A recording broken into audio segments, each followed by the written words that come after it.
We're at the Silver Dragon dungeon, and it looks like our boy is the main attraction. Someone with some serious main villain energy is pulling up in glowing heels. The guards are simping hard, calling her Her Majesty.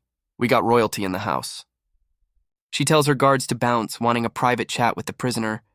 And there she is, the Silver Dragon Queen, Rossweisa. She's definitely the final boss. The Dragon Queen is taunting our boy, the dragon-slaying hero, about being her prisoner. Our boy, chained and bruised, just hits her with the kill me line. Cold. The Dragon Queen is giving him that psycho smile, like she's got much worse planned. She gets all up in his face, calling him handsome while looking absolutely unhinged. This psycho literally says she wants to add more scars to his face to make him perfect. Our boy is gritting his teeth, clearly not vibing with her whole "let's make you perfect" psycho talk. He's still on that just kill me train, telling her to stop wasting time and get on with it. This psycho licks his blood and tries to recruit him, saying he was framed by some other villain. And our boy Leon, chained and bleeding, has the balls to ask if she is worthy. Oh, you can see the exact moment her brain short-circuited. She was not ready for that. So, naturally, she just blasts him across the dungeon because her ego is that fragile. Leon's coughing up blood after that hit, but the dude is still sitting up. The Dragon Queen puts her foot on his chest, pissed that the prisoner dared to be rude. She drops his full name, Leon Cosmode, and starts monologuing about how his hero dreams are dead. And we're back to the psycho smile, calling him a loser who's about to get folded. The Dragon Queen is still standing on him, talking trash about his non-existent kids. She's rubbing it in that he has no successor, so his legacy is toast. Our boy Leon, with a foot on his chest, still has the energy to yell at her about underestimating humans. And for his defiance, he gets a dragon tail wrapped around his neck. This psycho lifts him off the ground with her tail, calling him stubborn like she's just annoyed. Leon is getting choked out, and it looks like he's about to get his lights turned off for good. He's barely conscious, whispering her title like he's finally giving up. The Dragon Queen gets that smug look, thinking he's about to beg. Her ego is her biggest weakness, I swear. But nope, our boy starts dropping a "you've made 2 mistakes" speech while being choked. She's confused, and Leon hits her with mistake number 1. She's alone with the world's best dragon slayer. Leon drops mistake number 2. She never should have tasted his blood. She really fumbled the bag. Our boy's eyes go full demon mode as he activates his Uno reverse card. The Psycho Queen realizes she's been hit with a blood curse. Yeah, you played yourself. And just like that, Leon breaks free from her tail. The comeback is officially on. The Dragon Queen is actually backing up, looking completely caught off guard for the first time. Now she's blushing and complaining it's hot? Bro, what kind of horny curse is this? She's on the ground all flustered. This psycho just turned into Alabama girl. Her Majesty is completely losing her composure, totally confused by what's happening to her body. Leon just stands there telling her she's going to be in pain for life. Absolute savage. And she's just a blushing, crying mess. Her whole final boss persona just got deleted. And Alabama girl just tackles our boy, completely losing her mind to this horny curse. She pins him down, looking both pissed and flustered. My dude's curse is working overtime. Leon is on the floor looking absolutely baffled, asking what the hell is happening. Oh, it's exactly what we thought. The final boss is getting hit with the horny debuff. And she just goes for it, planting one on him. The psycho just chose violence of a different kind. Our boy's brain is still buffering, trying to process this sudden plot twist. An hour later? Bro, they just skipped the entire spicy scene and left clothes on the floor. The Dragon Queen is waking up, looking like she just got hit by the regret truck. She's sitting there all vulnerable, trying to remember her own name after that whole ordeal. And now the rage is back. She's screaming at our boy like he's the one who cast the spell. Alabama girl is still freaking out, demanding to know what our boy did to her. Leon explains it's a one-time blood curse that links their souls, so when he dies, she's in for eternal pain. She's trying to connect the dots like, if it activates when you die, what the hell was that just now? Our boy basically admits the horny part was an unexpected side effect. Bro really said my bad. The Dragon Queen is not having any of his excuses, just screaming at him to shut up. Leon hits her with a smug grin and asks if dragons are monogamous. This man is a menace. She realizes the full extent of the curse. No new mate, no kids, no legacy. He just ended her whole bloodline.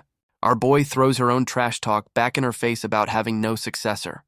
The Uno reverse is complete. And now she's going full Super Saiyan, absolutely pissed that she got outplayed this hard. Leon's just like, don't bother killing me, I'm dying anyway, as his body starts glowing. Leon hits her with the final mic drop, telling her to live with the pain of his curse. Alabama girl is just speechless, trying to process the absolute L she just took. She calls him despicable for his revenge plot, but our boy is just standing there looking smug. This psycho is pissed he's trying to die on his own terms, refusing to let him off easy. A glowing crest appears on Leon's chest as he starts to fade out. And we're getting the classic tragic hero backstory, starting with him as a legend. My dude was apparently a menace at age 5, killing a wolf with his bare hands. He was also a child prodigy who graduated from the Slayer Academy at a record age. At 15, our boy was already a war hero slaying dragons on the battlefield. He was literally the Empire's last hope, the strongest hero they had. What went wrong? The flashback ends and we get a 2-year time skip. Our boy Leon is finally waking up from his death. Leon bolts upright in bed looking like he just saw a ghost. Bro is not having a good morning. He's trying to piece together what the hell is going on, probably still thinking he's in that dungeon. But nope, my dude woke up in a princess's bedroom. This is a serious upgrade from the stone floor. And a random little girl with big ol' anime eyes is peeking through the door. Where did she come from? The mystery kid with a tiny dragon on her head cheerfully announces that he's awake. This is not weird at all. Our hardened war hero Leon immediately starts blushing and freaking out over how cute she is. His priorities are wild. He's having a full-blown crisis thinking he died and went to heaven. Bro, you were not on the good guy list. Leon is pointing at her, calling her a legendary angel, and she's just confused. The kid has no idea. My dude is already down on one knee asking for her name. He went from Dragon Slayer to potential dad real quick. The mystery kid introduces herself as Muen, and she is dangerously adorable. Leon is still simping over this angel, but finally clocks her black and white hair. Muen mentions her mom, and our boy's brain short-circuits at the idea of angels having parents. He introduces himself, and this kid already knows his name. The plot is getting real thick, real fast. She says her mom told her about him, and you can see the panic starting to set in for Leon. Our boy finally asks the one question he's terrified to know the answer to. And she drops the name Rossweiss. Leon's face just turned to stone as the PTSD hits. Leon is doing the mental math from that 1 hour later scene, and it is not looking good for him. This kid just cheerfully hits him with the "you are the father" reveal. Maury, we have a situation. And our boy's entire operating system just crashed. The Dragon Slayer has been slain by paternity. Our boy is still rebooting from the paternity bomb while his new daughter calls for backup. Leon snaps his head around as he hears the one voice he definitely never wanted to hear again. And speak of the devil, Alabama girl herself walks in looking smugger than ever. The Psycho Queen hits him with the welcome back line, and you can feel the hate radiating off Leon. The kid spills the tea that her mom has been visiting him every single day while he was out cold. Alabama girl plays along, but Leon's inner monologue is calling major BS on her whole concerned act.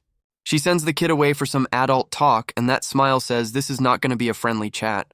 Leon needs confirmation, and the Psycho Queen is just loving that he has to ask if she's his baby mama. She slams the door with her tail and just states the obvious. You hate me. No shit, Sherlock.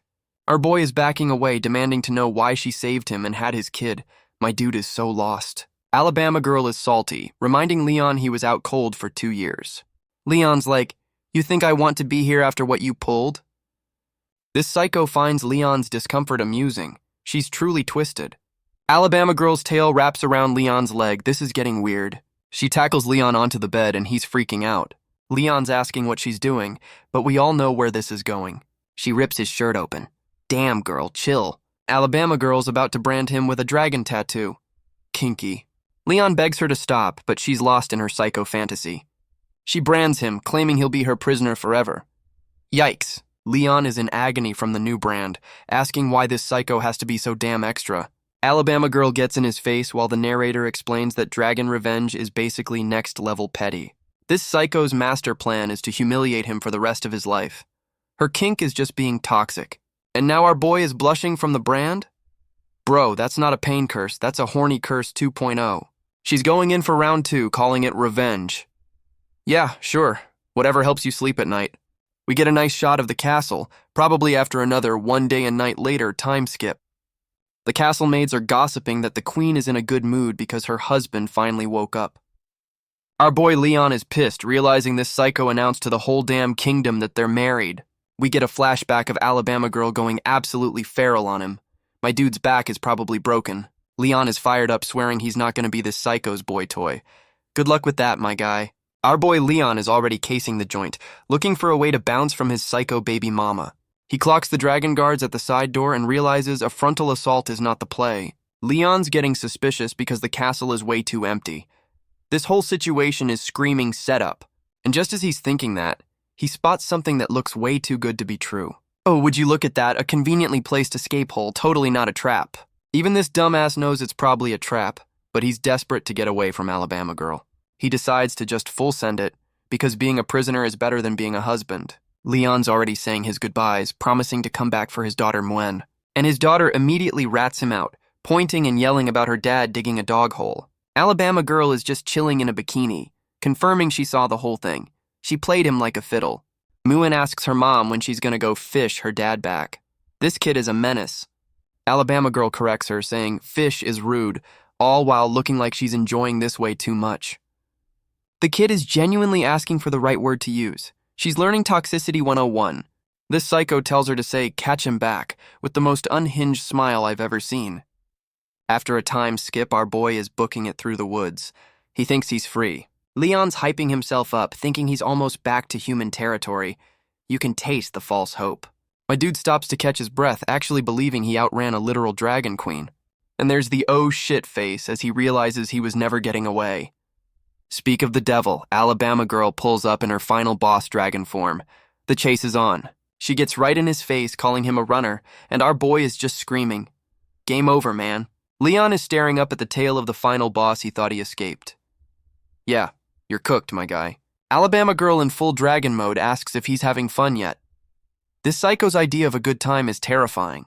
She hits him with the "it was me all along," admitting she set up his whole escape plan just to mess with him. Leon admits he knew it was a trap, but is still salty he got caught so damn fast. This psycho asks how he'll be a dragon slayer with her brand on him, trying to mentally break him. Our boy yells he'd rather be a nobody than her plaything. The defiance is still strong with this one. Alabama Girl gets pissed he's not appreciating her kindness. Her logic is completely fried. And for his troubles, he gets snatched up like a chew toy. My dude is not having a good day. She flies off with him while he's screaming, sarcastically promising to take him back home. 3 hours later, they're flying over the Empire's border. This psycho is about to make a scene. And Alabama Girl just drops our boy from the sky like he's a damn bomb. Leon is playing pinball with the trees on his way down. That's gotta hurt. He finally makes a crater in the ground. Not the graceful landing he was hoping for. My dude is complaining about the pain, as if falling 1,000 feet is just a minor inconvenience. But the Dragon Slayer senses are tingling, and he realizes something is nearby. Our boy gets to a clearing and sees a whole-ass town. Freedom is so close. He's in disbelief, asking if he's actually back in the human world. And speak of the devil, Alabama Girl appears to confirm he's right on the border. This psycho is taunting him, asking if seeing his home makes him feel like he can just walk back. Then she drops the hammer, telling him he can look, but he can't touch. She's a special kind of evil. Our boy's new chest tattoo starts glowing, and he has no idea what fresh hell this is. Alabama Girl explains the brand is a horny link that activates when one of them wants to smash. This psycho is getting in his face, asking if he wants to get down right here in the woods. Her whole plan is to humiliate him in front of his hometown. The pettiness is off the charts. Leon is fighting the horny curse, swearing he's not going to let this psycho break him. He grabs her, yelling that he's going to get his payback for all this. My dude's got balls, I'll give him that. And Alabama Girl is just stunned into silence, probably not expecting him to still have any fight left. She recovers with a smug smile, basically saying, challenge accepted. This relationship is so toxic. This psycho tells him she'll be waiting for his revenge, dead or alive. That's her love language. And we get a nice landscape shot of the border city where our boy is currently trapped by his own libido. And it looks like the horny curse won. Alabama Girl is sitting there looking way too satisfied. She's giving him a post-game performance review, while our boy is just a defeated mess on the ground. This psycho offers to make this a monthly torture session. Her love language is psychological damage. Leon calls her out on her plan to drain him, and the chibi version of her basically confirms it. She's ready to head home to their daughter like they're just a normal, happy, toxic family. Our boy yells for her to wait, and she actually looks surprised he's still got some fight left. He's pulling the Dragon Slayer pride card, refusing to be carried home like her personal luggage. She hits him with the travel time math, but our boy is committed to this terrible, terrible idea. This psycho is all for it. clearly excited to watch him fail this endurance test she just invented. And after a short time skip, my dude is already huffing and puffing in the bushes. Shocking. Leon is already dying on this walk of shame. My dude's cardio is absolute trash. Alabama girl pops up to mock him, and his pride immediately kicks in to deny everything. She's not buying his tough guy act for a second and calls him out with a smug grin.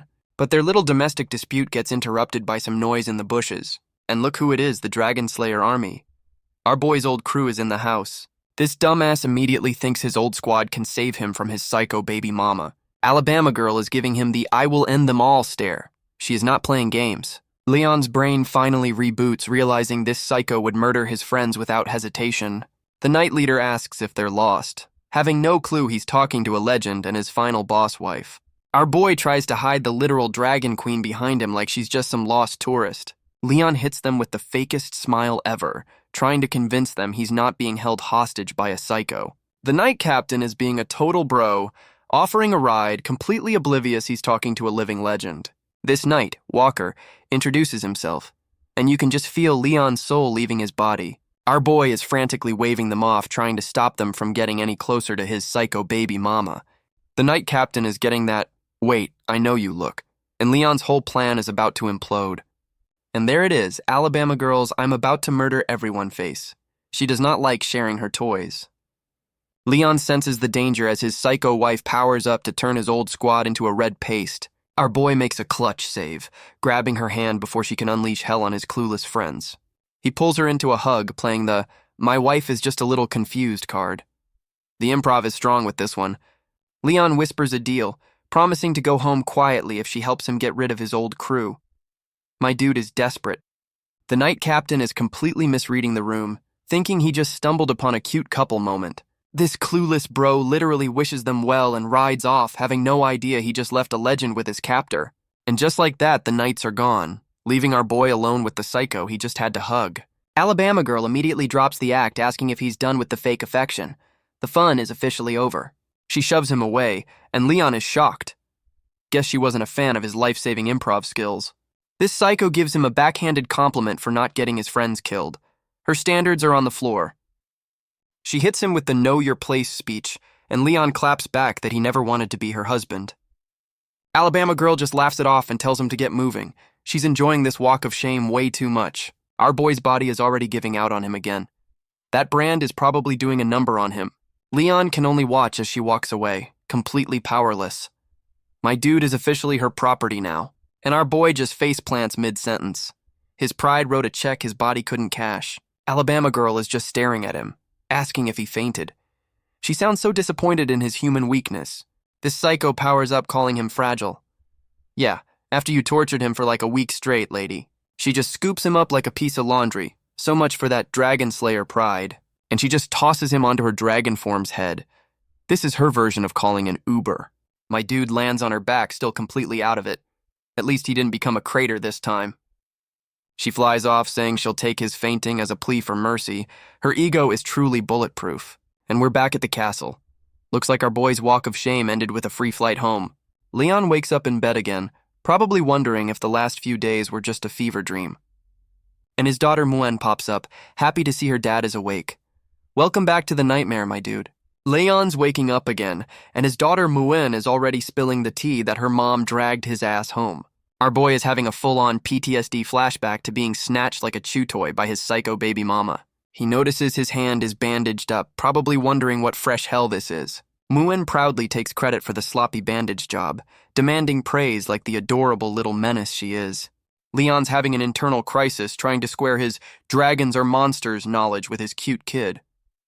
He's thinking her human side is why she's not a psycho, completely accepting her as his daughter. And just like that, our boy is head-patting her and calling her awesome. The Dragon Slayer has been domesticated. Leon is already giving her the "don't grow up to be like your psycho mom" speech, and the kid is just confused. An Alabama girl walks in at the perfect time, asking what's wrong with her. Our boy is so busted.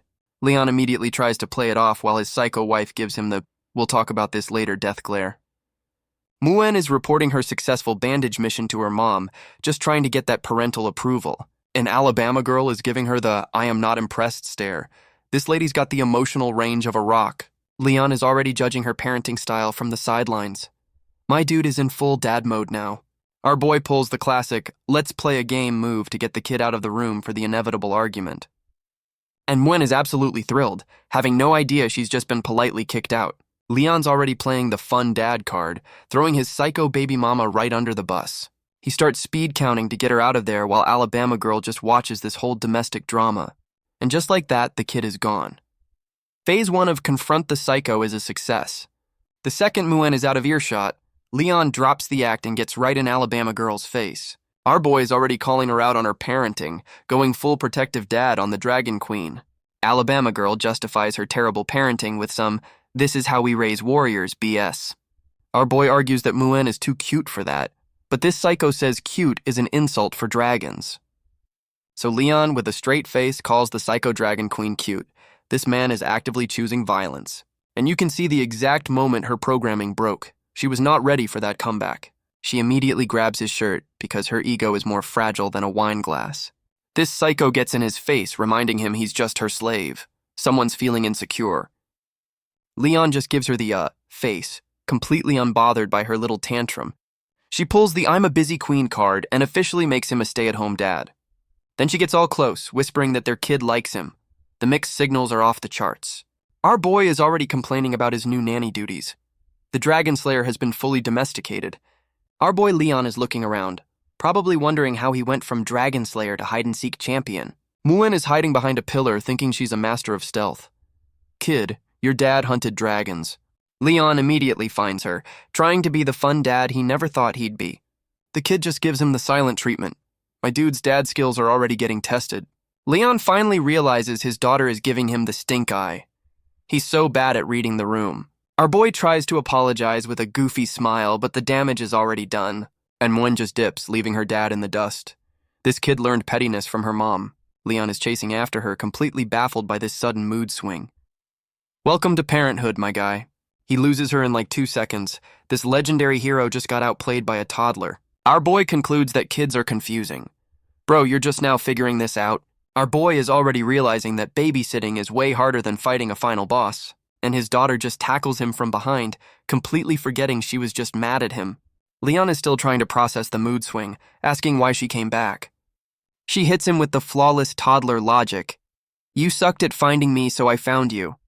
My dude is questioning his own sanity, wondering if he just hallucinated the whole thing. Now he's being led around by Muen, but hold up, who's the other kid with the tail? Oh shit, it's a clone, and this one has her psycho mom's I'm not impressed face. And we cut to the world's most awkward family dinner. My dude has twins. So we got Muen, the happy one, and Noah, the one who looks like she's plotting a murder. Leon is trying his best to be a good dad to the stoic one. Good luck, my guy. And Noah, the murder twin, just called her dad disgusting. My dude is getting emotionally executed at his own dinner table. And of course, Alabama Girl is over there laughing her ass off. This psycho's favorite show is her husband's suffering. Muen asks why she's so happy, and this psycho spins some wholesome BS about the family being reunited. She puts our boy on the spot, and he has to force a smile like he's in a damn hostage video. Muen asks for family dinners every night, and you can see Leon's soul trying to leave his body. But it's the murder twin who actually yells no out loud. She's not about this family bonding crap. She explains she wants to go to some fancy dragon academy instead. This kid has priorities. Alabama Girl is confused why her toddler is so eager to get into the Dragon Military Academy. And the murder twin drops the bomb. She wants to go so she can defeat more Dragon Slayers. Our boy just choked. Leon is processing the fact that his own daughter just declared her life goal is to murder him. Welcome to fatherhood. Leon tries to pull the "you're too young" card on his murder twin daughter. My dude, she's already planning your demise. The murder twin hits him with the "don't treat me like a child" line, and Leon's soul just screams back. And of course, Alabama Girl is all for it, encouraging her kid to go learn how to kill her dad. She puts our boy on the spot, basically daring him to object to his daughter's new career path. Leon realizes he can't win this fight head-on and decides to play the long game to change her mind. Our boy officially folds, giving up the argument as his murdered twin stares him down. And the light bulb goes off as Leon finally figures out his psycho wife's master plan. This psycho is literally using their kid as a weapon to mentally torture him at the dinner table. Leon is silently plotting revenge while Alabama Girl makes him his daughter's new combat tutor. The murder twin is hyped, completely unaware her new training partner is the guy she wants to kill. The dinner from hell is finally over, and Muen is just happy she got a free meal out of it.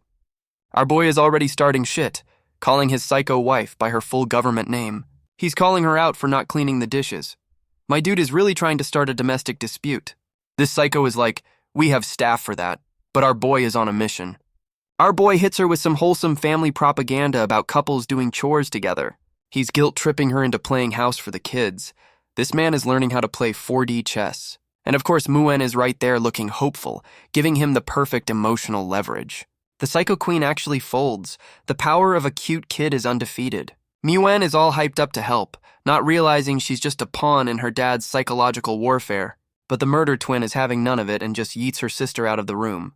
Our boy is actually doing the dishes, setting the stage for this domestic dispute. Alabama girl is already getting impatient, asking when he's gonna help her. Lady, you're the one who got guilt-tripped into this. Leon hits her with the smug grin, reminding her of that little speech he gave in the dungeon.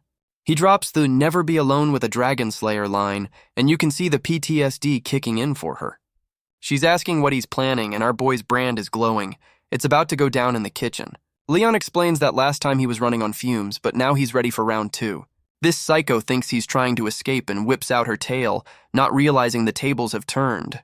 And our boy just casually parries her tail with one hand. The Uno reverse card is back in play. He grabs her tail, telling her he's not running this time. My dude is choosing violence. And just like that, he weaponized the horny curse. She's a blushing, screaming mess again. And just like that, Alabama girl is on the floor, completely disabled by the horny curse 2.0. Our boy reveals he read her instruction manual and found the off switch on her tail. He's getting in her face, calling her out for being a power-hungry control freak. And then he hits her with the "how does it feel to be conquered" line. Absolute savage. Yeah, she's not taking it well. Her whole operating system just blue-screened.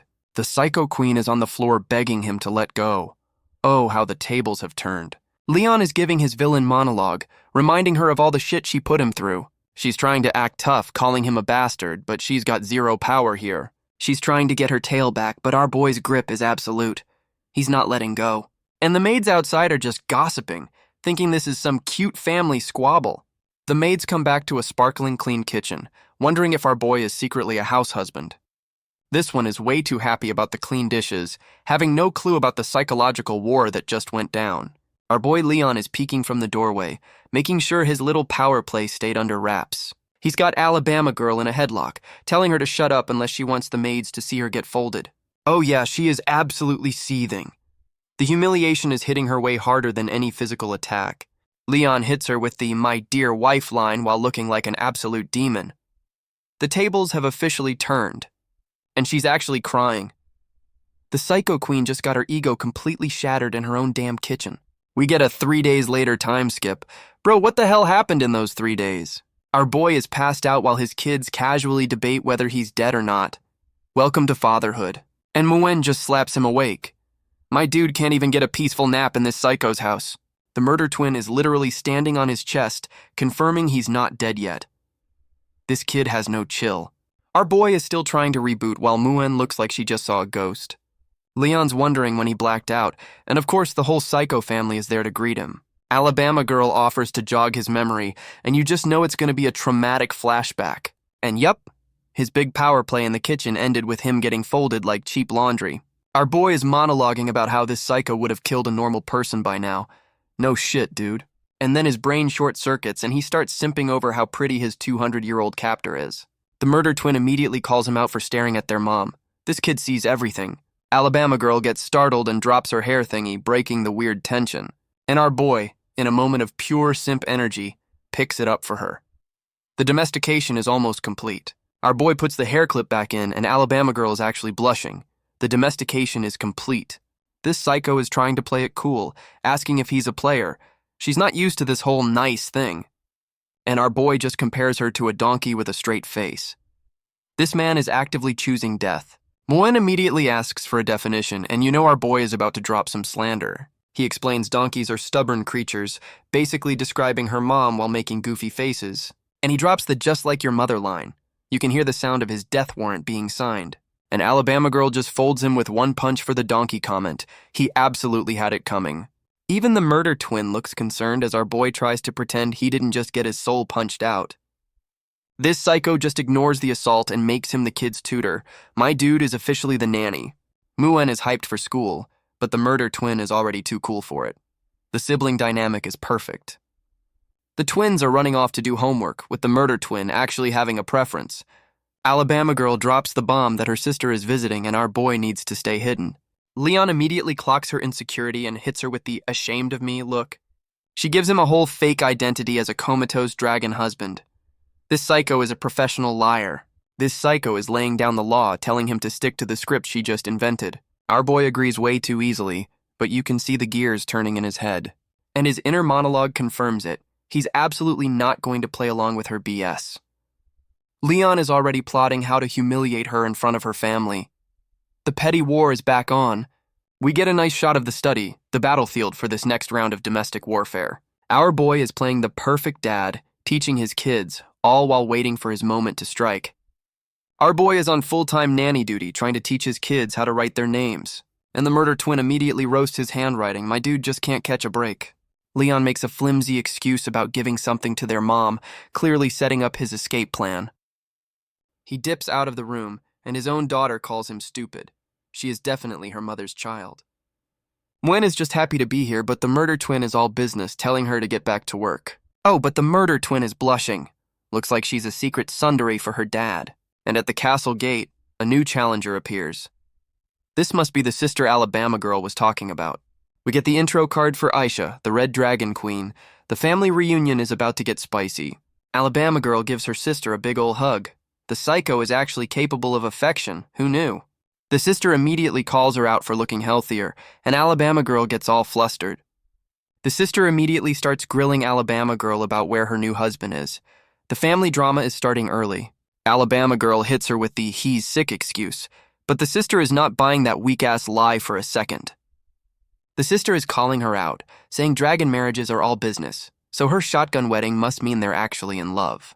An Alabama girl goes full tsundere, screaming about how she's totally not attracted to him. Yeah, sure you're not. The sister just gives her that smug, I know you're lying look. She's been dealing with this psycho's BS for years. Alabama girl tries to change the subject by dragging her sister off for a walk. Smooth deflection, psycho.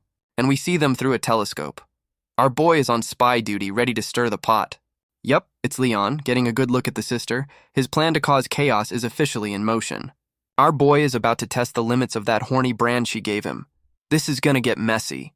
Meanwhile, the sister is dropping some lore about an unstable dragon clan. We got political drama now, too. Alabama girl is getting pissed about some dude named Constantine. Looks like we got a new player in the game. The sister is dropping lore about this MIA dragon, but Alabama girl is clearly not in the mood for politics. And there it is, the horny brand activates. Our boy Leon just hit the remote control from across the castle. You can see the exact moment the curse hits. Her whole system is getting hijacked by our boy's petty revenge. She tries to play it off with a laugh, but her sister is starting to get suspicious. The acting is not convincing. Her inner monologue is just screaming about our boy. She knows exactly who's pulling the strings. This psycho is trying to talk military strategy while fighting for her life against the horny curse, and she is losing that fight hard. Our boy's remote-controlled humiliation plan is working perfectly. The sister finally calls her out for being a blushing mess. The cover is officially blown. Alabama girl hits her with the be back in 20 excuse. Yeah, she's about to go murder her husband. Alabama girl is booking it out of there, telling her sister she's fine while looking like she's about to explode. The sister Isha just thinks the horny brand is some kinky couples thing. She has no idea it's a remote-controlled torture device. Our boy Leon is just chilling, monologuing about how he's gonna see how long his psycho wife can last. Alabama girl busts in the door, and Leon hits her with the fakest "oh, you're back already" line I've ever heard. She gets right in his face, calling him out for activating the horny curse just to humiliate her. Our boy decides to weaponize the situation, hitting her with the "is it wrong for me to want you" line. And she is completely stunned into silence. She was ready for a fight, not a damn pickup line.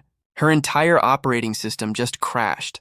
The Psycho Queen has been defeated by a smooth one-liner. Leon thinks he's disgusted her, but she's just a blushing mess trying to process what just happened. She's trying to act tough, calling him shameless, but the blush says she's totally flustered. He won this round. Alabama girl is having a full-on system meltdown. wondering how our boy's smooth talk just completely disarmed her. She tries to save face with a weak threat, but our boy is in the back mocking her like a 5-year-old. Leon is realizing this horny brand is his ultimate weapon, a cheat code to shut down the final boss. And then our boy's own curse backfires as he realizes he's catching feelings for his psycho baby mama. He immediately tries to snap himself out of it, refusing to simp for the woman who made him her prisoner.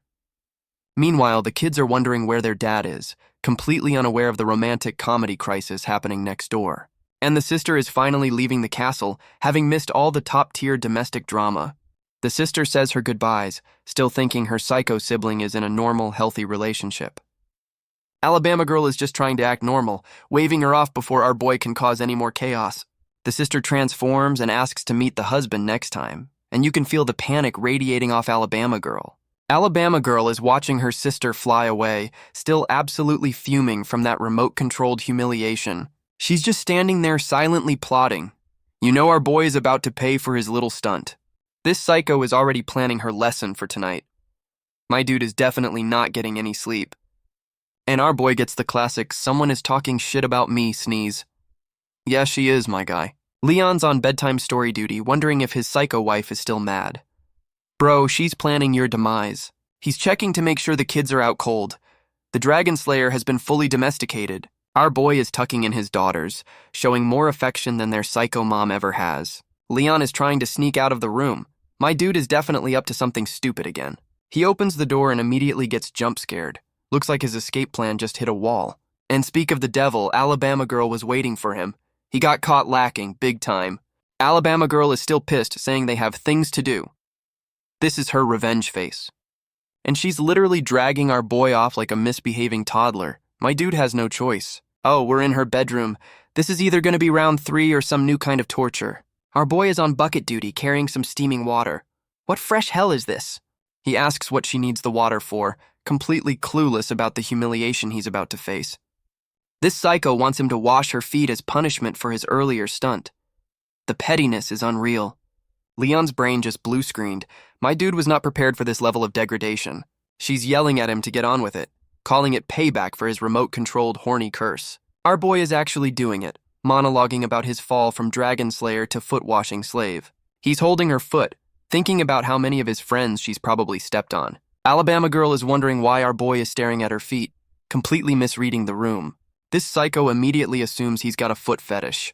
Lady, not everything is about you.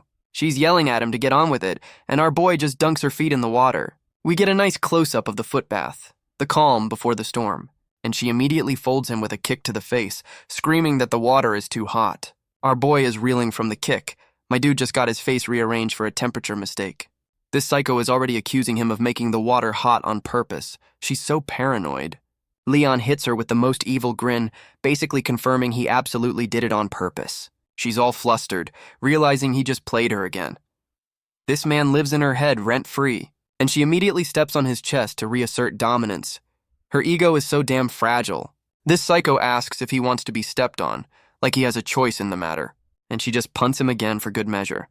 My dude is getting absolutely folded tonight. Our boy is blushing, thinking this humiliation is kinda nice. The horny curse is back with a vengeance. Alabama girl is enjoying this way too much, challenging him to see how long he can last. Leon is trying to fight the feeling, but the blush says he's losing this battle hard. And just like that, our boy grabs her ankle. He's not going down without a fight. This dude starts monologuing about pig trotters. My man is about to do something unhinged. Alabama girl is completely caught off guard, having no idea what this psycho is planning. And our boy just bites her foot. This man's revenge tactics are getting weirder every chapter. And we get the castle shot while she screams bloody murder. Another normal night in this toxic household. The next day the kids are up, completely oblivious to the domestic warfare that just took place. Muen asks her mom why she's limping, and Alabama girl is trying her best to hide the foot-biting L. Then the kid asks our boy why his face is busted, and he hits her with the same "it's nothing" excuse. Muen is trying to connect the dots, but her parents' matching injuries are not making any sense. She just assumes they were playing fun games without her. Kid, you do not want to play those games. And now our boy and his psycho wife are on the world's most awkward garden walk of shame. They're keeping their distance, both looking pissed as hell. The silent treatment is deafening. The maids are gossiping from afar, calling this toxic train wreck a lovely couple. But one of the maids is sharp, pointing out they look more like strangers than a married couple. And we get a close-up of the mutual death glares. Yeah, lovely is definitely not the word. Our boy is having a moment of clarity, wondering how his life devolved into this toxic rom-com. We get a flashback to earlier, with Leon freaking out that his psycho wife wants to go on a date. This psycho basically strong-arms him into it, saying it's his job to play happy family for the public. Back in the present, Leon is suspicious as hell because she's never this proactive. He knows a setup when he sees one. And their kids are spying on them, with the murder twin roasting her dad's complete lack of game. Muen decides to play wingman for her parents, but the murder twin knows this is a terrible idea. Muen just full sends it, running out to force this family moment to happen. She pops up, and Alabama girl is immediately annoyed that her kid is interrupting their silent war. Muen grabs both their hands, physically forcing them to act like a couple. This kid is a menace. She shoves their hands together, yelling at them to hold hands like a normal damn family. Muen dips out, leaving our boy wondering where his kid learned to be a professional matchmaker. And the murder twin is already pinching her sister for meddling. This family's love language is violence. Our boy is panicking about the hand-holding while Alabama girl is a blushing mess. Their plan is backfiring on them.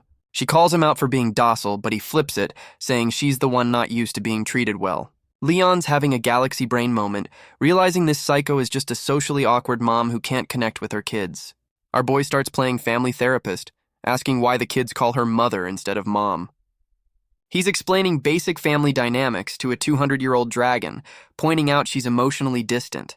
This psycho is genuinely confused, asking if mother and mom are actually different. Her emotional IQ is in the negatives. Our boy hits her with the wholesome smile, suggesting she try being mom for once. He's weaponizing family values. And just like that, her entire system crashes. The Psycho Queen has been defeated by the concept of affection. Alabama girl is trying to power walk away from her feelings, and our boy is just getting dragged along for the ride. This psycho offers to show him something for his homesickness. Yeah, this is definitely not a trap. She takes him to the castle warehouse, which looks more like the entrance to a final boss dungeon. Our boy asks what this place is, and she's like, I don't know, I never named it. She's trying to act casual. She opens the door, still trying to downplay it like it's just some storage closet. A whole bunch of magic dust or something blows out. This is definitely not where they keep the spare towels. And it's a whole-ass dragon's treasure trove. She just casually brought him to her hoard. Our boy immediately starts appraising the loot while she reveals it's a family heirloom. My dude has no chill. She's trying to explain that some of this stuff is sentimental, not just war trophies. And we get the tragic backstory drop. She's an orphan raised by her grandma. The psycho has layers. Our boy tries to bond over their shared orphan backstory, looking for common ground with a literal psycho. Leon cuts to the chase, asking why she really brought him to her treasure room. He knows there's a catch. This psycho opens a chest, offering him a gift. Yeah, this is not going to be a friendly present. And our boy immediately recognizes his old legendary armor. The bait has been officially set. She dangles his old gear in front of him, asking if he wants it back. This is emotional manipulation 101. My dude is actually falling for it, asking if she's serious.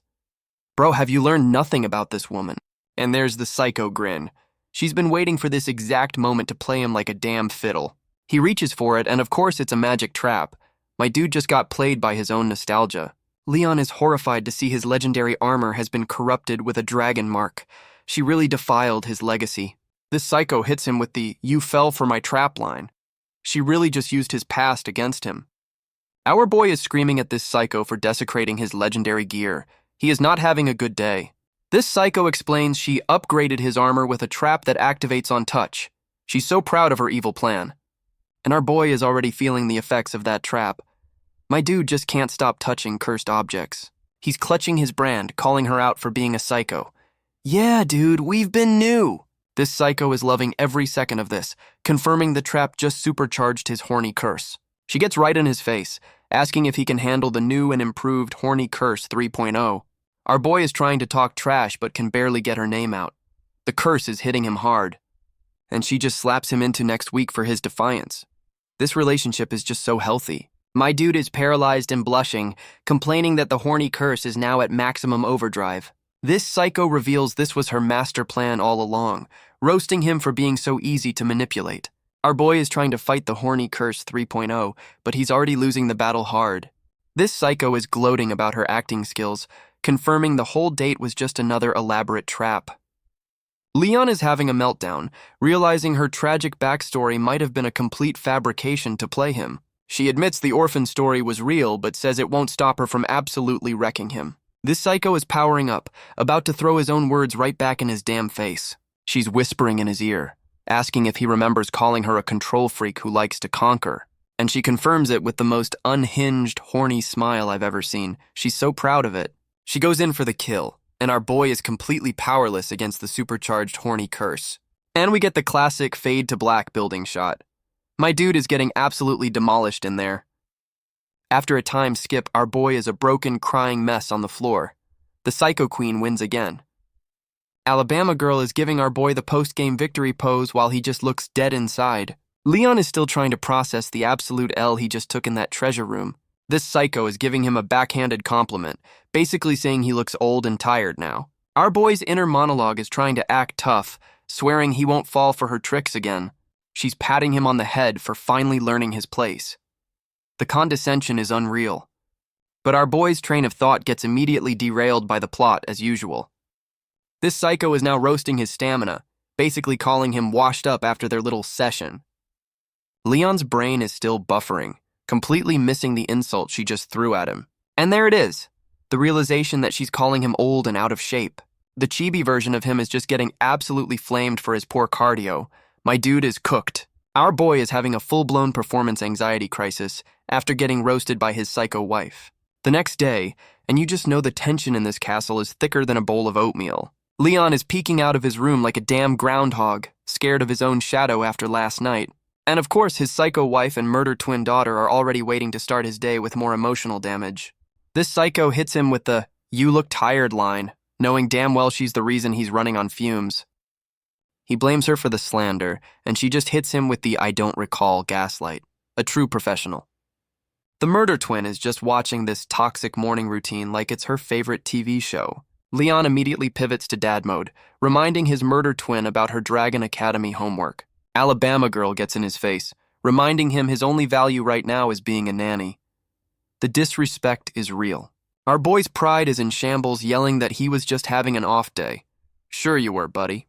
Our boy is trying to make a deal, demanding an equal exchange for tutoring his murder twin daughter. Alabama Girl agrees with a smug look, basically telling him not to get too greedy with his demands. Leon is all serious, saying a promise is a promise.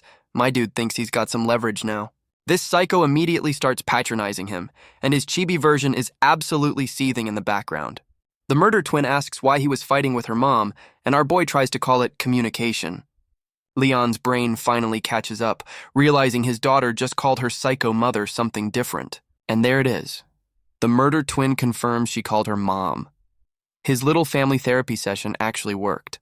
He's grilling his kid for details, and she just says she likes the new name better. Our boy is taking a victory lap, acting like he just single-handedly fixed this broken family. And the murder twin just gives him the blank stare, completely unimpressed by his little emotional breakthrough. The murder twin is already hitting the books, and our boy is struggling to keep up with her enthusiasm. And we're in the study, which has some weird-ass dino pets just chilling on the shelves. Our boy is actually putting in the work, trying to figure out how to teach his murder twin daughter. And of course, Alabama Girl pops in to see why her new nanny is pulling an all-nighter. My dude is going full teacher mode, explaining his custom curriculum for his genius murder twin. He's bragging about getting her ready in a month, while the murder twin is just sleeping peacefully. This psycho immediately takes credit, saying the kid's a genius because she's her daughter. Our boy hits her with the not-so-fast look, ready to drop some facts on her. He starts flexing his own resume, reminding her he was the valedictorian of Dragon Slayer University. Then he flips it on her, and this psycho is completely speechless. My dude just won the pissing contest. Alabama Girl is having a moment, realizing her boy toy is actually a certified genius. She immediately claps back, reminding him he's still her prisoner. His chibi version is screaming about that one L. The chibi version of our boy is crying about his one mistake while she makes a horny joke. This family is so messed up. This psycho spots a plate of peppers on the desk, probably wondering what new brand of stupid this is. She asks him what the hell he's doing with dragon-grade chili peppers. Our boy explains he's using them to stay awake. My dude is built different, and by different I mean dumber. She actually tries to warn him, saying a human can't handle that spice level. A rare moment of concern. And this dumbass eats it anyway. You can see the exact moment his soul left his body. My dude is literally breathing fire. He just ate the equivalent of a dragon's ghost pepper. And his chibi clones are running around screaming for water. This is the dumbest L he's taken so far. Alabama girl grabs his face, trying to cool down the dumbass who just ate a dragon's ghost pepper. And our boy is immediately blushing. My dude is down bad for his captor's touch. She's trying to play it cool, but the blush says she's just as flustered by this accidental intimacy. Leon's inner monologue is just simping over how nice her cold hands feel on his burning face. My dude is analyzing the gentle coolness like a wine connoisseur. The domestication is almost complete. He finally snaps out of it, pulling away like he just got caught holding hands in middle school. And now they're both standing there blushing. The sexual tension in this study is off the charts. She roasts him for his dumbass decision and dips out, leaving him to think about what he's done. Our boy's inner monologue confirms it.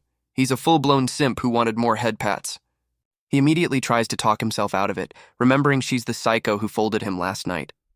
Our boy is back on his grind, hitting the books to find a way to fix his busted-ass body. He's speed-running through ancient medical texts like it's a Wikipedia deep dive at 3 a.m., and he finds it some Dragon Big Force recipe. Sounds like Dragon Viagra to me. My dude is hyped, thinking he just found the cheat code to get his stats back up.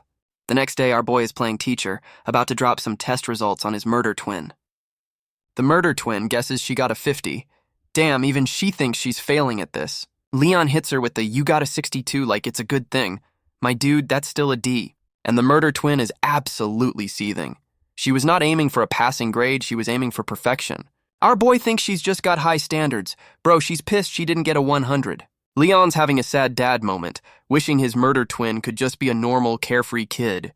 Our boy is trying to gas up his murder twin's D- grade with a head pat. His standards have hit rock bottom. And the murder twin is actually blushing from the praise. The tsundere programming is strong with this one. Leon immediately starts coughing his lungs out mid-sentence. Those dragon peppers are making a comeback. This dumbass admits he ate even more peppers to cheer himself up. My dude's logic is a national treasure. The murder twin remembers her mom giving our boy a backhanded compliment about being a smart dumbass, and the kid's inner monologue confirms it. Her dad is an absolute moron for eating those peppers. The murder twin slides him a little gift. Looks like she's feeling sorry for the dumbass. She immediately clarifies it's from her mom. Yeah, sure it is, you little tsundere. Our boy thinks she's just like her psycho mom, bad at showing kindness. He's not wrong. And just like that, they're bonding over homework. The Dragon Slayer has officially been domesticated. And we're back in the kitchen, the official war room for this family's domestic disputes. Our boy is playing alchemist, getting the maids to bring him ingredients for his dragon Viagra. He's monologuing about his big brain move of ordering extra herbs so no one gets suspicious. Leon's realizing the recipe has a low success rate, even for pros. Maybe this wasn't a great idea. My dude is grinding away, starting step 1 of his Get My Mojo Back master plan. He's now boiling the mystery herbs, following the recipe like it's a YouTube tutorial. And a few hours later, our boy is already failing. This is going about as well as expected. He's staring at his failed potion, complaining that he keeps messing up the final step. Our boy is realizing the temperature control is too precise for his bootleg chemistry set. He's shaking the flask like a madman, trying to remember his master's advice to find a new way. And a dramatic thunderstorm rolls in, giving our boy the perfect backdrop for a science montage. Leon is sulking over his failed dragon Viagra when he finally notices the convenient plot device outside. My dude rushes to the window, having a full-on eureka moment about the lightning. He remembers some obscure alchemy lesson about using electrolysis. His one brain cell is working overtime. Our boy decides to use his own nerfed lightning magic to finish the job. This is either genius or incredibly stupid. Leon is zapping his potion like a mad scientist. Dr. Frankenstein would be proud of this dumbass. And just like that, he actually succeeds. My dude just cooked up a single pill of dragon Viagra. Our boy is already getting cocky, thinking dragon alchemy is a piece of cake. His ego is recovering faster than his body. Muen pops up asking what he's making, and he just hits her with the vague good stuff line. And our boy immediately freezes, realizing he can't exactly explain his stamina potion to his 5-year-old. Leon is panicking because Muen just caught him red-handed with his homemade dragon Viagra. Muen immediately thinks it's candy, while our boy tries to hide the evidence like a damn criminal. He hits her with the "it's medicine for your mom" lie. My dude is a professional gaslighter now. He doubles down, saying it's for her nourishment, while his inner monologue admits he's the one who needs it. Muen is just a wholesome hype man, telling her dad to take good care of her mom. Our boy agrees, but his inner monologue is already plotting how he's going to take care of her later. We get the dramatic thunderstorm transition. You know some dumb shit is about to go down.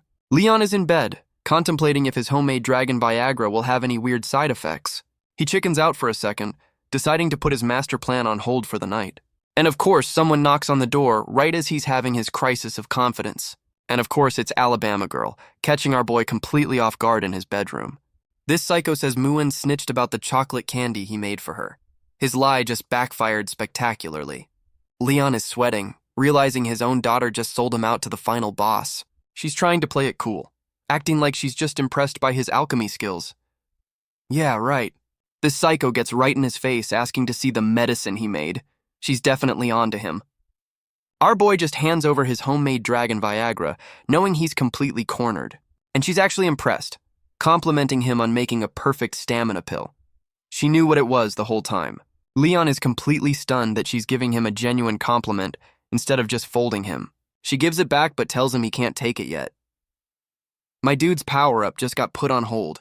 Our boy is completely baffled, asking why he can't use his own damn dragon Viagra. Alabama Girl explains his homemade dragon Viagra is way too potent for a mere human. She's actually giving him a serious warning, saying his body will literally explode. Our boy's ego is flaring up, saying he's killed dragon kings and can handle one little pill. And this dumbass immediately pops it, choking like he just did the cinnamon challenge. He's trying to play it cool with some courage of mankind BS while she's panicking. Yeah, his face says system overload. My dude is about to blue screen for real. This psycho immediately kicks him, yelling that she's not a damn healer. She's trying to use her magic to stop his dumbass from literally exploding in her bedroom. She's yelling at him to stop moving while she tries to reverse his terrible life decision. Our boy is trying to absorb the power himself, screaming about the courage of mankind like a damn anime hero. We get the dramatic lightning shot as our boy's terrible life choices come to a head. My dude is screaming as the dragon Viagra tries to turn his insides into outsides. This psycho is freaking out, realizing he's using his own magic to not explode. That's a new one. Our boy is tanking the pain, trying to prove his courage of mankind isn't just talk. And she just tackles him onto the bed, trying to stop this dumbass from self-destructing. He immediately passes out and she's just staring at him like the certified madman he is. She tries to dip to get a doctor, but our boy is already back online looking thirsty as hell, and this dude just grabs her hand, stopping her from leaving. The horny is stronger than the poison. My man is half dead but still has the strength to be a simp. The dedication is unreal. She's completely baffled, wondering how he's even conscious, let alone grabbing on her. And the dragon Viagra just turned our boy into a clingy simp, hugging her tail and calling her wife. Alabama Girl is completely flustered, trying to deny the marriage she literally forced on him. She's trying to get him off her, but this dude is in full-on horny lockdown, refusing to let go. This psycho is trying to science her way out of this, blaming his lightning magic for the weird side effects. She's basically like, well, he's an idiot now, but at least he's not going to explode. The bar is on the floor, and she actually gives in, trying to calm down the dumbass who's nuzzling her tail like a damn house cat. My dude looks her dead in the eye and asks for a second child. The Viagra is working overtime. And Alabama Girl's entire operating system just crashed.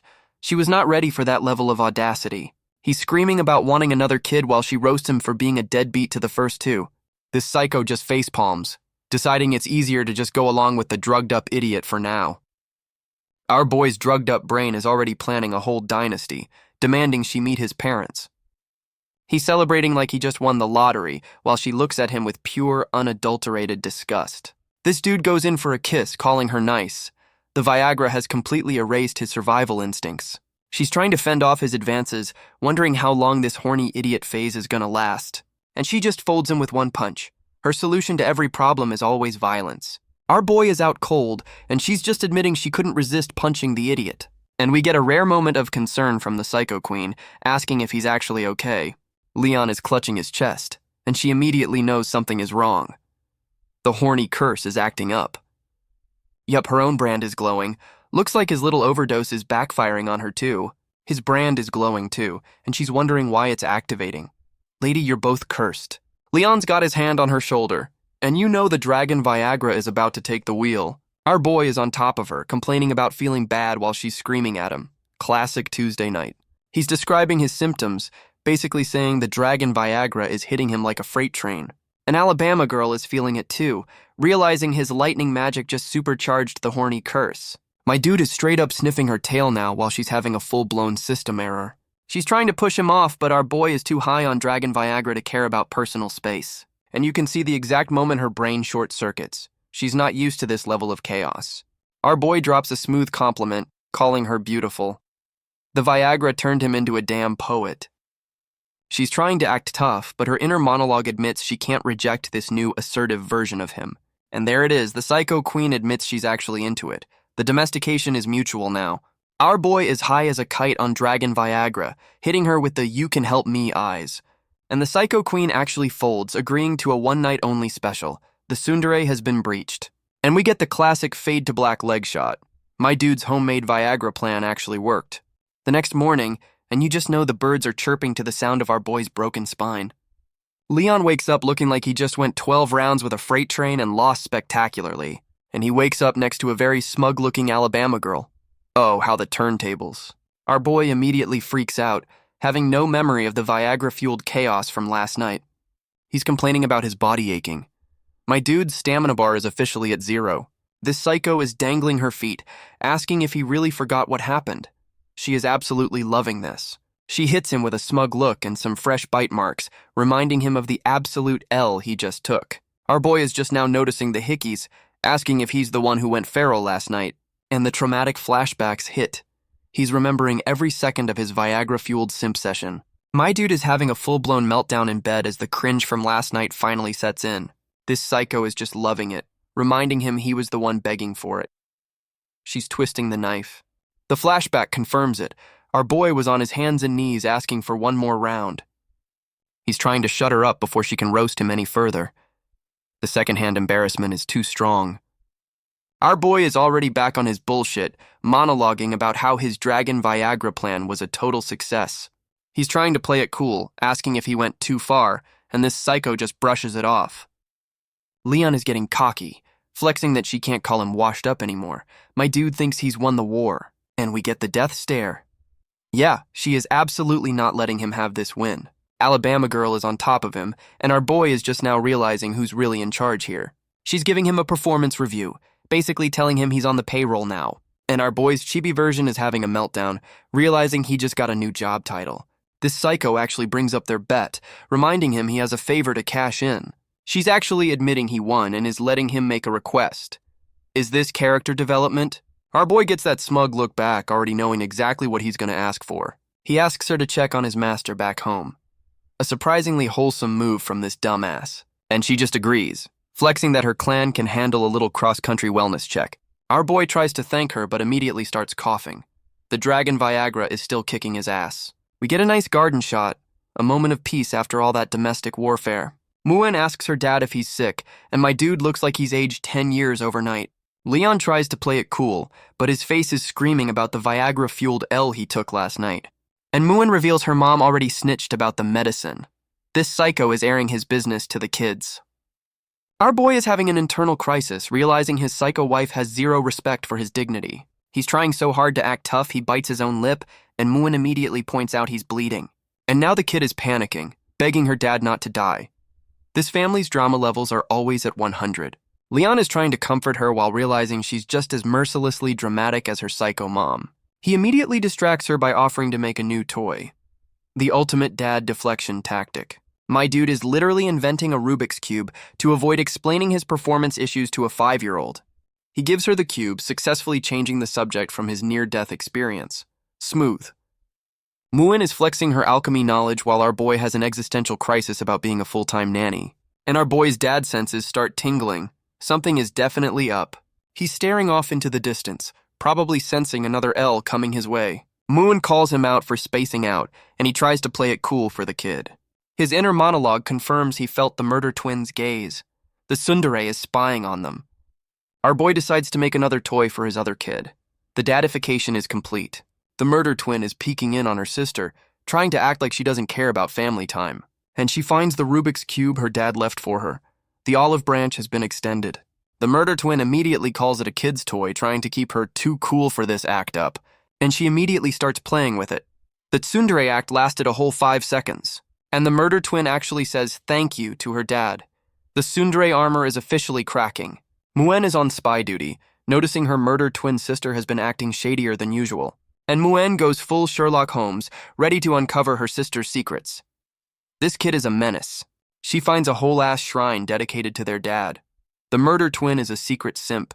Muen connects the dots, realizing her tsundere sister is actually down bad for their dad, and the murder twin immediately catches her and resorts to violence. The tsundere programming is back online. We get a lore drop about some bougie dragon academy. You know this is going to be important. The school only accepts kids from loving families. Yeah, our crew is absolutely screwed. So this psycho's plan is a forced family outing to fake being normal. This is going to be a disaster. And they're off to Sky City with Alabama Girl in dragon form. Operation Pretend We Don't Hate Each Other is a go. Our boy is on catch duty as Muen yeets herself off her mom's back. The murder twin is judging his form. Muen immediately asks her dad why he can't turn into a dragon. Kid, you're asking the Dragon Slayer some awkward questions. Leon hits her with the I kill him, I don't become him line. A classic non-answer from a professional dumbass. And the murder twin immediately calls him on his BS, asking if he's physically incapable. She's always looking for the L. Our boy is having a full system panic while his psycho wife just smirks, enjoying his suffering. Alabama Girl actually covers for him, saying he's still recovering from his illness. The fake marriage PR is in full effect. Muen tells him to get well, and our boy's inner monologue is like, yeah, that's never gonna happen. And the whole crew rolls up to Sky City, time to put on the greatest we don't hate each other performance of all time. Muen is losing her mind over all the dragons while the murder twin maintains her, I'm too cool for this face. Our boy is already clenching his fists in frustration. This whole fake family field trip is gonna be a long day. Alabama Girl thinks our boy is shaking with fear, completely misreading his Dragon Slayer instincts. She gets right in his face to mock him, asking if the big bad Dragon Slayer is actually scared. And our boy hits her with the reverse, saying he's not scared, he's excited as hell. My dude is literally seeing dollar signs, sizing up every dragon in the city like a walking bounty. She realizes he's not scared, just a greedy bastard fantasizing about his next big paycheck. The fake happy family rolls up to a shop, probably for their loving family photo op. The shopkeeper immediately recognizes the psycho queen, welcoming the whole dysfunctional crew. The kids are checking out the dragon photos while our boy and his psycho wife stand there awkwardly. Leon calls her out for doing her own errands, and she drops some lore about her limited jurisdiction. And our boy immediately uses that info to roast her, basically calling her a small-time queen. This psycho immediately hits him with the short king insult. My dude's pride can't catch a break. The shopkeeper is completely starstruck, buying the whole happy family act hook, line, and sinker. Alabama Girl drops a smooth lie about him being shy with his tail to cover for him being human. And we see why. Leon threw a whole-ass tantrum about wearing a fake tail for the photo op. The kids are just hyped for new dresses, completely oblivious to their parents' political theater. After a quick change, the twins are looking absolutely adorable in their new outfits. Our boy cleans up nice, and Muen is losing her mind over how handsome her dad looks. The shopkeeper gasses him up, and our boy gets a little nostalgic for his pre-psycho wife life. Leon tries to get some validation from his murder twin daughter. Bold move, my dude. And the murder twin actually admits he's handsome, blushing like crazy. The tsundere armor has been breached. Our boy is in full-on dad mode, gassing up his daughters and giving out the head pats. And then Alabama Girl walks out looking like a damn supermodel, and Muen is her official hype man.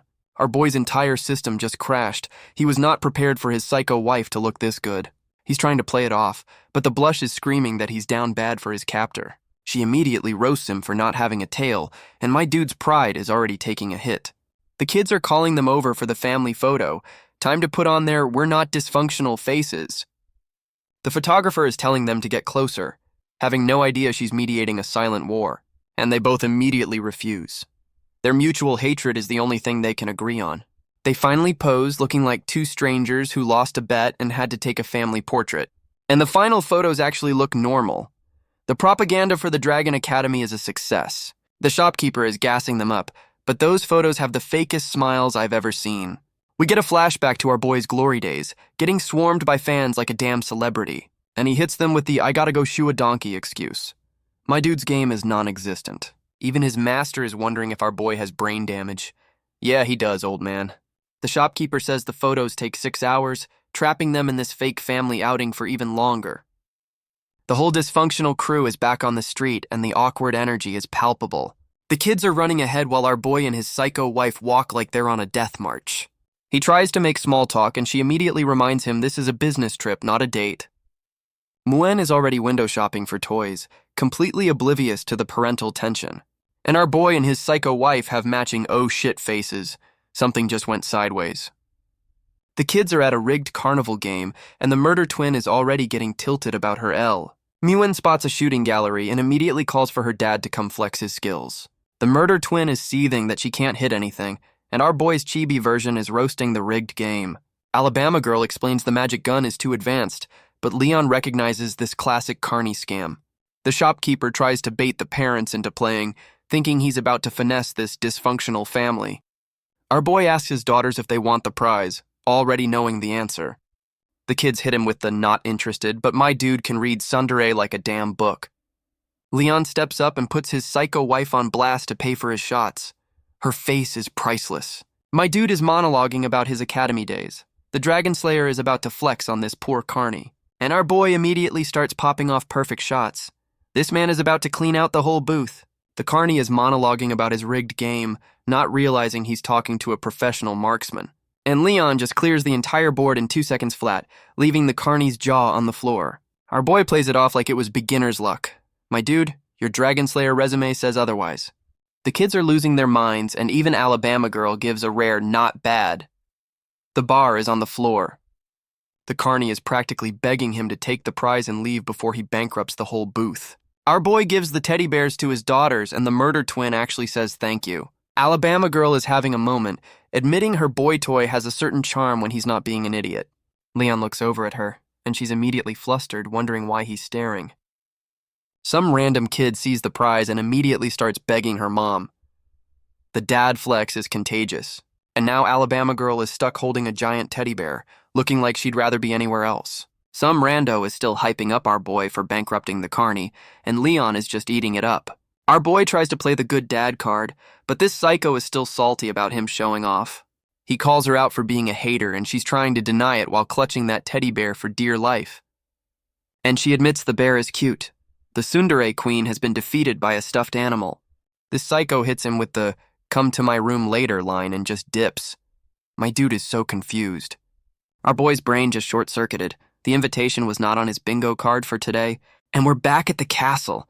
You know our boy has been stressing about this all damn day. Leon is pacing the halls, overthinking this whole late-night invitation like it's a final exam. He's doing the mental math and realizes he's screwed either way.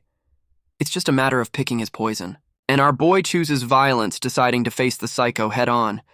This is gonna be a disaster. Our boy finds the door unlocked because, of course, this psycho wants him to walk right into the trap. He walks into her room, which is empty except for the giant teddy bear he won. The bait is set. Leon hears the shower and realizes he's early. This is giving him way too much time to second-guess his life choices. My dude is staring at the shower door, trying to play it cool by complimenting the glass. The horny is strong. He's trying to hype himself up, clenching his fists like he's about to go into a boss battle. Leon is trying to calm his nerves, but his body language is screaming, "I'm about to get folded!" And the shower door opens, catching our boy peeking like a damn middle schooler. He is so busted. Alabama girl steps out looking like a goddess and immediately tells him it's time to get down to business. Our boy is already having war flashbacks to the last time she absolutely wrecked him. The trauma is fresh. This psycho is giving him options on where he wants to get demolished. My dude, you don't have a choice. Our boy is trying to negotiate the terms of his own destruction, worried about getting folded on the balcony. This psycho just brushes it off, basically saying she'll wreck him anywhere. The venue doesn't matter. Leon just accepts his fate, screaming for her to bring it on. My dude is ready to take his L with dignity. He just throws himself on the couch and she's like, "What the hell are you doing?" He completely misread the room. Our boy is blushing, realizing he just assumed the position for nothing. The horny curse strikes again. And she just blueballs him, saying not tonight, and putting his scheduled ass whooping on a rain check. Leon is trying to play it cool after that massive L, asking what the hell she actually wanted. And it's a pop quiz. She brought him the admission questions for the Dragon Academy. My dude was not ready for homework. This psycho is in full tiger mom mode, explaining they need to study to keep up their fake family act. Our boy is reading a relationship quiz for a relationship that doesn't exist. This is the most awkward study session ever. Leon and Alabama Girl are asking each other basic questions like they're filling out a dating profile. And they realize their favorite colors are literally their own damn hair colors. The universe is not subtle. They're both blushing and trying to play it off like it's just a coincidence. The tsundere energy is mutual. This psycho officially kicks off the quiz, and our boy is ready to ace this fake relationship exam. After a quick grading montage, the results are in. Time to see who's the better fake spouse. And our boy actually won, flexing his 68 on her 65. He's so damn proud of this petty victory. Alabama Girl is having a moment, realizing this dumbass actually pays attention to her little habits. She realizes all her wrong answers were about his feelings. She knows absolutely nothing about her own boy toy. This psycho admits she's emotionally closed off, basically giving him a pass for not being a mind reader. And she's actually considering opening up to him. The psycho queen's armor is officially starting to crack. Our boy thinks she's salty about losing the quiz. My dude, she's having an emotional crisis, not a skill issue. He tries to console her by saying it's okay she failed. Bro, you're not helping. You're just being condescending. Leon hits her with the "let's do it for the kids" speech, trying to be a genuine family man for once. And just like that, her entire system crashes. The Psycho Queen has been defeated by a moment of sincerity. She immediately defaults to violence, smacking him for making her feel things. Her love language is still assault. Their chibi versions are already talking about a rematch, with our boy threatening to pop more dragon Viagra. The night before the exam, and she's passed out on his lap. The domestication is almost complete. Our boy tries to be a gentleman and leave, but he should know by now there's no escaping this psycho, and she grabs him before he can dip. The Psycho Queen does not like being left alone. She tells him to go take a bath in her room and come back. Yeah, this is definitely not a trap. Our boy is completely stunned by the "take a shower in my room" order. His brain is still buffering. This psycho is literally shoving him into the bathroom, not giving him a choice in the matter. Leon is already trying to galaxy brain her motives, wondering if this is just another elaborate trap. He tries to convince himself she's just stressed about the exam. My dude, that's never a good sign for you. And this dumbass just decides to enjoy the bath, completely letting his guard down like a rookie. The chibi version of him is having the time of his life, completely oblivious to the impending doom. And of course, she walks in on him mid-bath. The timing is way too convenient to be a coincidence. This psycho hits him with the "I'm stressed" excuse, and you know that means he's about to get folded. Our boy's chibi version realizes the ass-whooping he thought he dodged is officially back on the schedule. Leon is yelling from the tub as his horny curse brand starts glowing. Yeah, my dude is absolutely cooked. This psycho hits him with the "I'm just transferring my stress to you" line. Yeah, that's one way to put it. She calls him out for being thirsty the other night, basically saying he had this coming, and our boy has no comeback.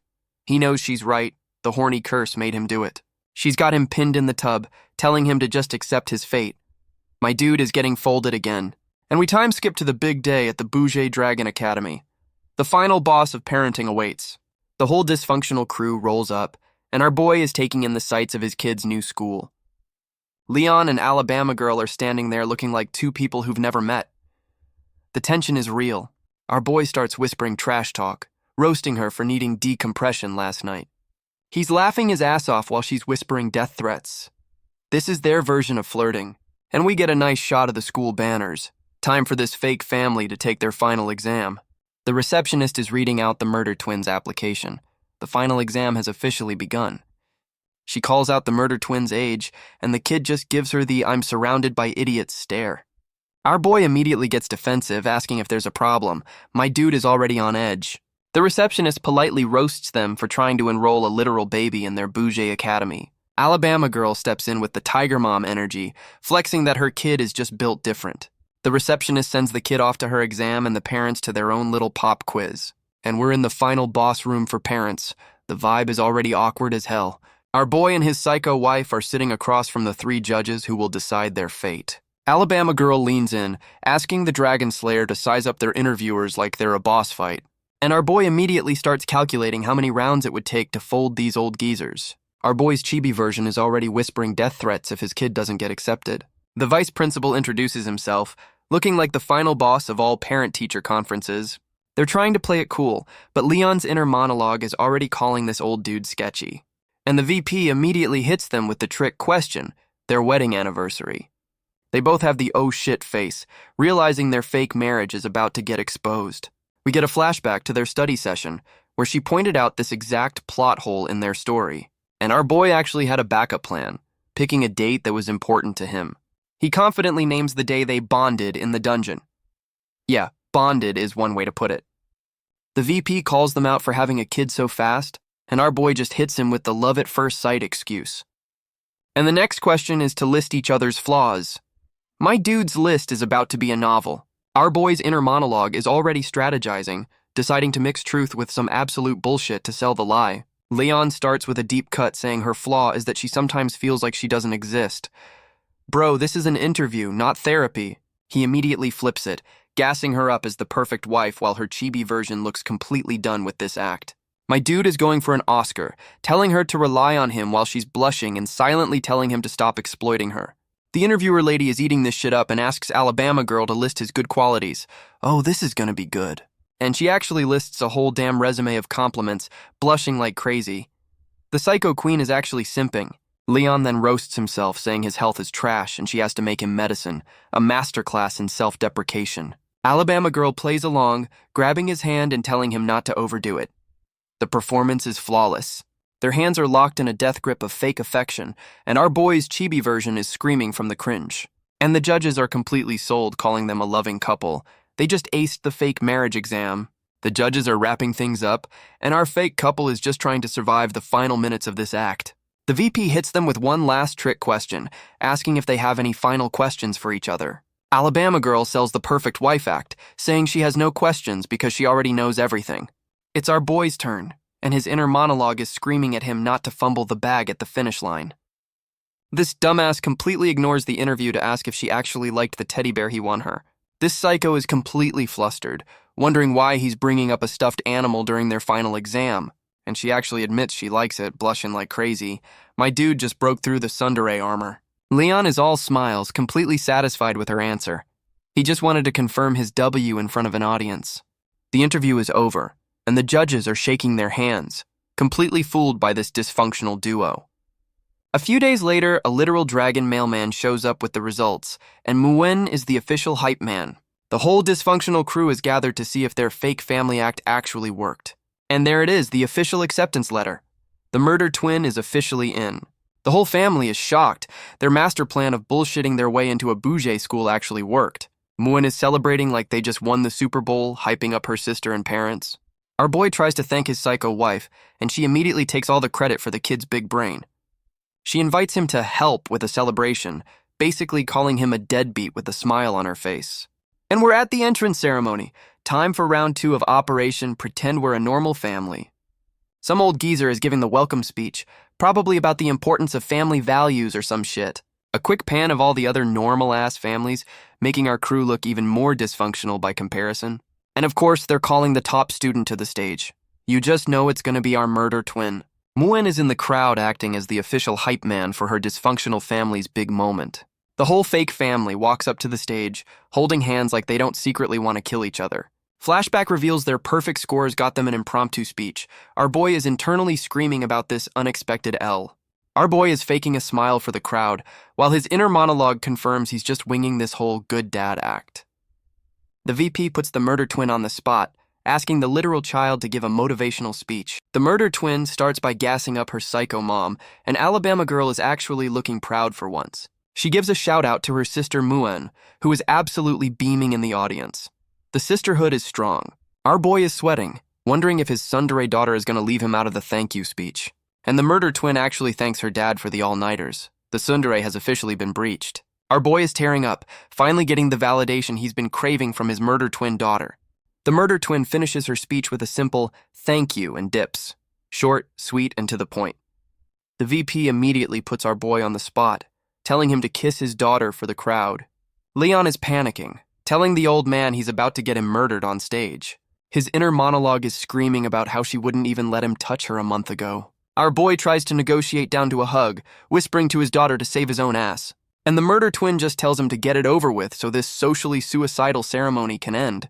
Leon is completely shocked that his tsundere daughter is actually letting this happen. And he goes for it, giving her a kiss on the forehead. The character development is real. Muen immediately starts screaming from the crowd, demanding her turn. This kid is a menace. The murder twin is a blushing mess while Alabama Girl is just relieved she wasn't the one on stage. The VP is gassing up this dysfunctional crew as a model family. The propaganda is working a little too well, and the VP immediately puts our boy on the spot, asking why he hasn't kissed his wife yet. This old man chose violence. Leon's inner monologue is screaming about how he should have folded this old geezer during the interview, but he immediately remembers it's for his kid, forcing himself to play the part of the happy dad. Our boy goes full actor mode, grabbing his psycho wife and telling her to play along for the crowd. He's whispering threats while Muen is in the crowd cheering them on. The ultimate peer pressure. Alabama Girl is having a system meltdown, wondering how he's so damn calm about this whole thing. She just gives in, deciding to get this public humiliation over with as fast as possible. Our boy lands a kiss on the cheek and she's a blushing mess. He is absolutely loving this. She's completely short-circuited while he's got that smug look of a man who just won the war. Alabama Girl is still processing that kiss, looking flustered as hell. My dude's public display of affection just broke her brain. Our boy is on stage soaking up the applause while the crowd chants for an encore. He's a natural at this fake husband gig. Leon leans in and whispers that kissing her is a great stress reliever. My dude is trolling his psycho wife on stage, and she is absolutely fuming, monologuing about how she'd fold him if there weren't witnesses. The tsundere is back. The VP officially dismisses them, calling them the model family of the year. The scam was a complete success, and now it's time to drop the murder twin off at her new bougie boarding school. The fake family field trip is over. Muen is giving her sister a hug, and the murder twin actually looks sad to be leaving. The sister bond is real. Our boy gives his daughter the full dad lecture, and she hits him with the "I'm not a kid anymore" line. Leon immediately throws his psycho wife under the bus, claiming the whole speech was her idea. She's not buying it. He finishes by telling her to throw hands if anyone messes with her. The Dragon Slayer's parenting advice is always violence. Leon is telling his daughter how his master used to beat his ass for fighting. The family tradition of violence is strong. He promises not to beat her, and Muen is just clinging to his leg, happy to be part of the dysfunction. The murder twin looks like she just took his throw hands advice as a direct command from God. And we're back in the Psycho Queen's war room, where all the evil plans get cooked up. Alabama Girl is doing some light reading on forbidden blood curses that cost the user's life. Totally normal hobby. And of course, she's already thinking about how to weaponize this one-time use death spell. This psycho never rests. She gets interrupted mid-scheming, and you know someone's about to get folded for bad timing. A new maid shows up, and you know she's important because she got a whole-ass intro card. The maid reports that our boy's master is missing. Looks like that favor just got a whole lot more complicated. She says all traces were professionally erased. Yeah, this has nefarious plot written all over it. Alabama Girl is finally realizing our boy's master isn't just some random farmer. Took her long enough. She's sending her new snake maid on a covert op to find the old man. My dude's problems are her problems now. And we cut to our boy in full-on dad mode, teaching Muen how to throw hands with a stick. He's giving her a pep talk and she's eating it up. The Dragon Slayer is now a little league coach. Muen immediately goes full gremlin mode with 2 sticks, and our boy is just stunned by her raw power. And of course, Alabama Girl rolls up to witness this wholesome domestic chaos firsthand. Muen immediately spots her mom, completely derailing the training session for a family reunion. This psycho gives our boy a smug look, asking if he's back from his rounds. The shade is palpable. She immediately switches to perfect mom mode, and Muen snitches that her dad taught her sword fighting. And she actually gives him a not bad, telling them to get ready for dinner. The domestication is mutual. Muen is losing her mind over the dinner menu. This kid's priorities are absolutely in order. The kid runs off to dinner, leaving our boy alone with the final boss. The mood just shifted. Alabama Girl looks genuinely shocked, probably because our boy pointed that training stick at her. And she immediately goes on high alert. My dude just accidentally triggered her psycho mode. This psycho is already accusing him of treason for pointing a stick at her. The drama is off the charts. Our boy just calls her out on her BS, reminding her it's literally just a stick. She hits him with the backhanded compliment, saying a stick is a weapon in the Dragon Slayer's hands. Leon is just tired of her games. He knows she's just trying to start shit for fun. He calls her out for her tsundere compliment, and she immediately gets flustered and denies it. Our boy admits he was trying to mess with her, and she roasts him for being too weak to even try. Alabama girl drops some intel that the murder twin actually wrote a letter saying she's doing fine. Our boy is like, that's it? And she has to explain that's basically a novel for a tsundere. Leon immediately connects the dots, realizing the murder twin gets her tsundere genes from her psycho mom. She explains the murder twin is just a classic dragon simp who only respects strength. And she drops the bomb that the murder twin sees him as her new rival. My dude just got a new hater. Our boy is just happy she doesn't think he's a total scrub, while her chibi version calls him an idiot. This psycho reveals the murder twin used to secretly check on him when he was in a coma. The tsundere runs deep. She's dropping lore about how he was the only one who could calm them down as babies. The dad instincts were always there. We get a flashback to baby twin duty, and my dude was a natural from the start. And our boy drops the tragic orphan backstory, admitting he has no idea what a real family feels like. We get the full tragic backstory, starting with our boy as a lonely orphan. His master and his wife took him in, giving him a home for the first time. But even then, my dude was still feeling that orphan angst, watching other families. He's wishing his master and his wife were his real parents. The feels are real. His master's wife hits him with the "you'll be a dad one day" foreshadowing. She tells him his real family is the one he'll make, and we get a vision of his dysfunctional crew. And our boy finally accepts his psycho wife and kids as his real family. The character arc is complete. And of course, Alabama girl immediately ruins the heartfelt moment by calling him out for spacing out. Our boy gets all flustered, trying to play off his emotional breakthrough like it was nothing. And we end the emotional scene with a classic leg shot. The manhwa priorities are in order. Alabama girl hits him with the "thank me by putting on my shoes" line. The power plays never stop. Our boy's brain just blue screened. He was not expecting a foot fetish side quest after that emotional moment. Leon is trying to stand up for himself, refusing to be her personal shoe putter on her. He's bringing up his dignity, reminding her he already washed her feet once. My dude, dignity left the building chapters ago, and she just kicks him in the face, reminding him he still owes her for that public kiss. This psycho is telling him to shut up and get to work. Her negotiation tactic is always a foot to the face, and our boy folds like a cheap suit, immediately getting on his knees to put on her shoe. She roasts him for being a simp, and he hits her back by comparing her to a donkey. My dude chose violence, and she is absolutely fuming. He just hit the instant rage button with that donkey comment. This psycho immediately tries to fold him with a kick, but our boy's dodge game is on point. Our boy is running for his life while she's already scheduling his ass whooping for later tonight. A few days later, the whole dysfunctional crew is waiting for the murder twins' school bus.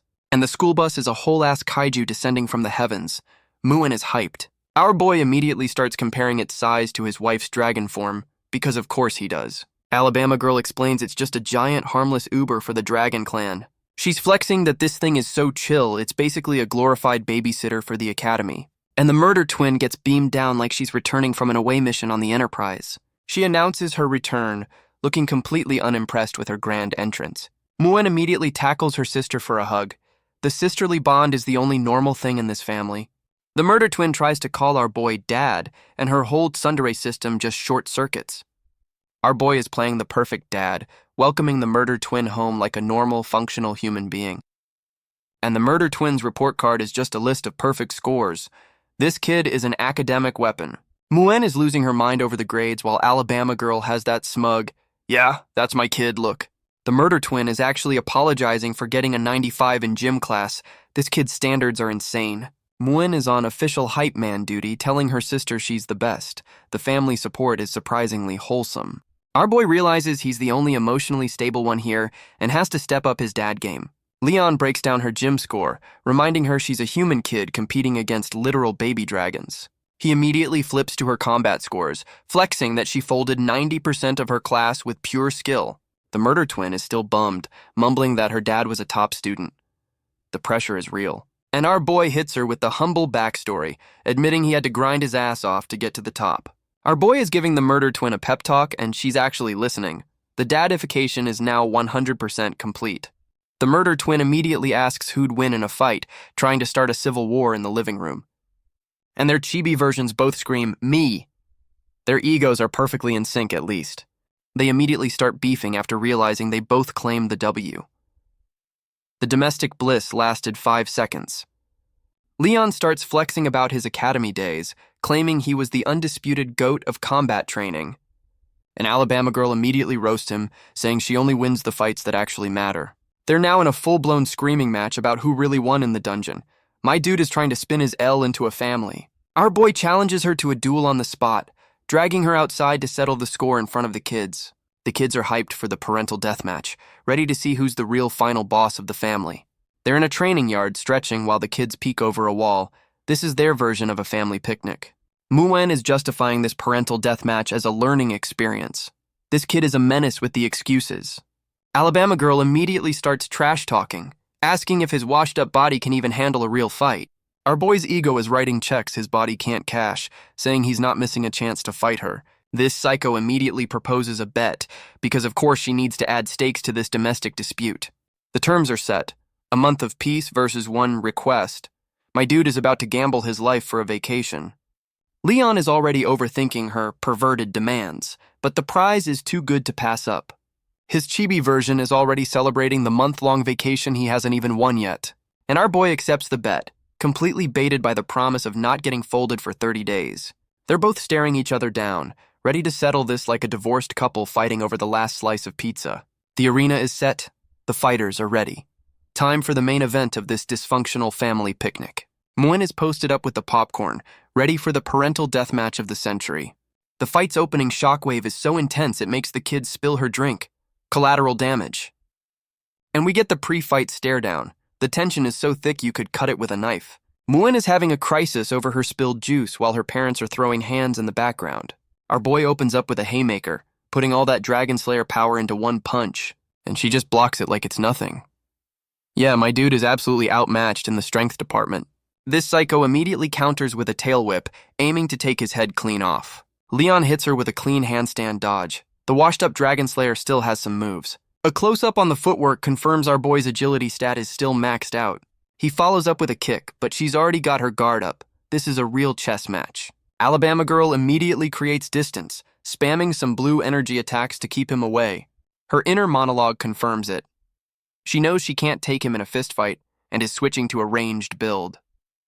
Our boy immediately calls her out for being scared to throw hands up close. This psycho just says a win is a win and starts spamming purple fireballs. No honor in this dojo. Leon is on the defensive, dodging explosions like he's in a damn bullet hell game. The murder twin is giving a full play-by-play, explaining the fight strategy to her worried sister. She drops the analysis that her mom is only using magic because she's scared of our boy's hands. Muen is gassing up her sister's big brain, and the murder twin just credits her teacher, a humble queen. Alabama girl is taunting him from a distance, basically daring him to close the gap. Our boy is tanking the hits, yelling that he's not just fast, he's also hard. My dude, phrasing. This psycho just doubles down, charging up a spirit bomb like she's trying to level the whole damn castle. Our boy is weaving through her magic spam like a pro. The washed-up Dragon Slayer still has the moves, and she just nukes the training ground. This is what happens when you don't set ground rules for a domestic dispute. Leon pops out of the smoke with a lightning buff, calling her slow. My dude just went Super Saiyan. Alabama girl is shook, realizing he's using magic to amp his physical stats. The Dragon Slayer has a new build. Our boy is screaming about his 1-month vacation. He's not fighting for his life, he's fighting for his PTO. He closes the gap and starts throwing hands, hitting her with a lightning-fast combo. She's monologuing that he's still nerfed, but my dude is pushing his body to the limit for that vacation. And our boy gets that "I've got you now" smirk. He's found an opening in her defense. He fakes high and goes for a low sweep. The Dragon Slayer is about to put her on her ass. Alabama girl is absolutely seething. She knows she just got outplayed by a washed-up dumbass. And our boy immediately starts celebrating his W. My dude, the fight ain't over till it's over. He sweeps her off her feet but catches her mid-fall. The fight just turned into a damn tango. He's got her wrist, turning a takedown into a romantic dip. The Dragon Slayer's got some smooth moves. They're locked in a stare-down, and the sexual tension is back with a vengeance. They're both blushing messes, completely forgetting they were just trying to murder each other. And she immediately hits him with a point-blank magic attack. The tsundere chose violence over feelings. Our boy is screaming his head off, thinking he's about to be a human barbecue for that vacation. He stops panicking, realizing something is off. The fire isn't exactly fiery. This psycho hits him with a fake-out fire attack and calls him out for getting distracted. She plays dirty. Muen runs up to the wreckage, asking for the final score on the parental deathmatch. Our boy is clutching his throat, admitting he took the L. My dude's pride is in the damn mud. Alabama Girl actually compliments his skills while he's still trying to argue he could have won. This psycho gets a smug look on her face, reminding him about the bet he just lost.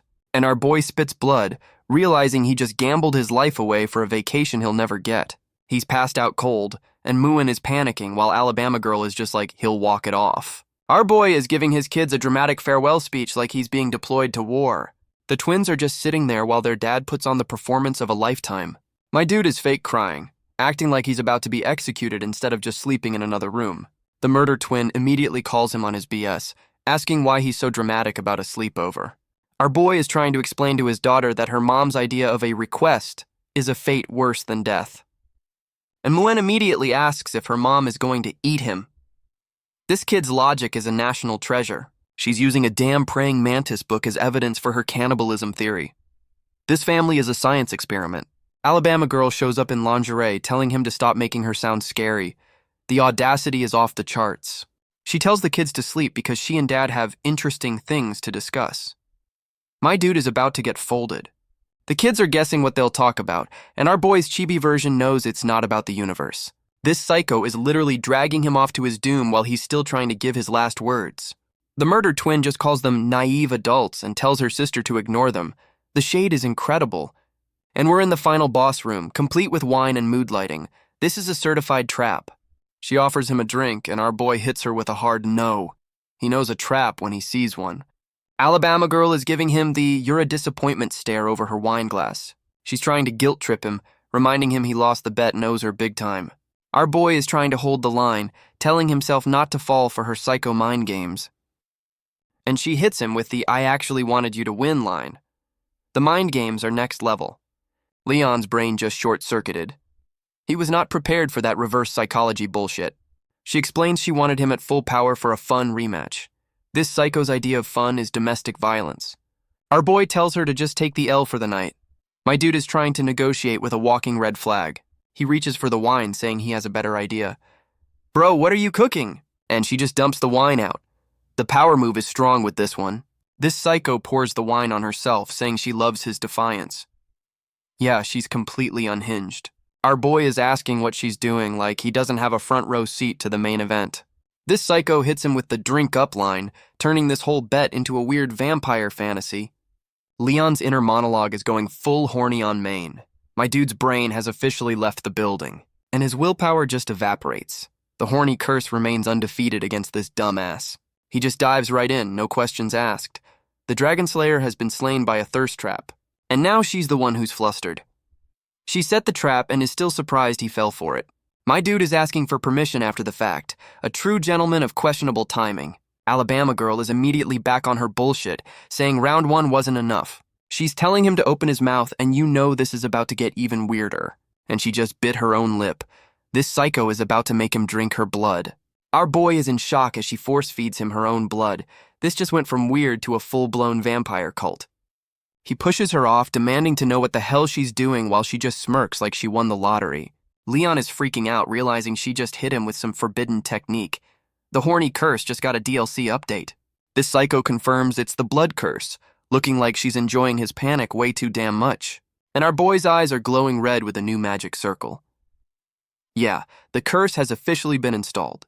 She drops a lore bomb that she's missed this feeling since he'd used it on her eye. Hold up, what? Our boy is pissed, asking if she knows the price of that spell. My dude, she literally wrote the user manual. She explains she nerfed the curse to only keep the enchanting part. This psycho modded the forbidden magic. Leon is losing his mind, saying his body is on fire. The horny curse is now at 110%. She's monologuing about how she's always the one forcing him. Yeah, she's about to flip the entire script. This psycho hits him with the "beg me" line, flipping the entire power dynamic on its head. She's in full villain mode, calling him her delicious captive. My dude is on his knees and absolutely cooked. Our boy is fighting for his life against the horny curse 2.0, and he is losing badly. She's taunting him about how down bad he looks, and all he can do is deny it while blushing. And she pulls out a magic mirror. You know this is about to be used for some next-level blackmail. This psycho confirms it's a magic camera to record his L. The psychological warfare is off the charts. The curse forces him to admit he wants to kiss her while staring at his own reflection. The humiliation is real. His willpower kicks in for a split second, trying to fight the horny curse's mind control. She's loving every second of this, telling him to say it again like she's his damn drill sergeant. And he screams it out loud while his inner monologue confirms his mouth has been hijacked by the curse. This psycho is rubbing his L in his face, roasting him for begging his enemy for a kiss. And she hits him with the ultimate blue ball, telling him he's not getting shit. Our boy's system is glitching out as the horny curse goes into overdrive from the rejection. And the curse just takes the wheel, making him shove her onto the bed. He's officially gone feral. Leon is on top of her, completely out of control. The horny curse just gave him a temporary buff. She's acting all smug, like this wasn't her exact plan from the damn start. My dude is kissing her hand, and the curse is making him say all the horny shit out loud. She's monologuing that this is exactly how she acted. This is just a petty revenge plot. Alabama girl is looking smug as hell, basically saying, "Welcome to my world, dumbass." And our boy just gives in, telling her she asked for this before they finally kiss. This psycho is monologuing about seeing him fall. Yeah, this was a full-blown revenge plot from the start. And we get the morning after shot of the castle. You know our boy is waking up with some serious regrets. A close-up on her hair because even after a night of psychological warfare, the art has its priorities. Our boy wakes up next to the psycho queen, looking like he just remembered he sold his soul for some cursed blood. Leon is having a full system meltdown, realizing he took another massive L to the horny curse. He's blaming the blood curse for making him beg. My dude, you were already down bad. This just sealed the deal. Our boy is seething about his shattered dignity. Bro, your dignity checked out chapters ago. He's roasting her for sleeping peacefully after orchestrating his entire downfall. The salt is real. Leon is staring at her, thinking she looks defenseless. My dude, that's a trap and you know it. And he immediately gets flustered, realizing he's been caught simping over the woman who just owned him. Our boy is freaking out that he touched her face, trying to deny his own horny on main instincts. He's trying to gaslight himself into believing he just wanted to wake her up. My dude, we all saw you. Leon is wondering why she's not reacting, thinking this psycho is just faking it to mess with him. Our boy starts poking her, trying to call her bluff. Bro, maybe check for a pulse first. He's still caressing her face, trying to roast her for not waking up. The horny curse is a persistent one. This dumbass finally connects the dots, realizing the blood curse might have some side effects for the caster. He remembers the curse put him in a 2-year nap and figures she's down for at least a week. Our boy is doing the mental math, realizing he has a whole week of freedom from the psycho queen. And his first thought is to dip. This man sees a window of opportunity and he's taking it. He's already rummaging through her shit, looking for his escape gear. The Great Escape is officially on. Leon's got his escape potions ready, convinced he can outrun his problems and the psycho queen. He's standing over her like a villain, monologuing about how she'll never catch him. My dude, don't jinx it. The evil laugh of a man who thinks he's finally free. This is gonna age poorly, I can feel it. And the laughter dies. The reality of being a deadbeat dad is already starting to sink in. My dude's whole escape plan just deflated. The guilt trip is coming from inside the house. He puts the potions back, realizing he can't just dip on his new dysfunctional life. The domestication is complete. Our boy remembers there's still a whole-ass conspiracy waiting for him back home. Yeah, maybe stay put. He remembers his psycho wife is actually handling his business for him, the perks of a toxic relationship. And the real reason hits him. My dude is actually starting to care about this fake family. He's thinking about his kids, and Muen is out here trying to catch butterflies. The dad instincts have won.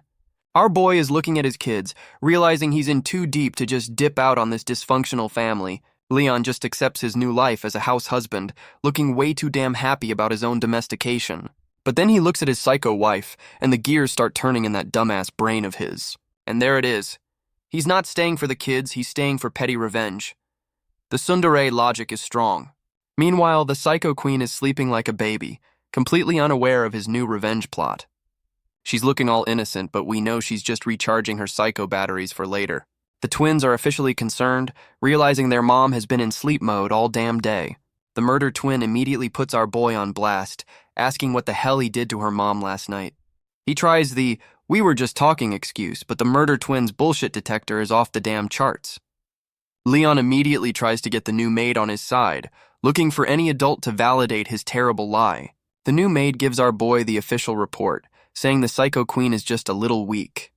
Yeah, that's one way to describe a self-induced coma. She immediately takes over all clan duties, basically telling our boy to sit down and look pretty. He's not complaining. Muen is at her mom's bedside, promising to be a good girl. This is the most wholesome moment this family has had all week. Our boy's chibi version is already plotting, deciding he needs to give the psycho queen a sponge bath. The murder twin is not impressed.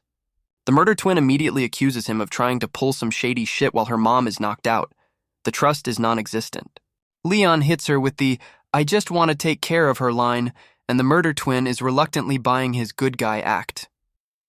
He sends the kids off to bed, and Muen promises to come back tomorrow. The domestic dad routine is in full effect. Muen wishes him good night, and our boy is soaking up this rare moment of being a functional father. And with the kids gone, our boy is back to scheming over his unconscious psycho wife. The revenge plot is back on. He decides to get some water to clean her up. Step 1 of Operation Petty Revenge is officially underway. Our boy is wringing out a cloth, officially starting phase 1 of Operation Get Back at the Psycho Queen. He's cleaning her up, telling himself it's just so she doesn't get sick. Bro, we know you're plotting. Leon is noticing she's so weak her dragon tail is gone. He's analyzing her nerf for his next move. My dude's inner monologue is already asking if he should change her clothes. The revenge plot is escalating. He opens her closet and realizes he can play dress-up with his unconscious psycho wife. The opportunity is too good, and he immediately picks out the most down-bad outfit he can find. This man is on a mission. This dumbass is now trying to figure out how to make bunny ears. The dedication to the bit is insane. He decides to braid her hair into fake ears. The galaxy brain is working overtime for this petty W. Our boy is blushing, super proud of his handiwork. He's about to get himself murdered when she wakes up. And there it is. He put his unconscious psycho wife in a bunny girl outfit. This is the pettiest revenge in history. Leon's admiring his handiwork. Dude, you're playing with fire, literally. Oh shit, his horny curse is flaring up. This ain't good. Leon's panicking. The bunny girl outfit did him dirty. Flashback to Alabama girl explaining the horny curse.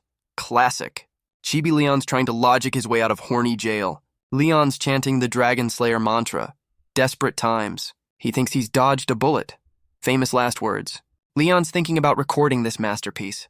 Bold move. Chibi Leon remembers the Psycho Queen's security system. Leon's searching for the camera. This is gonna backfire. And our boy finds a camera. The blackmail potential is too high for this dumbass to ignore. His chibi versions are having a full-blown photo shoot, documenting his W for the history books. My dude is physically forcing her to smile for the picture. This is the pettiest shit I've ever seen. Leon is monologuing about saving these photos for future blackmail. This man is a menace to society. And of course, she starts waking up mid-photo shoot.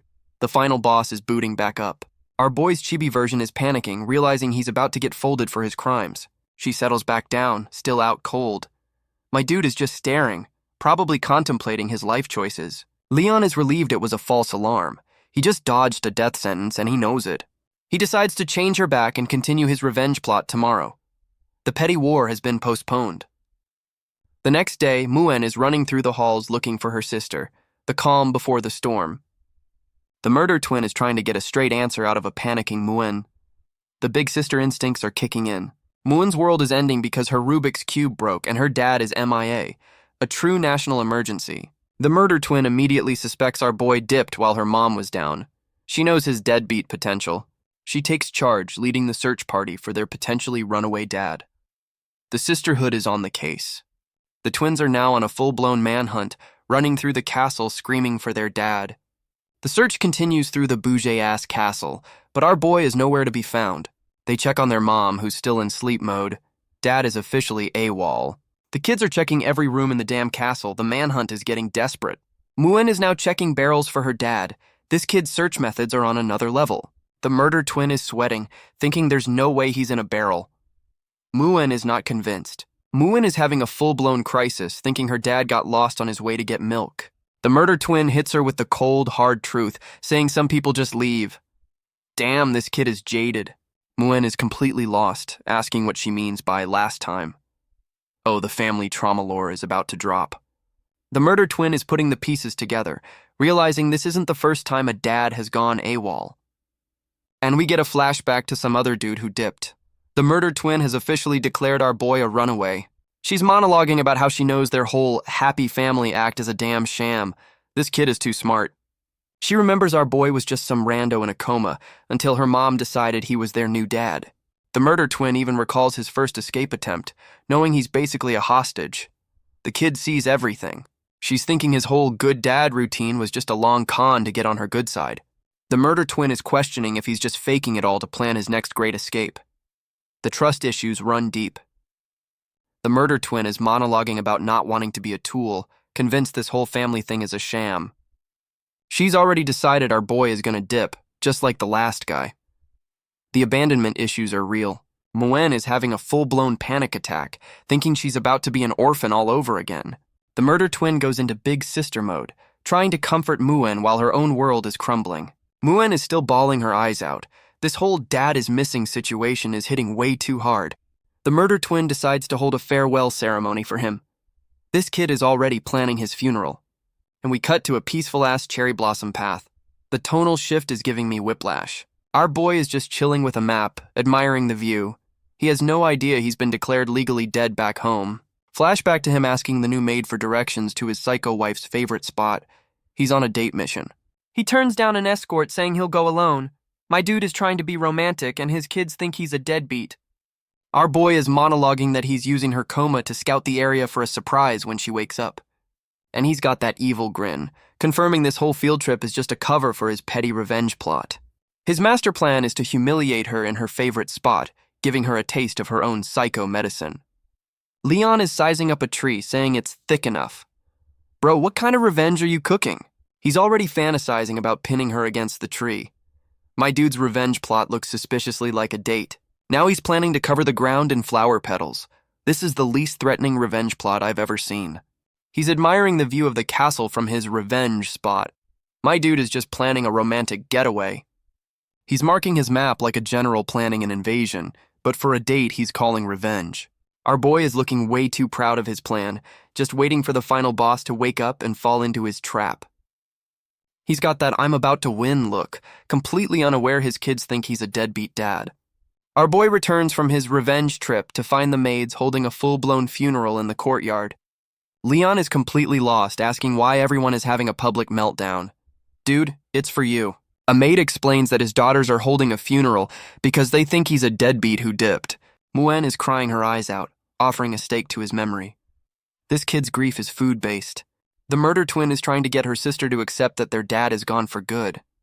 The trauma is real, and this dumbass thinks it's just a game, deciding to play along with his own funeral. He makes a dramatic entrance through the crowd of maids who are shocked to see the ghost. Our boy walks up to his own funeral and offers to play the sad music. The disrespect is legendary. He finally sees the shrine and realizes the guest of honor is a framed picture of himself. Leon is just admiring his own picture, thinking he looks handsome. Bro, read the damn room.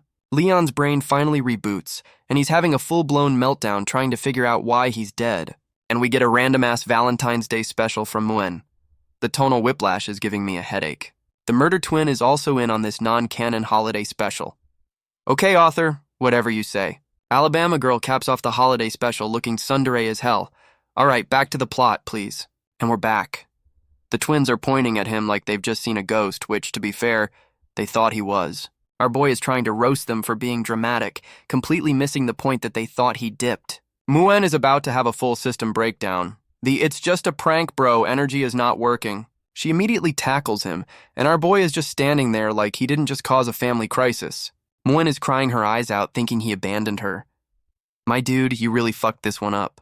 Leon finally switches to dad mode, comforting her and trying to undo the emotional damage he just caused. The murder twin explains her trust issues while our boy hits her with the lamest "just went for a walk" excuse ever. And the murder twin is hit with a wave of guilt, realizing she might have actually misjudged the dumbass. Our boy scoops up Muen and dismisses the funeral party. The crisis has been averted for now. Muen immediately asks if she can eat the funeral steak. This kid's priorities are always on point.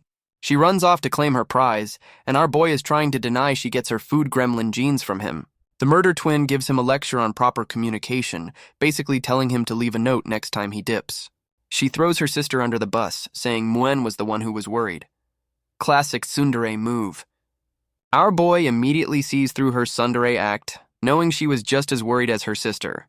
And the murder twin actually apologizes for not trusting him. The tsundere wall has been breached again. Leon is completely stunned by the apology. He was not expecting this level of character development.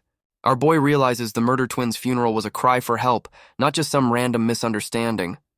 Leon is actually taking the L, admitting he's the one who failed to give his kid a sense of security. He's got her whole tsundere personality mapped out, knowing that promises are cheap for a kid with trust issues. My dude clenches his fist, deciding to prove he's a real dad with actions, not just empty words. He gives her a head pat and promises to stick around. The tsundere is soaking it up, even if she won't admit it. The next day, Muen is on bedside duty while the Psycho Queen is still rebooting from that blood curse. And the final boss's eyes snap open. The week of peace is officially over, my dude. Muen is hyped that her mom is finally back online after her self-induced coma. The kid is crying her eyes out, telling her mom how worried she was. This family really needs a therapist. Alabama girl actually apologizes, showing a rare glimpse of the mom under all that psycho. Alabama girl wakes up realizing the blood curse has left her completely powerless. The tables have turned. She drops a lore bomb that the curse is worse because she used it before to save our boy's ass. This psycho's first thought is that our boy has already dipped. The trust is absolutely non-existent. Muen confirms she's been out for 2 days, and Alabama girl is already planning a damn manhunt. She's about to send out a search party but plays it cool for Muen, asking about dinner. And our boy bursts in with a giant-ass fish, completely ruining her deadbeat dad theory. He's flexing his provider skills while she's in the background looking absolutely shook that he's still here. Our boy finally notices the final boss is back online and looks genuinely surprised. He plays it cool while she's demanding to know where he's been, still convinced he tried to dip. Leon hits her with the perfect husband act, saying he was just catching a fish for his dear wife. Alabama girl is a blushing mess over the dear comment while Muen gasses him up. The tsundere system is crashing. Our boy gives Muen a side quest to get her out of the room. He needs to talk to the final boss alone. Muen accepts her fish delivery mission with the confidence of a damn general. He sends the kid off, telling her the adults have business to discuss. Yeah, business. Alabama girl immediately drops the act, admitting she thought he dipped. A rare moment of vulnerability. Leon hits her with the "we have unfinished business" line. My dude is about to go on the offensive. She's completely lost, not used to him being the one with a plan. Our boy reminds her of what she did when he first woke up. Oh, he's bringing up the OG horny curse. The Psycho Queen is finally connecting the dots, realizing her past bullshit is coming back to haunt her, and he confirms it with a villainous grin. The revenge plot is officially a go. Alabama girl is trying to play tough from her sickbed, warning him not to get any funny ideas. Our boy immediately calls out her hypocrisy, reminding her she pulled the same shit when he was weak. This psycho tries to threaten him with a future ass-whooping, but my dude is not having it. Leon gets right in her face, saying he has zero regrets about this revenge plot. And he just scoops her up princess style, completely committed to this petty revenge kidnapping. He's got that villain smirk, telling her it's her turn to be the prisoner of war. Our boy is carrying her to the cherry blossom spot he scouted while she's losing her damn mind. He hits her with the smooth, "Don't move or you'll fall" line mid-kidnapping. The audacity. She's fuming, monologuing that she'd fold him into a pretzel if she wasn't completely nerfed. And they've arrived at the romantic-ass tree he picked out. The revenge date is officially on. Alabama girl is sitting in his petal-covered revenge spot, demanding to know what the hell is going on. Our boy explains he did some light stalking while she was napping to plan this whole revenge tour. She's pissed, realizing this dumbass has a whole multi-stop revenge date planned out. He's showing her the view of her own castle like a damn real estate agent of pettiness. Leon is monologuing about making her feel shame, bringing up his destroyed hometown for emotional damage. He hits her with the "I can be a psycho too" line and activates some kind of matching curse tattoo. The same magic seal appears on her chest and she's shook. He just gave her magical malware. My dude is trying to act tough, saying he's just as petty as any dragon. Bro, we know. He grabs her by the chin, telling her to watch closely. The revenge plot is getting spicy. Our boy points to her castle, saying it's the source of her pride. Yeah, he's about to do something stupid. Leon is on his full villain arc, telling her she's his puppet now. My dude is really feeling himself. He shoves her down, asking how it feels to be on the receiving end of the humiliation. The pettiness is off the charts. Our boy gets in close, reminding her this is just karma for all the shit she pulled on him. Her inner monologue confirms the curse is working. Her body is betraying her mind. The horny curse strikes again. And the Psycho Queen gets that "I've still got a plan" look in her eye. Oh, this ain't over. She summons her damn tail and wraps it around him. This psycho always has one more trick up her sleeve. Leon is completely shook, realizing she's not as nerfed as he thought. My dude's plan just hit a snag. She's taunting him, telling him to get his revenge in now because her comeback is going to be brutal. This psycho is already planning her counter-revenge plot while she's still the victim of his. Our boy just shrugs off her threats, telling her to worry about the present. He's all in on this revenge date. Our boy is monologuing about his carnival of revenge. My dude, you're on a date, not a warpath. And we cut to the next morning. The revenge seems to have been an all-night affair. Our boy is back in bed looking absolutely gassed from his revenge tour. He's bragging about dragging her all over the damn country. Bro, that's called a vacation, not vengeance. He's looking at her sleeping, thinking she's satisfied.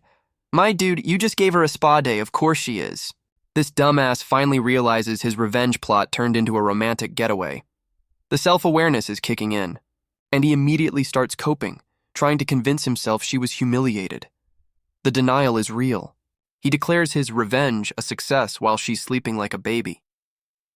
Yeah. Keep telling yourself that, buddy. Our boy tries to dip before the maids catch him, trying to maintain his "we're not a real couple" act, and she grabs him mid-escape. Oh shit, she was awake the whole damn time. Our boy is caught lacking, and the psycho queen is acting like she just woke up from a nap. She hits him with the "I'm cold" excuse, trying to justify her death grip with a damn biology lesson. Leon is trying to hold the line, telling himself not to fall for her psycho manipulation for the 10th time. And he immediately folds, grabbing her hand. His willpower has the structural integrity of a wet noodle. My dude just pulls the covers over both of them. The simp has officially returned to his natural habitat. He's justifying this L by saying it's warmer. Bro, you're not fooling anyone with that weak-ass excuse. And we get the romantic lovebird shot. The Manhwa is really trying to sell this toxic relationship. Muen is outside crying, thinking her mom is still in a coma. Little does she know the final boss is rebooted. She runs into the room to check on her mom, about to walk in on the most awkward morning ever. Muen is trying to wake her up, completely oblivious to the deadbeat dad hiding under the damn covers. Alabama girl is trying to play it cool, telling Muen to go bother her dad. Yeah, she's been caught.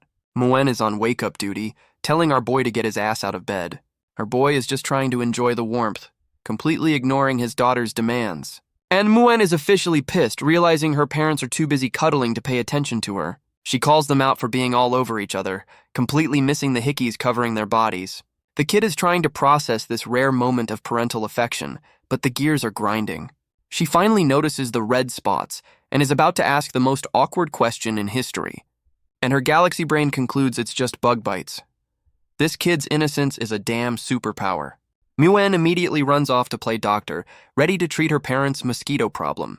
She finds some Dragon brand ointment, about to douse them in the fantasy equivalent of Benadryl cream. Muen is on her doctor shit, declaring herself the head of household while her parents are sick. The kids are slathering our boy in ointment while he's still passed out. This is their version of a wellness check. Our boy finally wakes up from his revenge coma, completely unaware of the crime scene he's in. He's wondering why his face is wet, and the psycho queen is just sitting there looking like she knows something. The chibi reveal shows they're both covered in green goo. Muen's medical treatment was a full-body experience. Our boy immediately starts roasting her, completely forgetting he looks like a damn Ninja Turtle himself. Muen proudly explains her bug bite diagnosis. This kid's innocence is a goddamn national treasure. Alabama girl is trying to do damage control while our boy is just trying not to die of embarrassment. Muen is fishing for praise, completely oblivious to the fact she just walked in on the aftermath of a war. Our boy has to take the L and praise her for turning them into Shrek. The things you do for your kids. Muen gives her parents a lecture on privacy. This kid is accidentally the most mature person in the room. And we cut to a bowl of rice.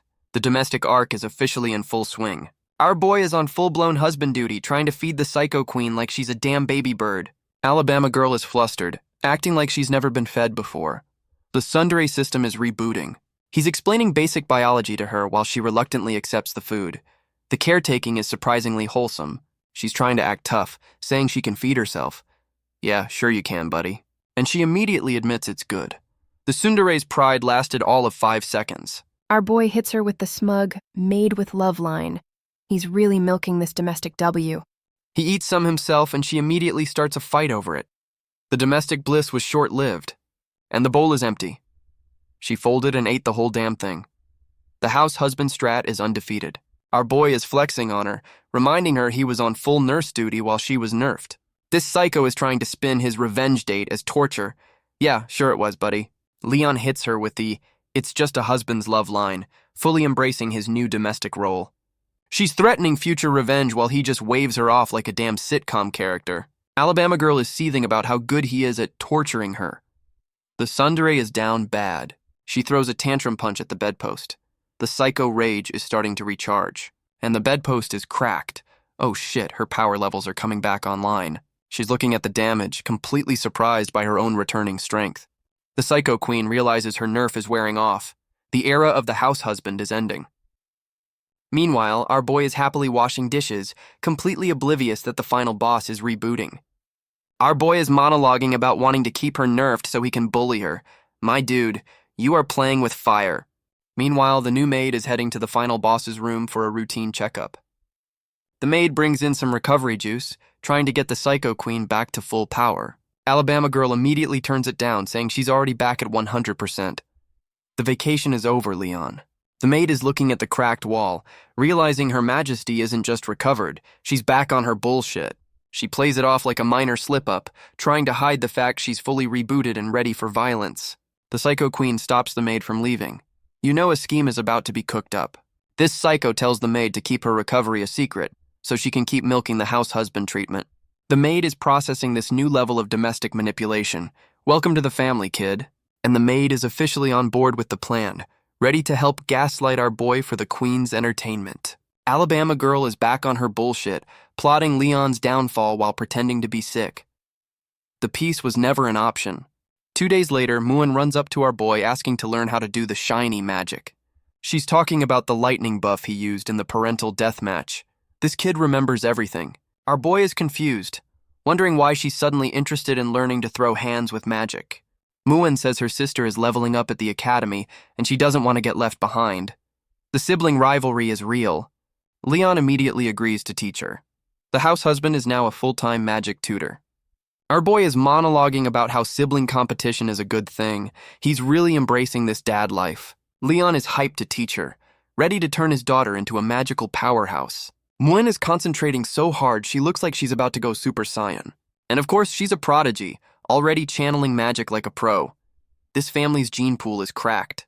Our boy's inner monologue is asking if she's a genius. Bro, the whole family is built different. And her mana bar immediately hits 0, telling her dad she's hungry. This kid runs on snacks, not magic.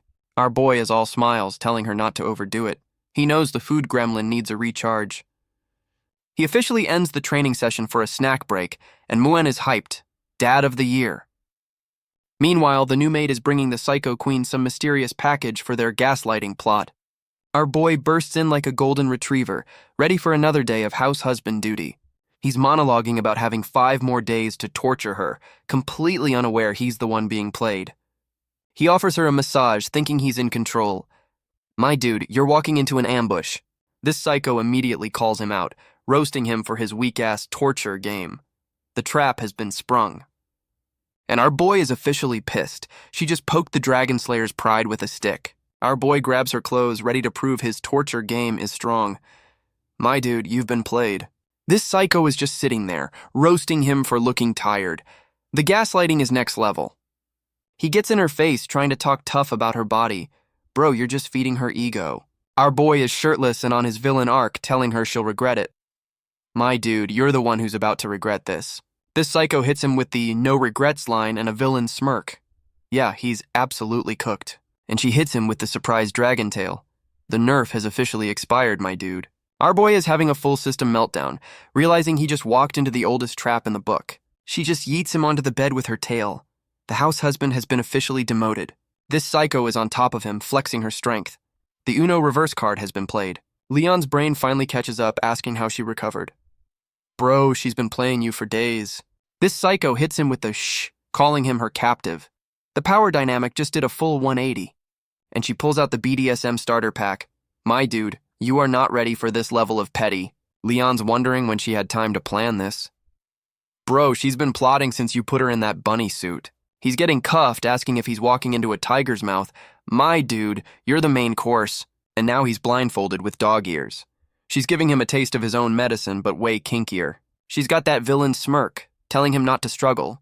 Yeah, she's enjoying this a little too much. Our boy is asking if this is a torture session. Bro, this is a full-blown HR violation. He's trying to flex his anti-interrogation training while she's holding a damn magic lie detector. And the orb immediately broadcasts his horny on main thoughts for the whole room to hear. The ultimate L. He's freaking out while his inner simp is begging for more. The humiliation is now at 200%. This psycho is rubbing it in, asking who's the one begging now. The smug energy is off the charts. Our boy's chibi version is stuttering her name, completely broken by the horny lie detector. Leon is in full denial mode, screaming that the voice from the orb isn't his. Yeah, sure it isn't, buddy. She shoves the orb in his face, offering him a front row seat to his own humiliation. And the orb just keeps broadcasting his inner simp's entire wish list. The evidence is damning. Our boy is officially broken, begging her to stop while she just smirks at his suffering. And she pulls out a damn riding crop. The BDSM starter pack just got a DLC. This psycho is telling him to repeat his horny thoughts out loud.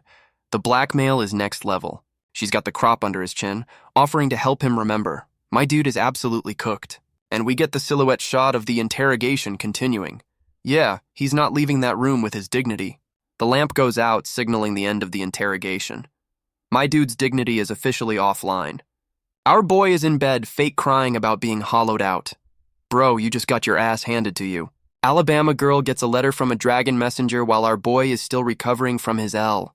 Leon asks what's up, probably hoping it's not another bill for his emotional damages. The Psycho Queen says they've been summoned to the academy. Her face says this ain't a field trip. She drops the news that the murder twin got into a fight, and our boy is absolutely shook. We cut to the murder twin at the academy, looking like she's about to commit another crime. And the kids she fought are all beat to hell. Yeah, she definitely didn't lose that fight. The parents are now in a meeting with the vice principal. This is the most awkward parent-teacher conference ever. Alabama girl is giving the VP the "you're about to die" stare. She's ready to choose violence for her kid. The other mom is going full Karen mode, pissed that 3 kids ganged up on her precious daughter. Our boy and the Psycho Queen are checking on the murder twin, who looks completely unbothered by the whole situation. And the vice principal hits them with the plot twist. Their daughter was the one who folded all 3 of them. The Psycho Queen is trying so hard not to look proud while the other mom's brain just blue-screened. Our boy's chibi version is shook, while the murder twin is just standing there like it's another Tuesday. Leon is in full proud dad mode, gassing up his daughter for winning a 3v1.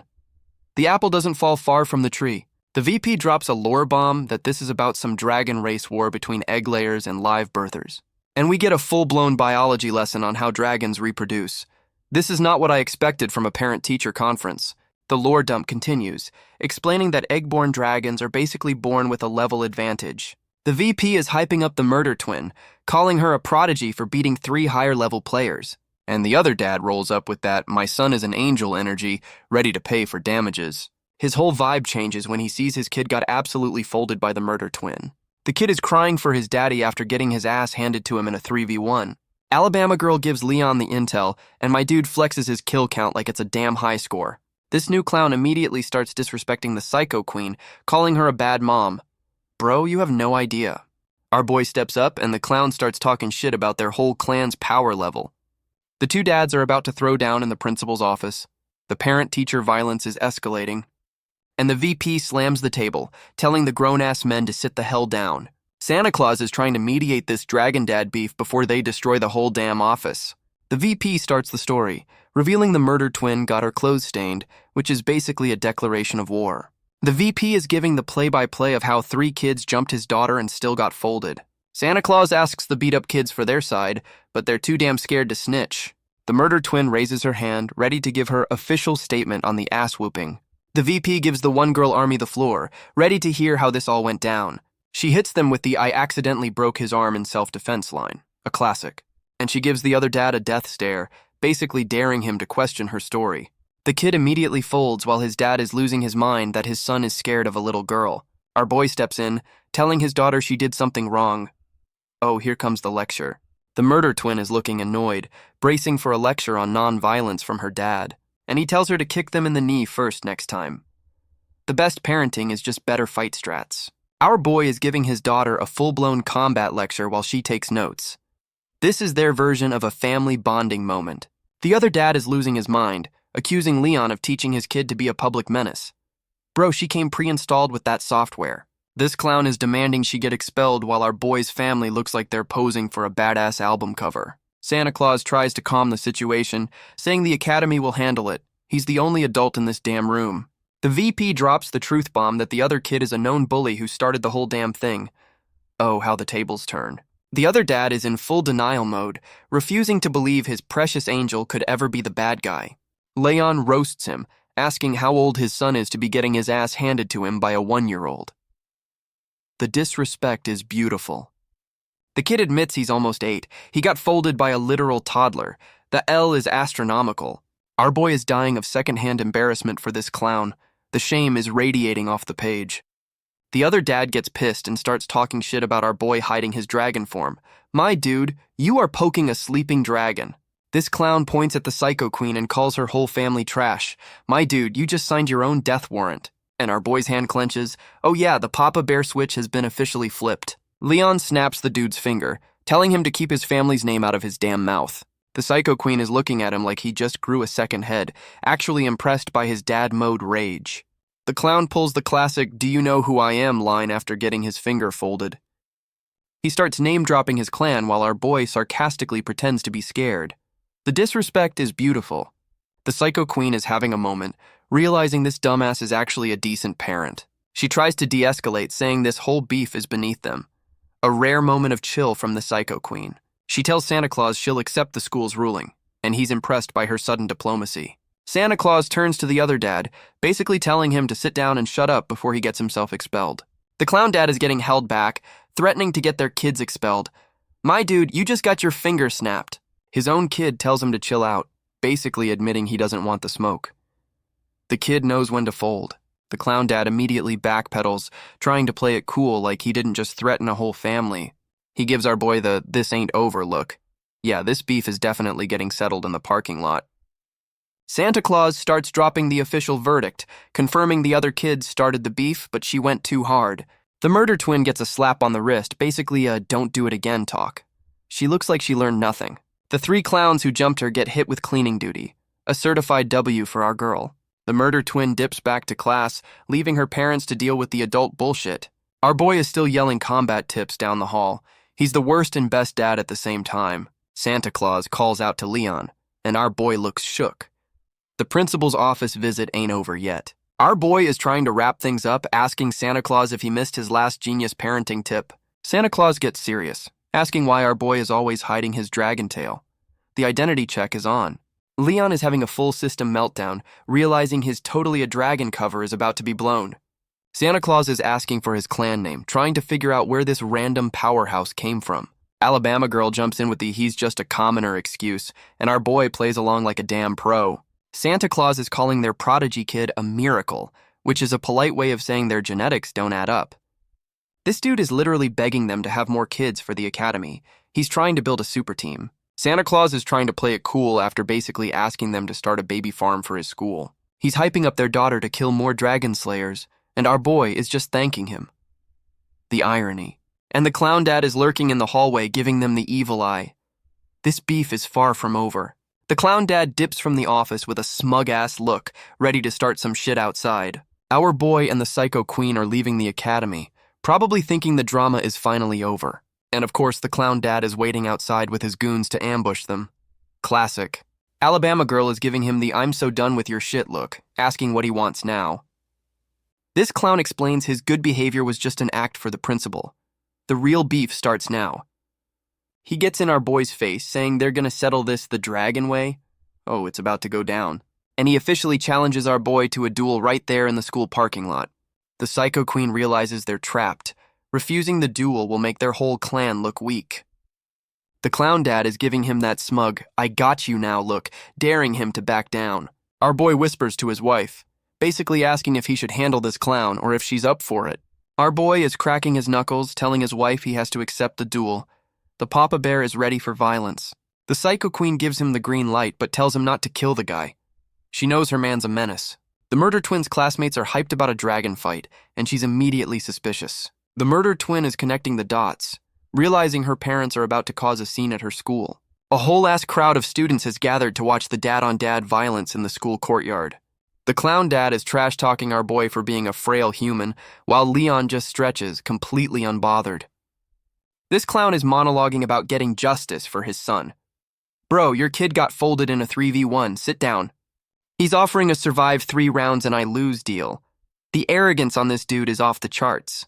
Our boy is literally cleaning his ear, telling the clown to stop talking and start fighting. The disrespect is legendary.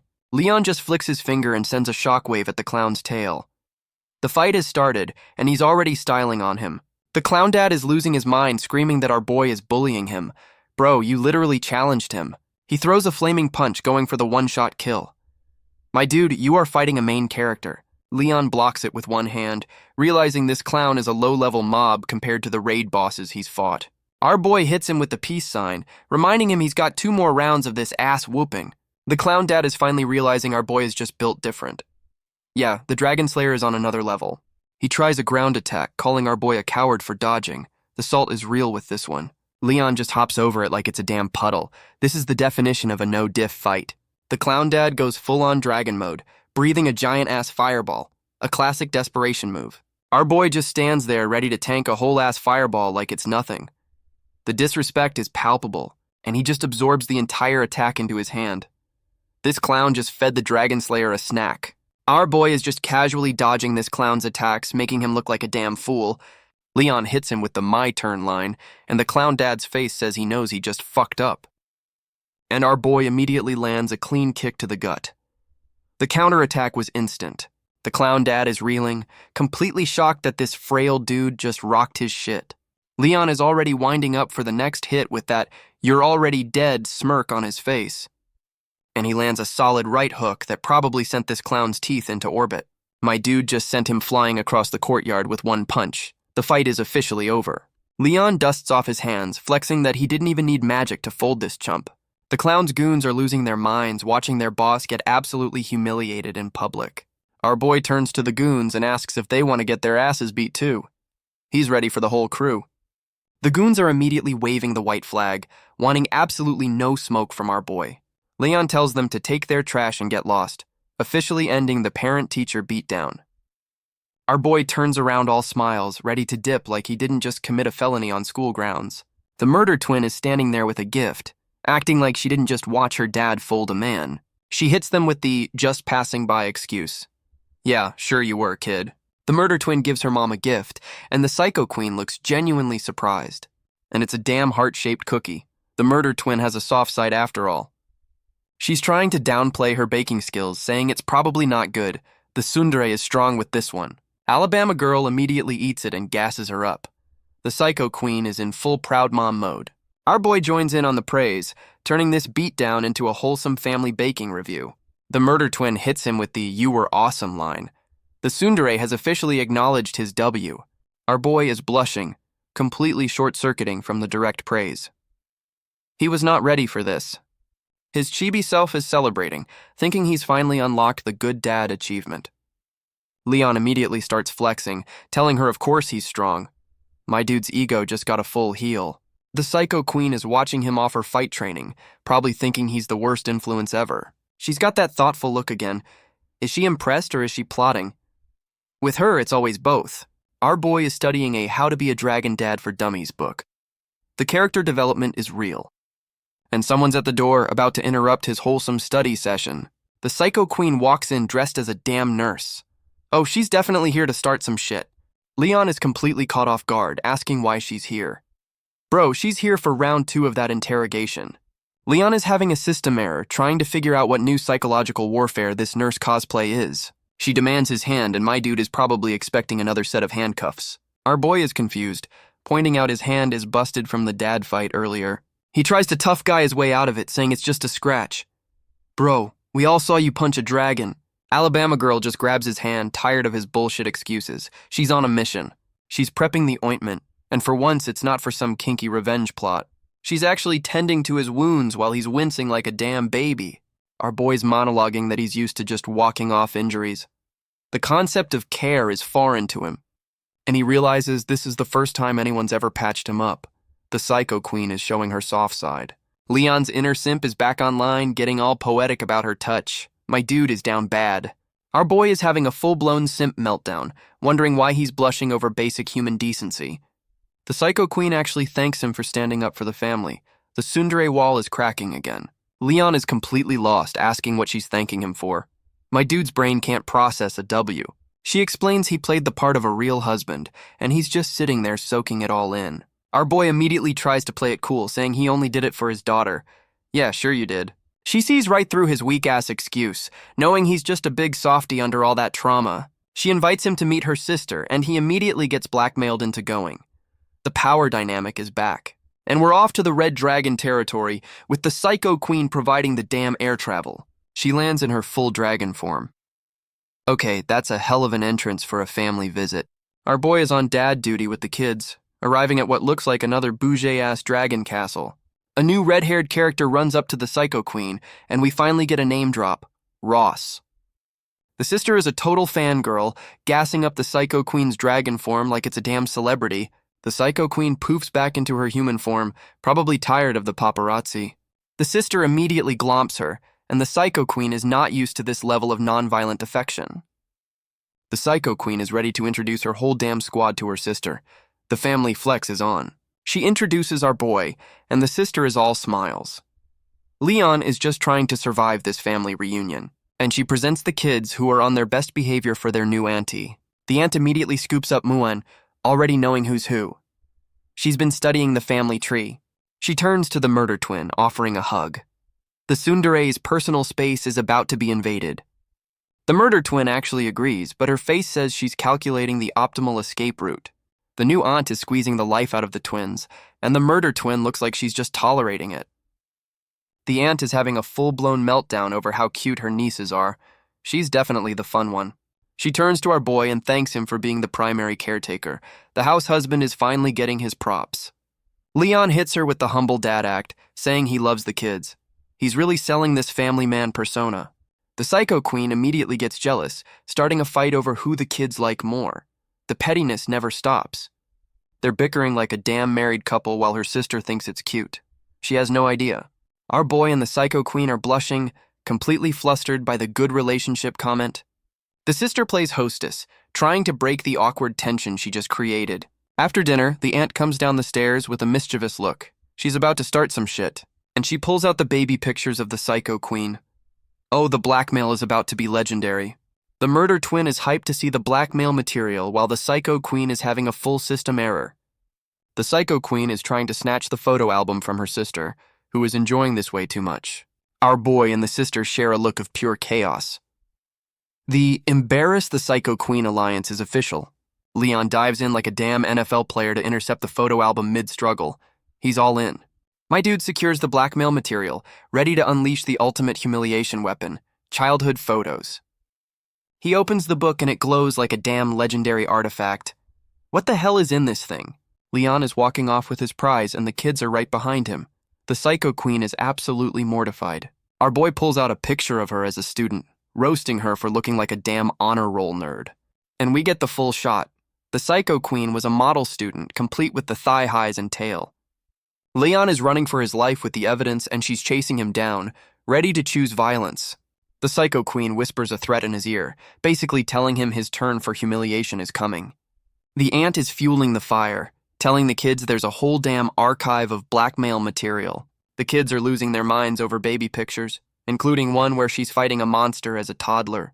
Muen is gassing up a picture of her mom's coronation, and our boy is all in on the family history lesson. And we get the full shot of her on the throne. Okay, she's always been in final boss mode. Our boy gives her a compliment, and she hits him with the tsundere humph, trying to act like she's not flustered. The kids hit the last page, and Muen is pissed the blackmail material has run out. The Psycho Queen snatches the book back, officially ending the family roast session.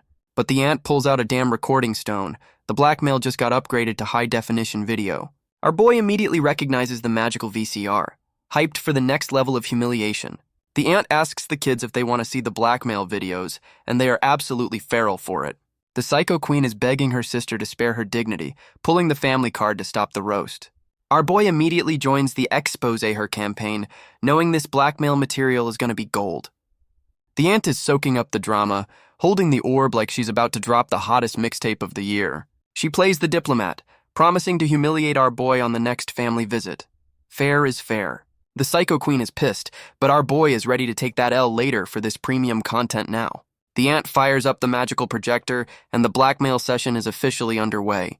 The whole family gathers for movie night, ready to watch the Psycho Queen's greatest Ls. The Psycho Queen immediately recognizes the scene, and her brain just short-circuits with panic. She goes for the emergency eye cover, trying to shield our boy from whatever cringe is about to unfold. The blackmail video shows a young Psycho Queen getting grilled by her sister about her ideal man. She starts listing her criteria, basically wanting a super genius who's always at the top of the class. The kids immediately connect the dots, realizing their mom is just describing their dad. Our boy is gassing himself up as she lists more traits, while she's trying to shut him down from pure embarrassment. The aunt is just sitting back with a smug-ass look, knowing she just dropped a lore bomb on their relationship. Young Psycho Queen declares she'd rather be single than settle for less. The standards were high from the start. She doubles down, saying she'll only marry her ideal man. This is some shoujo manga-level confession. Our boy is just standing there, completely stunned, as his brain finally processes the information. The realization hits him like a damn truck. He's literally the guy she's been dreaming of. The Psycho Queen tries to play it off, but our boy is loving every second of her sundry meltdown. The aunt is stirring the pot, asking who made the first move. She's here for the drama, and so are we. Our boy immediately snitches, pointing at the Psycho Queen. My dude has zero survival instincts. The Psycho Queen goes full demon mode, daring him to say it again. Yeah, he's about to fold. Leon immediately backpedals with a whole-ass story about mutual chasing. The damage control is real. The aunt is eating this shit up, calling them a cute couple while they both deny it like damn teenagers. The aunt pulls out the next level of blackmail, old love letters. The kids are hyped and the Psycho Queen is panicking. The Psycho Queen is demanding her sister burn the evidence. The family vacation has turned into a damn cover-up operation. Our boy hits her with the "we have to share a room" line. My dude is not letting this opportunity slide. And they walk into a damn honeymoon suite. The aunt is the ultimate wingman and she's not subtle about it. Our boy and the Psycho Queen are completely soul-drained, realizing they've been set up by a master. The Psycho Queen is asking her sister what the hell is up with this honeymoon suite, and our boy is just trying to process the ambush. The aunt hits them with a smug-ass wink, saying she prepared this guest room for their 2-day stay. Yeah, a guest room. Alabama girl is trying to find an escape hatch while her sister roasts her for being shy. The tsundere has been cornered. Our boy's inner monologue confirms he underestimated the aunt. This woman is a master-level schemer. The aunt's plan is revealed. Lock them in a room and force them to repopulate the species. This family is unhinged.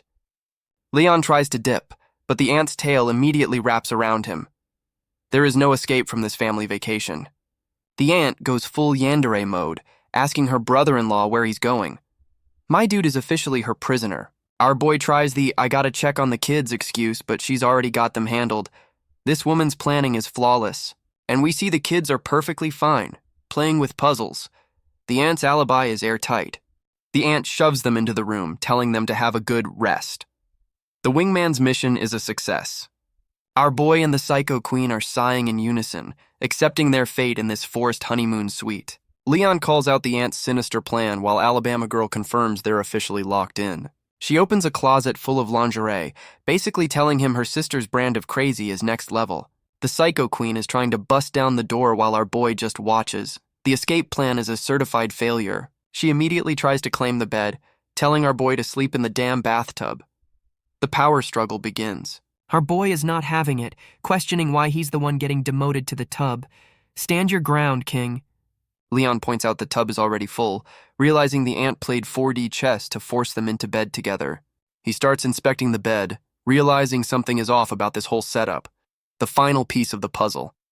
And he discovers it's a waterbed. The aunt's master plan for maximum awkwardness is revealed. Our boy immediately starts bouncing on it like a child, while the Psycho Queen looks on with pure disappointment. The Psycho Queen folds immediately, deciding to share the bed rather than let him have it. Our boy is immediately suspicious, knowing this psycho never does anything without a hidden agenda. She's getting all flustered, trying to pressure him into a decision. The tsundere is malfunctioning. And she immediately threatens him with the BDSM starter pack again. My dude's PTSD is kicking in. She backpedals, saying she's going to take a bath and telling him not to peek. Yeah, like that's believable. This psycho literally kicks his chibi ass out of the room. The trust in this relationship is non-existent. Our boy is trying to play it cool on the balcony, acting like he's too good for this domestic drama. He hears something and looks up, probably wondering what fresh hell is about to break loose. And it's the aunt, just chilling on the balcony like she wasn't just plotting their entire future. He makes a weak-ass excuse for being outside while the aunt just sips her wine, knowing her plan is working. The aunt offers our boy a drink, and you just know this isn't a friendly chat. Leon agrees because turning down a drink from a potential yandere is a bad life choice. She pours the wine, casually mentioning it's her sister's favorite. The psychological warfare has begun. She hands him the glass with a look that says, "Spill the tea or I'll spill your blood." Our boy tries to keep it light, complimenting their relationship. My dude, she's not here for small talk. The aunt starts dropping lore about their past, leading up to the Psycho Queen's marriage announcement. She reveals the letters were full of sadness, basically telling him his wife was miserable. The aunt drops the bomb that the Psycho Queen told her he was sick and always sleeping. The cover story. Leon's brain is finally processing that she went through the whole pregnancy thinking he was her enemy. The guilt is hitting hard. And the aunt roasts him, saying she thought her sister married a deadbeat. She's testing him, and he's officially shook. Our boy hits her with the nervous laugh, trying to deny he's the deadbeat she thought he was. The aunt says he doesn't seem like trash, so there must be another reason for the sad letters. And she drops the bomb that this proves the Psycho Queen is actually down bad for him. Leon's brain just completely short-circuits trying to process this new information. His inner monologue is having a meltdown, questioning if the Psycho Queen actually likes him. He immediately goes into denial, telling himself there's no way that vicious dragon could like him. The aunt calls him out for being shy, roasting him for not knowing his own damn wife. Our boy's inner monologue reminds him he has to keep up the happy couple act for the sister. He puts on a fake-ass smile, agreeing with her that they're totally in love. The acting is terrible. The aunt is eating it up, saying she can tell they're a real couple. Yeah, sure you can. The aunt drops the lore bomb that the Psycho Queen has never been this soft for anyone before. She gives him the "you better treat her right" speech with a full-on demon aura. Our boy is having a full-on Shunin protagonist moment, vowing to protect the family. He's screaming his family man oath to the heavens. My dude is really committed to the bit now. The aunt is giving him that good boy look, completely satisfied with his answer. She shoves him back towards the room, telling him to stop grandstanding and get back to his wife. Our boy stops, realizing this whole conversation was a damn loyalty test from the sister-in-law. He turns back, asking if there are any more pop quizzes on his husband duties for the night. The aunt hits him with a smug-ass look, reminding him the honeymoon suite is soundproofed. Our boy's brain just blue-screened, finally understanding the full extent of her matchmaking scheme. Our boy's chibi version is completely flustered. The aunt's wingman game is way too powerful. Leon is sarcastically thanking the aunt for this forced honeymoon. My dude is not built for this level of scheming. Our boy is peeking into the room like a damn spy, probably checking for traps before entering. He creeps in to find the Psycho Queen passed out. He thinks he's finally safe for the night. Leon confirms she's actually asleep, probably poking her with a 10-foot pole just to be sure. My dude's inner simp is monologuing about how pretty she is when she's not actively plotting his demise. And we get the Sleeping Beauty shot. Yeah, she's a lot less threatening when she's unconscious. Leon's brain suddenly detects a disturbance in the force. Something is definitely wrong here. He notices her chest is glowing, and my dude is wondering what new brand of bullshit this is. And he realizes the dragon pattern is active.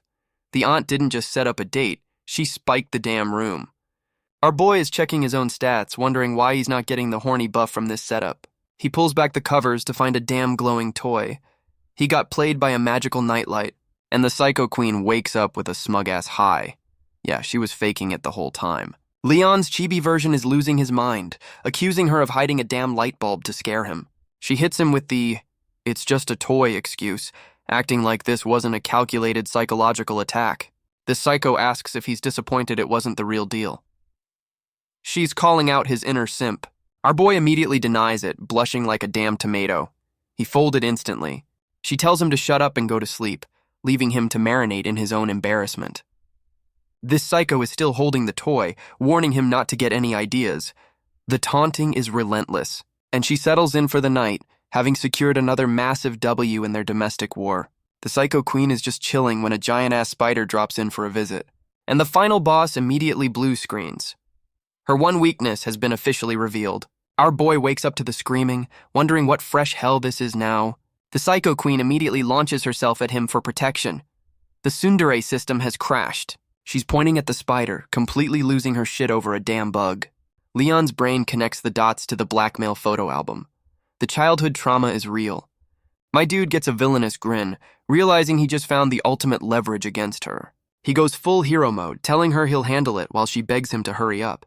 Our boy confidently grabs the spider, ready to save the day and milk this W for weeks. And he realizes it's a damn toy. The ant's psychological warfare knows no bounds.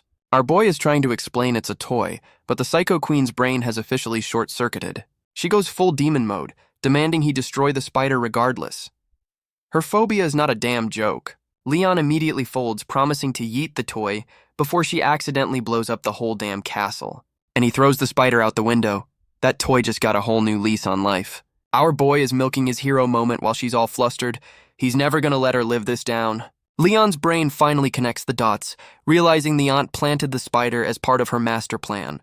He calls out the scheme to make her look vulnerable, and she's too embarrassed to even deny it. The Psycho Queen offers him a spot on the bed as a thank you. The tsundere system is back online. Our boy is all smiles, accepting her offer like he just won the damn lottery, a certified W, and they're in bed, awkward as hell. The aunt's matchmaking scheme is a resounding success. Our boy is pushing his luck, offering to hold her hand like she's a damn damsel in distress. The Psycho Queen is processing this bold-ass move. Her tsundere system is about to crash again. She hits him with the hump, but immediately reaches for his hand.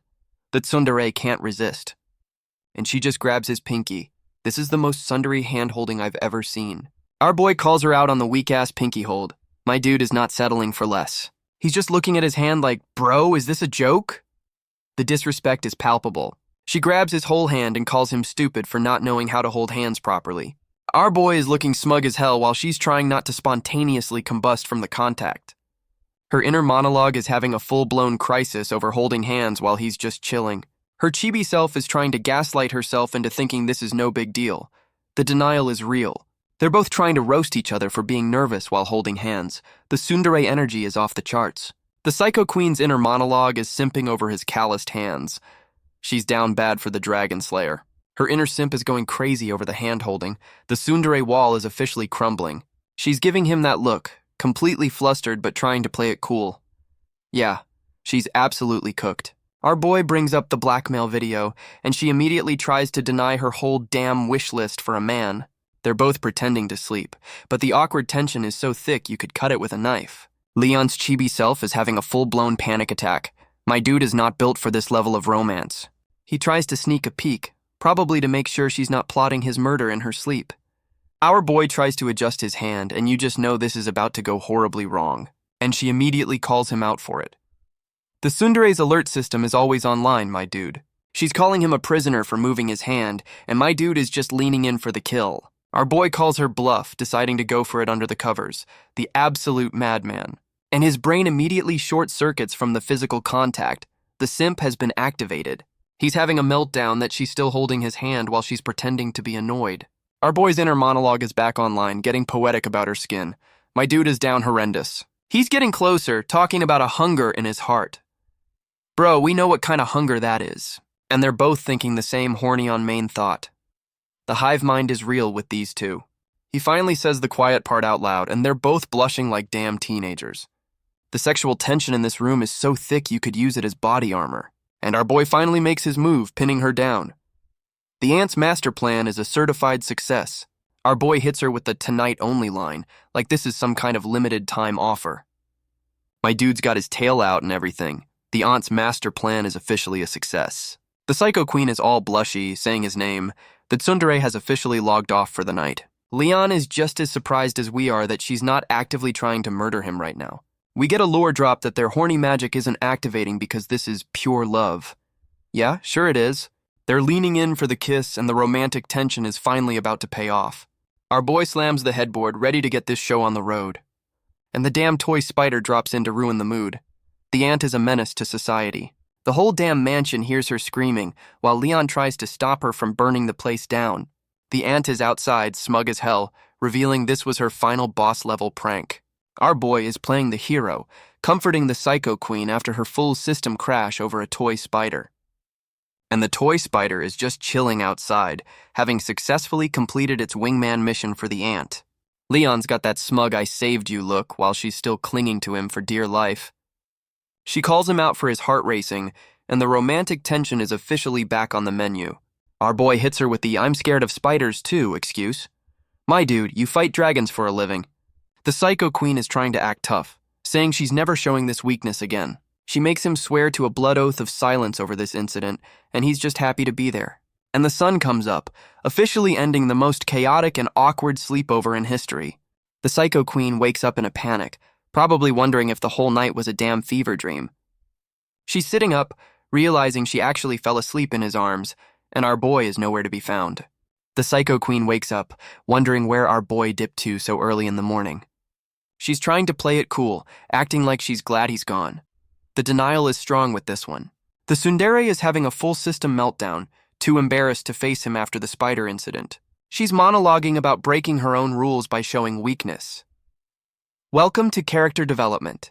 This psycho is still blushing over the fact she fell asleep in his arms. The Ice Queen is melting. She's ready to walk out and pretend nothing happened, vowing to take this L to the grave. And of course, the first person she runs into is the master schemer herself, the ant. The ant is immediately on her bullshit, asking for the juicy details with a shit-eating grin. The Psycho Queen goes full chibi rage mode, telling her sister to never play matchmaker again. The aunt whispers about the lingerie, and the Psycho Queen is absolutely mortified by the question. The aunt is still plotting, offering to pack toys and asking for another grandkid. This woman's wingman game is relentless. The Psycho Queen is trying to drag her sister away, completely flustered by the public baby-making talk. We cut to our boy in full dad mode, playing with Muen while the murder twin is being a bookworm. Leon is just messing with his kid's face, completely unaware of the awkward storm that's about to hit. The Psycho Queen and her sister finally roll up to breakfast, and the murder twin announces their arrival. Muen goes feral for food, immediately running to her mom. This kid has her priorities straight. The whole family is having the most awkward breakfast in history. The tension is thicker than the damn oatmeal. Our boy and the Psycho Queen are avoiding eye contact like they just got caught doing something they shouldn't have. Leon's inner monologue is just pure cringe, reliving the embarrassment from last night's spider incident. His chibi self is having a full-blown flashback to the almost kiss. My dude is not recovering from this anytime soon. Our boy's inner angel and devil are beefing over whether he's a traitor or just a husband. While his conscience has a civil war, our boy is complaining about his dry-ass breakfast toast. Leon decides to solve his complex emotional problems by reaching for the damn peanut butter. And they both go for the peanut butter at the same time. The rom-com tropes are hitting hard. They make eye contact over the peanut butter, and the awkward tension is back on the menu. They both recoil like they just touched a hot stove, blushing like a couple of damn teenagers. The aunt calls them out for blushing, enjoying the awkward chaos she created way too much. Our boy and the Psycho Queen immediately agree with the terrible excuse. The acting is atrocious. The aunt suggests a shower, and their chibi selves are having a full-blown panic attack. The aunt's chibi self confirms she's just trolling them for her own damn entertainment. The aunt casually asks about the beef with the Red Flame Dragon clan. Oh, so the clown dad has a whole crew. The Psycho Queen gives the rundown while our boy flexes about one-punching the clown. My dude's ego is never not online. The aunt is gassing up the murder twin for her W. This family's love language is certified violence. The Psycho Queen reveals the clown dad went snitching to his boss. Of course, the clown is a damn tattletale. Our boy's brain is actually working, remembering this Constantine dude is a big deal in dragon history. The aunt warns them this Constantine guy is looking for a reason to start a war. The family vacation just turned into a political briefing. The Psycho Queen is not impressed, ready to throw down with a whole clan over one clown. And she goes full demon mode, threatening to wipe out the entire clan. The Psycho is back on her bullshit. And with that casual threat of genocide, the family vacation is officially over. Time to dip. The sisters have a wholesome goodbye, like one of them didn't just threaten a whole-ass war. The aunt gives the Psycho Queen a parting gift with a wink. You just know it's more lingerie or blackmail material. The aunt says her goodbyes to the kids, telling them to bulk up for the next visit while the murder twin looks unimpressed. She's smothering the kids with affection, and Muen is all for it while the murder twin just endures the physical contact. The aunt turns to our boy with that "I know what you did last night" look, and Leon is just trying to get out of there. She reminds Leon of his promise to protect her sister, forcing a handshake between all three of them. The wingman never rests. The Psycho Queen is completely lost, wondering what the hell they're talking about. She's been left out of the loop again. The Psycho Queen transforms back into a dragon, ready to dip from this awkward family reunion. The family flies off into the sunset, while the aunt waves goodbye like her mission is complete. We cut back to the aunt's bougie-ass castle after they've left. The chaos has finally subsided. The aunt is walking away, monologuing about how fun they are. Yeah, fun to psychologically torture for 2 days straight. The aunt is still on her bullshit, wondering when they're gonna make another grandkid for her. And the damn toy spider drops down for a little payback. The prankster is about to become the pranked. The master schemer gets a taste of her own medicine, getting jump-scared by the same damn toy. She realizes our boy set this up and is actually impressed by his level of petty revenge. Our boy sneezes mid-flight because the "someone's talking about me" trope is always on time. Leon is chilling with the kids, wondering if the Psycho Queen found the surprise he left for her sister. Our boy's having a flashback, realizing these two dragon sisters are way more chill than the usual royalty. He's remembering their wholesome family dynamic, which is a rare sight in this world of psychos. Leon's having a moment, realizing the aunt basically handed him the keys to the Psycho Queen's safety, and we get a flashback to the Psycho Queen's dragon form, probably from when they first met. The Psycho Queen is grilling our boy about his secret promise to her sister, and he's loving the suspense. Leon just yeets himself into the sky, telling her she'll never know. The pettiness is a family trait now, and they're back at their own bougie-ass castle. The most chaotic family vacation in history is officially over. The twins are passed out, one smiling and one plotting world domination in her sleep. The Psycho Queen is walking into her room, and our boy is just lurking there like a damn gremlin. He calls out to her with that smug-ass look. Oh yeah, he's definitely about to start some shit. My dude asks for a live performance of her blackmail video. The absolute madman is weaponizing her past. Leon is literally reenacting a baby video of her singing in the bath. The disrespect is legendary. And the Psycho Queen has officially chosen violence. He's about to get folded for this. Meanwhile, the aunt is showing the murdered twin more blackmail material. The anti-mom alliance is thriving. The aunt is pulling the murdered twin aside, about to show her the premium-grade blackmail material. She leads her to a private screening room. The family roast is getting a sequel, and the murdered twin has a front row seat. And the aunt plays the video of the Psycho Queen singing in the bath, the ultimate humiliation tactic. We get the full shot of the baby Psycho Queen covered in bubbles. This blackmail is S tier. Our boy is absolutely dying, gassing up her terrible singing while she looks ready to commit a felony. The Psycho Queen goes feral trying to destroy the recording, but her sister holds her back to preserve the family heirloom. The blackmail orb has been secured. The Psycho Queen's childhood L is now officially in the family archives. Leon is still roasting her, and she's clenching her fist with the force of 1,000 angry suns. She hits him with the "you seem bored" look. My dude, you are about to get your shit rocked. And she lands a clean right hook to the jaw. He absolutely deserved that for weaponizing the baby photos. The Psycho Queen has our boy by the collar, and she looks ready to end his whole career over that song. Her chibi demon is asking if he wants to finish what they started. Yeah, that's not an invitation, that's a threat. Leon's survival instincts are finally kicking in, realizing he has officially fucked around and is about to find out. Our boy immediately dips, running for his life while she screams at him. He chose the coward's route, and I respect it. He slams the door shut, thinking a piece of wood is gonna stop a whole-ass dragon. My dude is peeking through the door with a smug look, thinking he actually got away with it.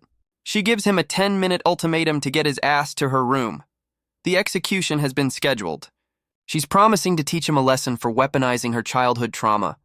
The payback is gonna be brutal. The door closes, and our boy is just standing there, accepting his fate like a man.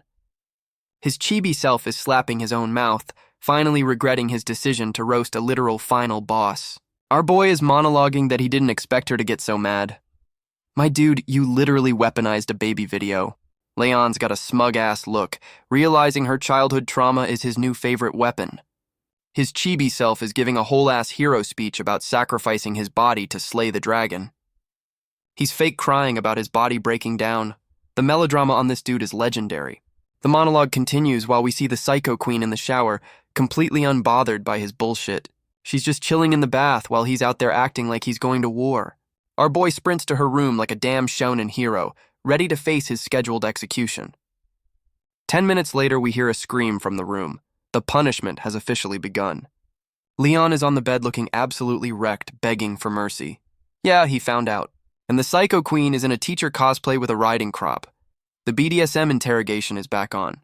Our boy is trying to compliment her acting skills. My dude, this is not the time to be a damn critic.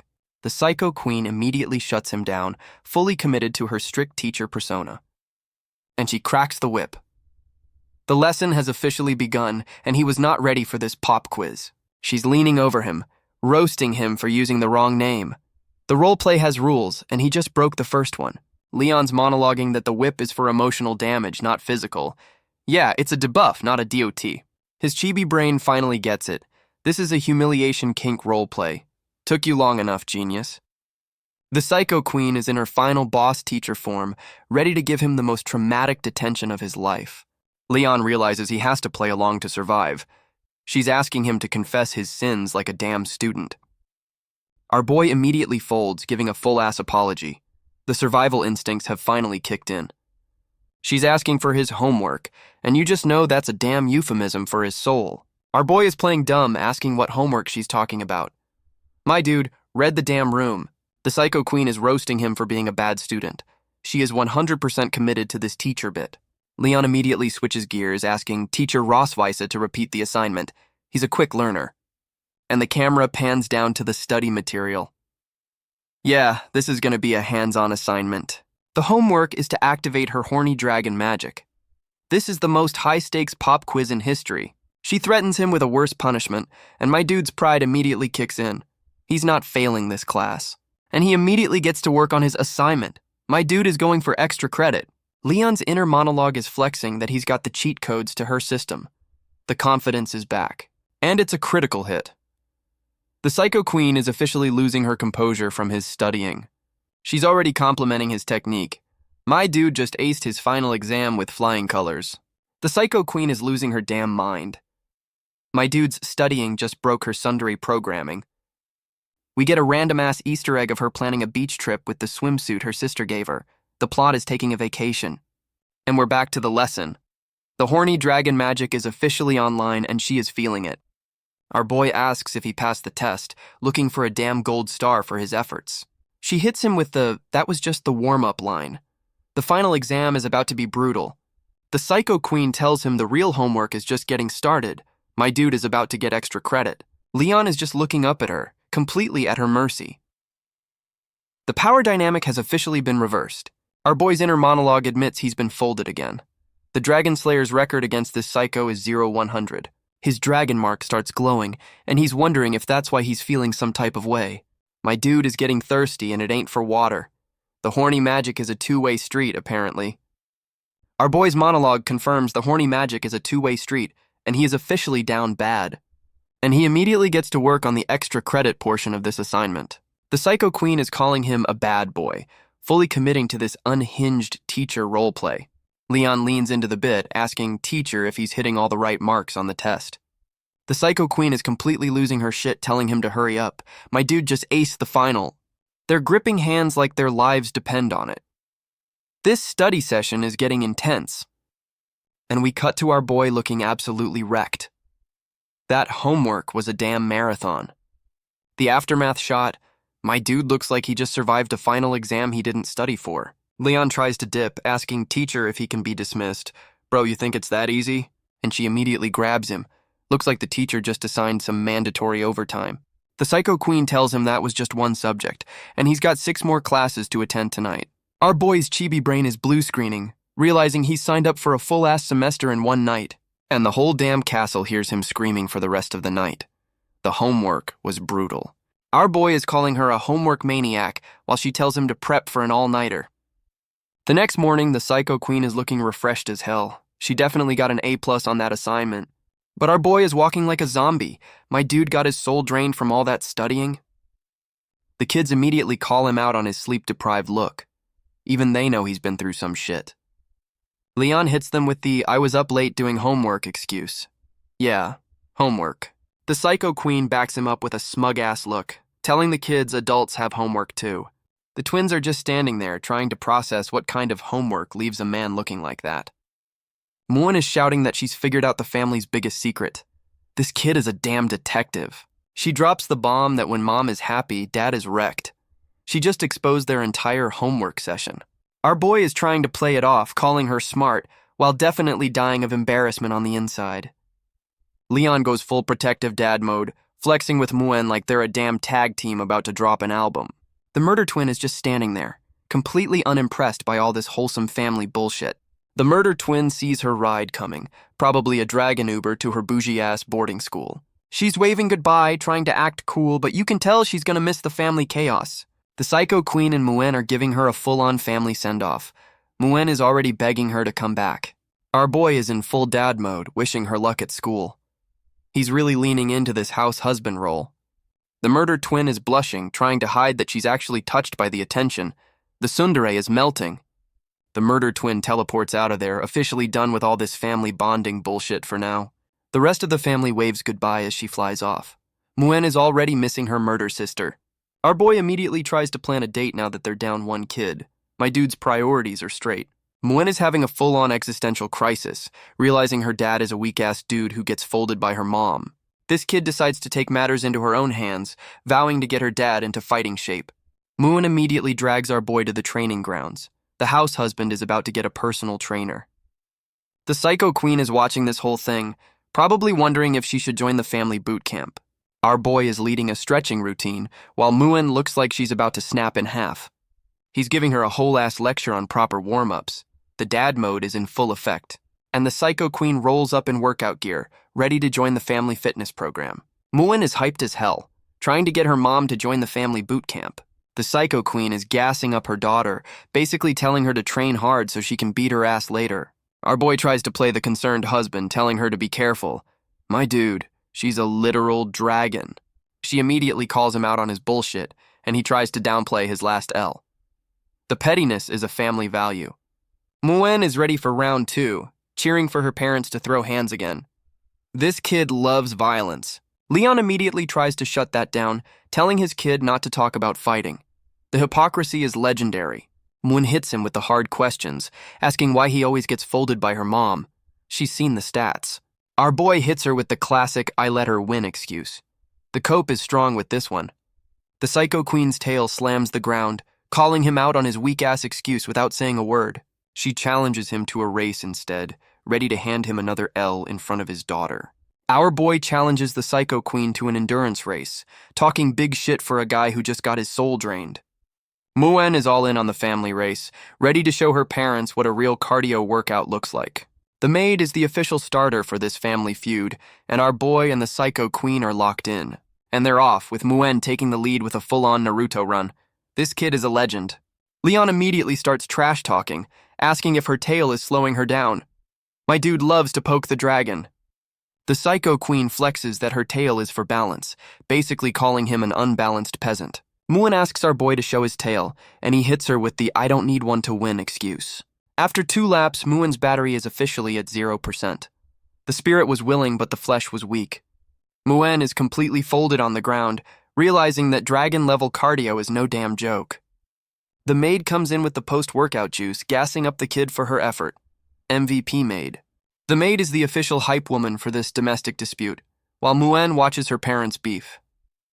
Our boy's inner monologue is already making excuses, admitting he's outstatted in a speed race. He's committed to the race now, knowing damn well he's about to take another L for the family. My dude is putting his whole Dragon Slayer reputation on the line for a damn foot race. The stakes are high. They're both going full shounen protagonist mode, screaming like their lives depend on this race. And 20 minutes later, our boy is completely folded on the ground. Another certified L for the Dragon Slayer. She's standing over him asking if he's ready to admit defeat, but my dude's pride is still online. The psycho queen is enjoying this way too much, taunting him to get up and take another L. Our boy is begging for a 2-day training arc, convinced he can close the gap. The cope is real. She hits him with the 2 years wouldn't be enough roast, and my dude is still talking shit from the ground. The psycho queen is standing over him, asking if he's ready to perform after that pathetic display. Our boy immediately hits her with the baby bath song Blackmail. My dude's only move is mutually assured destruction. She's just smiling, telling him she's vindictive as hell while he's panicking in the background. The Psycho Queen tells Muen they'll train without weak-ass dad, and Muen is all for it. Muen is now leading the Dad is a Weakling campaign. The family roast has a new leader. Our boy's chibi soul just left his body. His own daughter is calling him out for being a scrub. Leon is in the background giving a whole-ass Shunin speech about his comeback arc. Nobody is listening. And we cut to a recovery meal. Looks like the training arc is going to be fueled by some serious soup. Muen is trying to nurse her weak-ass dad back to health, feeding him like a damn baby. Our boy is just accepting his fate as the family invalid, getting spoon-fed by his daughter. The Psycho Queen is roasting our boy for being weak while he's face down in his food. Leon's inner monologue is coping hard, blaming his L on last night's homework. She immediately offers him another homework session tonight, calling his bluff with a smug-ass look. Our boy's soul just left his body. The PTSD from that all-nighter is kicking in hard. He immediately grabs his daughter as a human shield, making up an excuse about a bedtime story. Muen calls him out on his lie, but our boy just makes up the agreement on the spot to save his own ass. The Psycho Queen sees right through his bullshit but lets him off the hook for now. She's got that smug I won look while our boy is just happy to have survived another day. We cut to the Psycho Queen walking down a hallway at night looking like a damn final boss. She stops and tells someone to come out. The domestic comedy chapter is officially over. The Psycho Queen is getting a report from her blue-haired subordinate. The vibe just got serious. She's asking for an update, and you can tell this isn't about the damn grocery list. Blue Hair reports that our boy's master, Tiger Lawrence, has officially ghosted the Empire.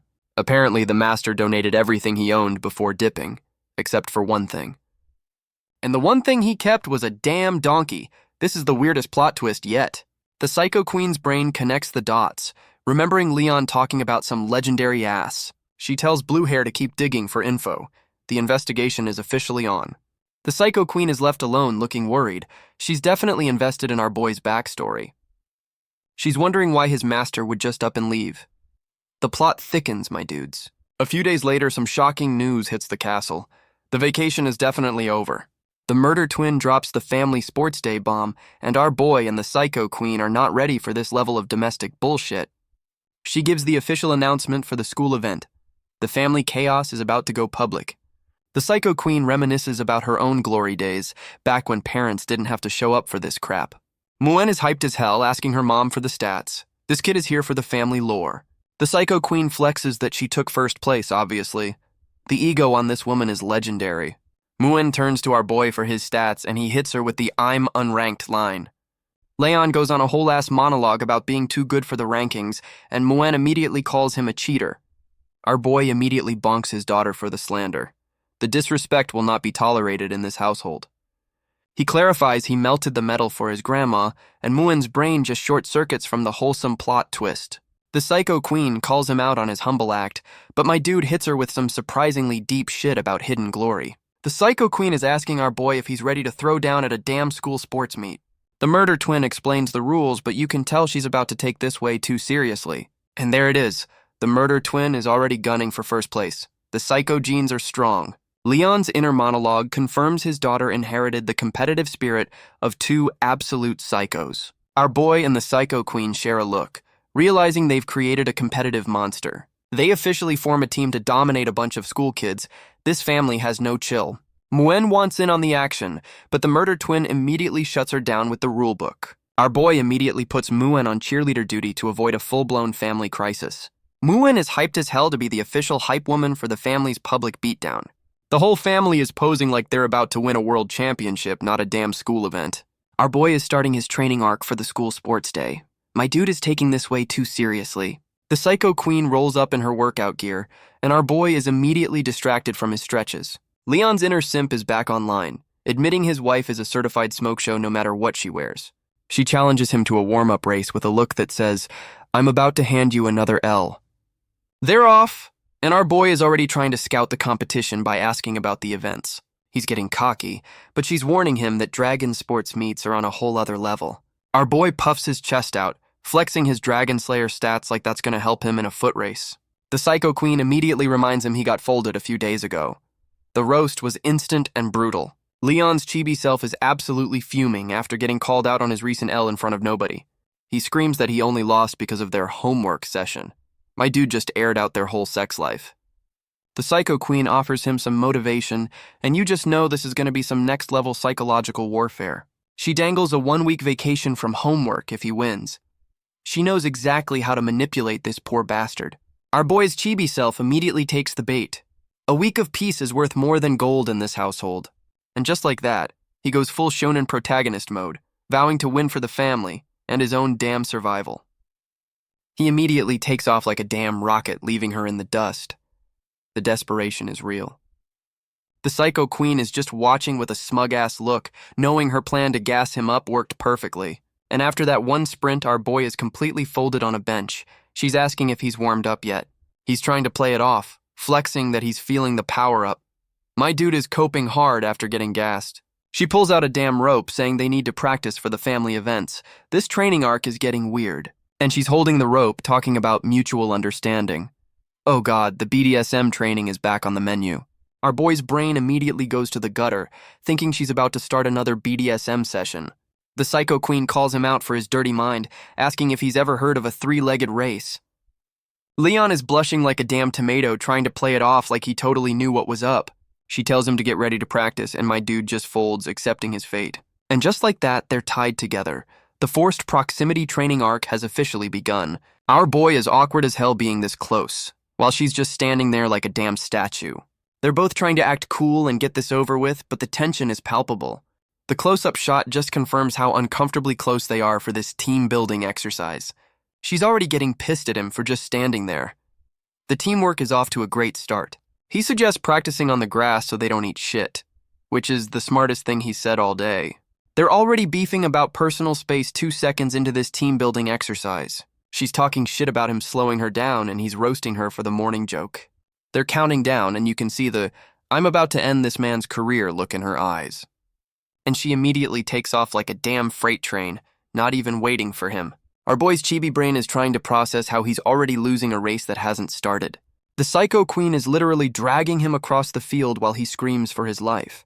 And our boy has officially been yeeted into the stratosphere. Teamwork is not in their vocabulary. She's roasting him for their lack of cooperation, while he's on the ground recovering from his flight. He's complaining about her being too fast, and she just hits him with the humph. Our boy is trying to explain the basic concept of a 3-legged race, and she's just like, "Yeah, I got it." Our boy decides the best way to teach teamwork is to get handsy for tactical reasons. The Psycho Queen's tsundere system immediately blue screens from the unexpected physical contact. He hits her with the "it's for efficiency" excuse while she's still processing the audacity. She reluctantly agrees, trying to act tough, but the blush is giving her away completely. And just like that, they're actually working together. The training arc is a certified success. We time skip to the sports meet, and the whole damn school is here to witness the family chaos. Some old dude who looks important is kicking things off. Yeah, get to the violence. Muen is in the stands with the maid, ready to be the loudest damn cheerleader in the building. And of course, they have a cat-girl esports commentator for a damn school meet. This place is extra. The family is on the track for the relay race, and the murder twin is ready to smoke these kids. And we get a look at the competition. Yeah, this random-ass family is about to get absolutely smoked. The announcer is getting the show on the road, telling everyone to grab their numbers and get ready to race. The murder twin is handing out the running order, giving the first leg to her mom. She knows who the real MVP is, and she puts our boy last. The disrespect from his own daughter is absolutely legendary. Leon is just hyped she almost called him daddy. My dude's bar for parental validation is on the floor. The Psycho Queen is all business, telling our boy to get to his spot. The game face is officially on. They're giving each other that "we're about to destroy these children" look. This family has zero chill. The Psycho Queen is promising her daughter a first-place handoff. The pressure is officially on. Our boy and the murder twin are getting into their stances, looking like they're about to fight a war. The announcer calls up the second runners, and the murder twin is ready to leave these other kids in the dust. The murder twin gives our boy his running orders, looking dead serious about this school event. Leon hits her with the "give dad some encouragement" line, milking this wholesome moment for all it's worth. The murder twin agrees, trying to stay stoic, but you can tell she's into the family bonding, and they get a wholesome fist bump. The family is officially a team for this public beatdown. The Psycho Queen is at the starting line, looking like she's about to run for her damn life. Muen is in the stands with pom-poms, going feral for her mom. The hype squad is official. The Psycho Queen is locked in, ready to smoke these other parents for the family's honor. And she's off like a damn rocket, leaving a trail of fire and broken dreams behind her. The Catgirl announcer is losing her mind over the Psycho Queen's lead. Yeah, we're not surprised. Oh shit, some rando from the Electric Dragon clan is actually keeping up. We got a real race now. Leon is shocked there's competition, while the other dad talks shit like his clan is a big deal. Our boy's inner monologue roasts the Electric Dragon clan for being weak-ass speedsters who just annoy people. And the Psycho Queen immediately proves him right by gapping the competition. The announcer is losing her mind. The Catgirl announcer and some old dude are breaking down the Dragon Clan rivalry like it's a damn sports broadcast. The other dad is gassing up his wife, and Leon just agrees with him. My dude is playing 4D chess. The rando dad is all smiles, thinking he's found a fellow husband simp. He has no damn idea. Leon hits him with a smug-ass grin, and the other dude finally realizes he's walked into a trap. Our boy drops the "my wife is better" line, and the Psycho Queen gets a literal power-up from the simp energy. And she goes full turbo mode, leaving the other mom in a cloud of dust and shattered dreams. The Electric Dragon mom is having a full system meltdown, wondering how she just got gapped so damn hard. The Psycho Queen hits her with the "thanks for blocking the wind roast." The disrespect is next level. The Electric Dragon mom is getting absolutely gapped, realizing she's not built for this level of competition. The announcer breaks down her 200 IQ move of drafting the whole race just to style on her at the end. She makes a clean handoff to the murder twin, securing their lead. This family's teamwork is surprisingly solid. The Psycho Queen is watching the race, and the announcer is hyping up the competition's handover. She's actually looking a little worried. Did she just doubt her own murder child's abilities? Our boy hits her with a reassuring thumbs up. He's got full faith in their kid's psychogenetics. The Psycho Queen puts the pressure on him, basically saying, "Don't you dare lose this lead." We're back to the race, and some rando is complaining about how fast the murder twin is. Yeah, get used to it. The murder twin is putting the whole team on her back, looking like a damn shonen protagonist. The rando kid from the Electric Dragon clan is talking shit, calling the murder twin short. He just signed his own death warrant. The murder twin is absolutely locked in, ready to make this kid eat his damn words for that insult. Muen is cheering her sister on, but the murder twin fumbles the damn baton. The pressure is getting to her. The Catgirl announcer is breaking down the race, but the old dude knows this shit ain't over till it's over. They're coming around the final corner, and our boy is waiting for the handoff. It's all on him now. The murder twin is giving it everything she's got, trying to close the gap before the final leg. They're both reaching for the handoff. This is the most intense school sports day I've ever seen. The baton pass is happening, and you just know this is going to be a damn photo finish. The Electric Dragon kid gets the handoff first, and our boy is officially starting from behind. The murder twin is apologizing to her mom for losing the lead. Damn, this family takes sports way too seriously. The Psycho Queen is in full mom mode, telling the murder twin she did great against an older kid. She immediately switches to hype woman, getting her daughter ready to cheer for our boy. The family support is real. Muen is going absolutely feral in the stands, leading the "daddy is the best" chant with her pom-poms. The Electric Dragon dad is talking mad shit, promising to leave our boy in the dust. This rando dad is going full shoonin' mode, powering up for a damn school race. Bro, chill. Our boy is locked in, fueled by the promise of a week off from homework. The motivation is legendary. The Catgirl announcer is calling the race, and both dads are going full throttle for the final lap. Muen is on the edge of her seat, looking like she's about to have a heart attack over this race. Leon hears the murder twin cheering for him, and the dad power-up is officially loading. He gets that shoonin' protagonist look, realizing he can't lose after she called him daddy. Our boy is gapping the Electric Dragon dad, fueled by pure desperation for a vacation. The rando dad is having a full system meltdown, realizing he's about to get smoked. This clown decides to play dirty, trying to trip our boy for the win. Bro, it's a school event. But our boy's got the 200 IQ red, seeing the cheap shot coming from a mile away. Leon hits him with the counterplay, stomping on his foot to shut that bullshit down. Our boy calls him out for the foul play while the rando dad is still processing the L. The Electric Dragon dad is feeling that stomp. Yeah, that's what you get for cheating, dumbass. And the clown eats shit right before the finish line. Karma is a certified sniper. Our boy crosses the finish line, securing the win and his 1-week vacation from homework. The whole family rushes in for the victory hug. The public beatdown is officially a success. The murder twin is asking our boy what he just yelled, and he's just soaking in the victory. And she finally calls him daddy. The character development just hit like a damn truck. Leon is milking this moment for all it's worth while she tries to act tough about the win. The Psycho Queen rolls up to check on her victorious family. The wholesome vibes are off the charts. And the rando dad is already snitching to the judges, crying about getting sand thrown at him. What a sore loser. Our boy is fired up, calling out the clown for trying to complain first after pulling a cheap shot. Leon drops the receipts, pointing out the electric current on the clown's shoulder as proof of the foul play. Our boy immediately switches to victim mode, acting like he was just running for his life. The performance is Oscar-worthy. The rando's wife is defending her cheating-ass husband, while the judge tries to get to the bottom of it. The Psycho Queen and our boy are just watching this clown show, completely unbothered by the drama. The cheating dad calls in his final boss, the patriarch of the whole damn Electric Dragon clan. Our boy and the Psycho Queen are just watching this clown try to get his clan leader to bail him out. The cheating couple is looking smug as hell, thinking they've got this in the bag because of nepotism.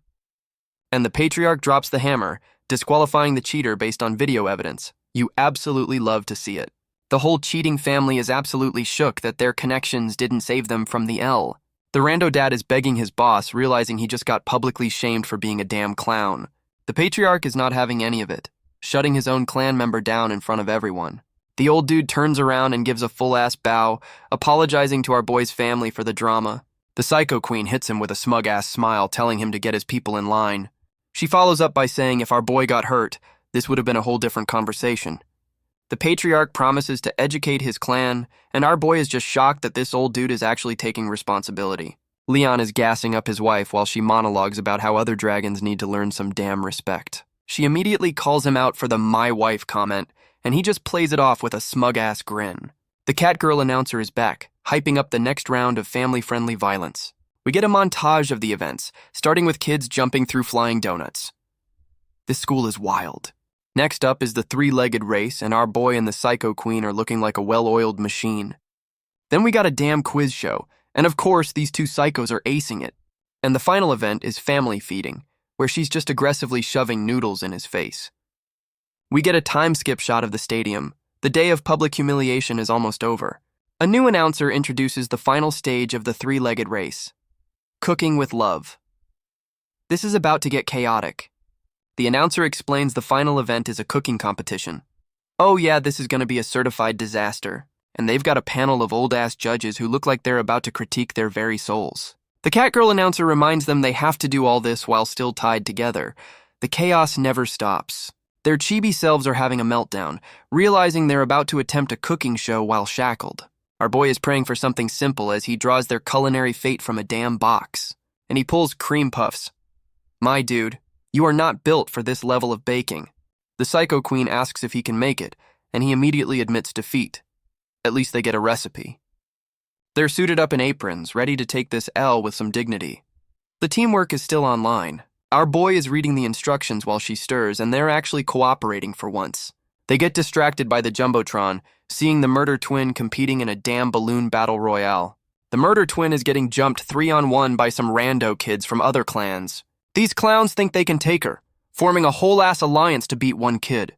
The murder twin is locked in, ready to remind these kids who her damn parents are. She's dodging their attacks like a damn ninja, already planning her counterattack. These kids are panicking, realizing they just poked a damn hornet's nest.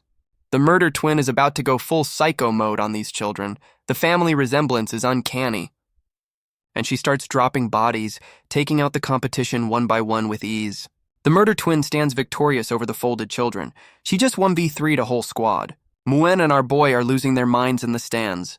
The family hype squad is in full effect. Our boy is so busy being a proud dad that he's about to burn their damn cream puffs. The Psycho Queen is gassing herself up, taking full credit for the murder twin's dominant performance. Our boy is looking at her, realizing she's got some baking collateral damage on her face.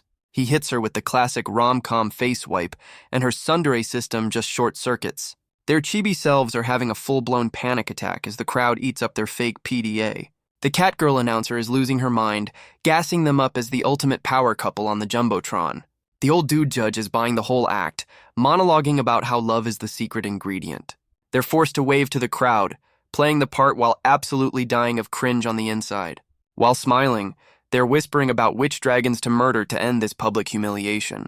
And after all that, their cream puffs actually look edible. A certified culinary miracle.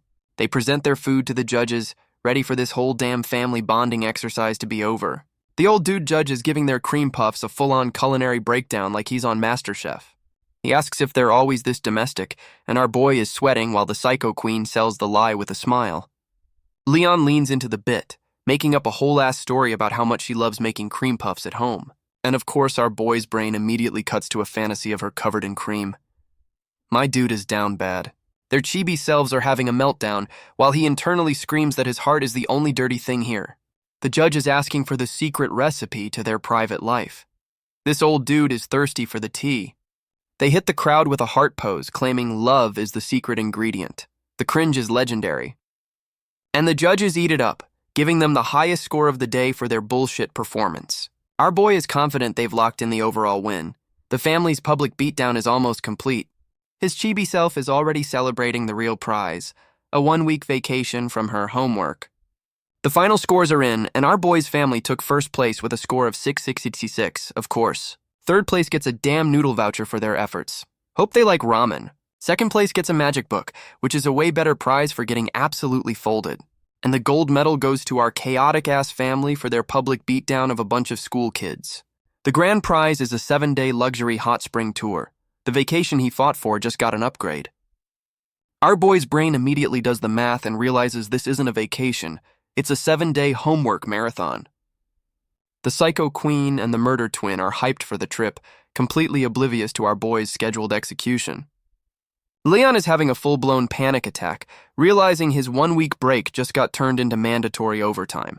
We cut back to the castle that night, the day of family-sanctioned violence officially over. The whole family is celebrating their victory with a toast, even though our boy knows he's the real loser here. Muen is gassing up the family's win, and the psycho queen is just soaking in the W. The murder twin gives a formal-ass thank you for the assist. The tsundere is actually showing gratitude. The psycho queen and our boy hit her with the "it was all you" parent speech. Leon looks dead inside. The psycho queen's inner monologue clocks that our boy is salty about winning a 7-day homework trip. The murder twin is blushing, looking like she's about to drop some unexpected character development. She asks them to close their eyes for a surprise, and our boy and the psycho queen are just confused. And she gives Muen a big-ass hug. The sisterly affection is a rare drop in this family. Then she goes in for a hug with the psycho queen. The tsundere is officially malfunctioning. Our boy is just watching, trying to figure out what the hell is going on with this wholesome bullshit. And she finally gives our boy a hug. The murder twin just completed the family affection side quest. The murder twin is still hugging him, whispering, "Daddy," like she's finally accepted the family. And she hits him with a surprise kiss on the cheek. My dude's brain just blue-screened from the wholesome attack. The murder twin immediately dips, trying to play off the fact that she just showed genuine emotion. She explains it was her keeping her promise from the race. The tsundere is trying to justify her actions with logic. Our boy is about to cry from the sheer wholesomeness. The murder twin just unlocked the good daughter achievement. Muen immediately calls out her sister for blushing, and the murder twin goes right back to tsundere mode. Our boy wants to get wasted to celebrate, but the psycho queen reminds him of his dad duties tomorrow. And they're off to Sky City, a whole-ass floating island for their shopping trip. This family doesn't do malls. We get a dramatic-ass shot of vacation being written on a window. The melodrama is back. Our boy is crying into his drink, regretting winning because he knows this vacation is just a 7-day prison sentence. Muen is pointing out her dad's public meltdown, and the psycho queen tells her his depression is contagious. Our boy is literally crying over his lost vacation. The melodrama is back to S-tier levels.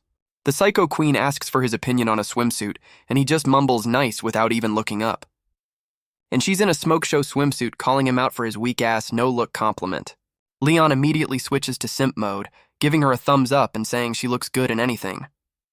She's complaining about the swimsuit being too tight, trying to act like she's not enjoying the attention. She's browsing for an upgrade, because apparently that last one was too modest for her, and she pulls out a bikini that's basically just a few strategically placed strings. Our boy's brain immediately goes into overdrive, imagining her in the new outfit. He is down bad.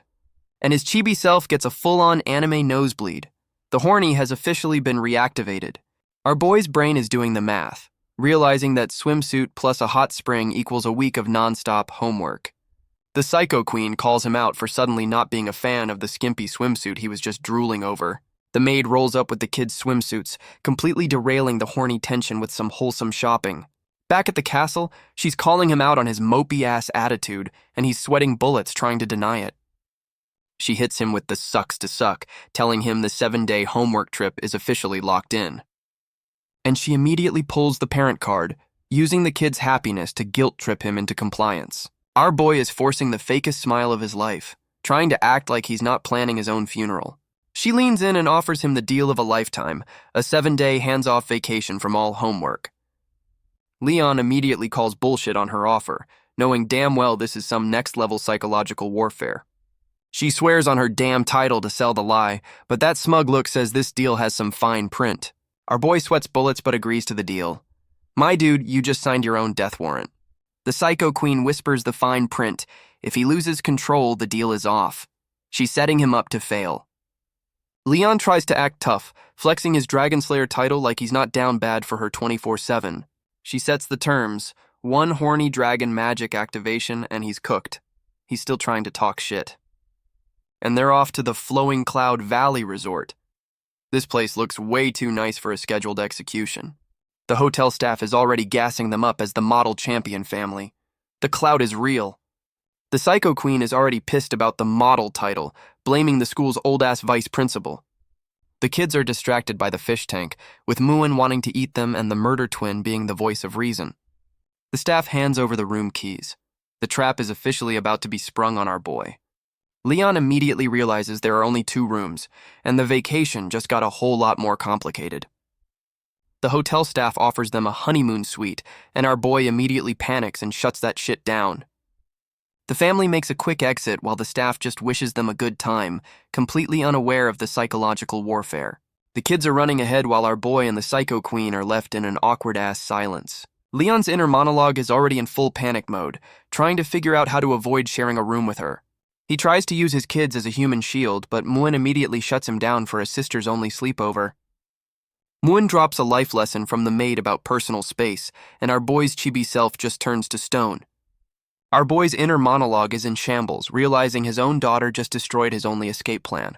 The murder twin tells him to stop being a coward, while the Psycho Queen just smirks, enjoying his suffering. The Psycho Queen hands the kids their own room key, officially sealing our boy's fate for this vacation. The kids are hyped as hell for their own room, leaving our boy alone with the final boss of this trip.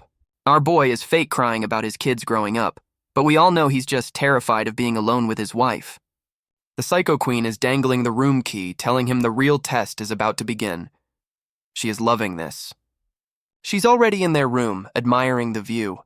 The execution chamber is surprisingly bougie.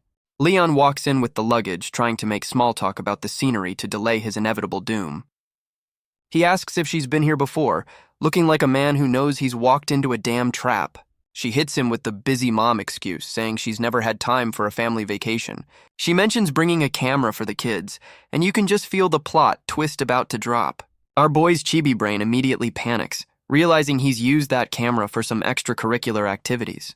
She confirms it's the prize camera from the sports meet, and he sees it sitting right on top of the luggage. Leon realizes he's holding a damn time bomb with secret bunny girl photos of her on it.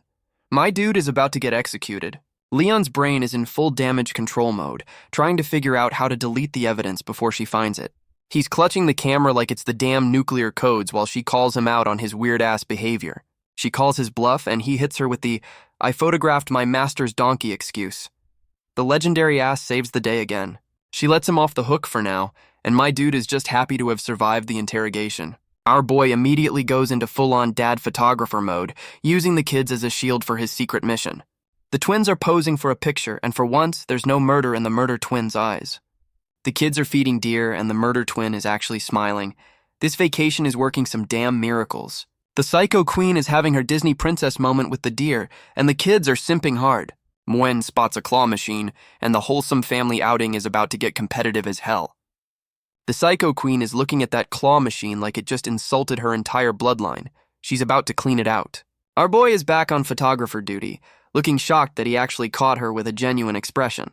He snaps a pic of the Psycho Queen actually laughing.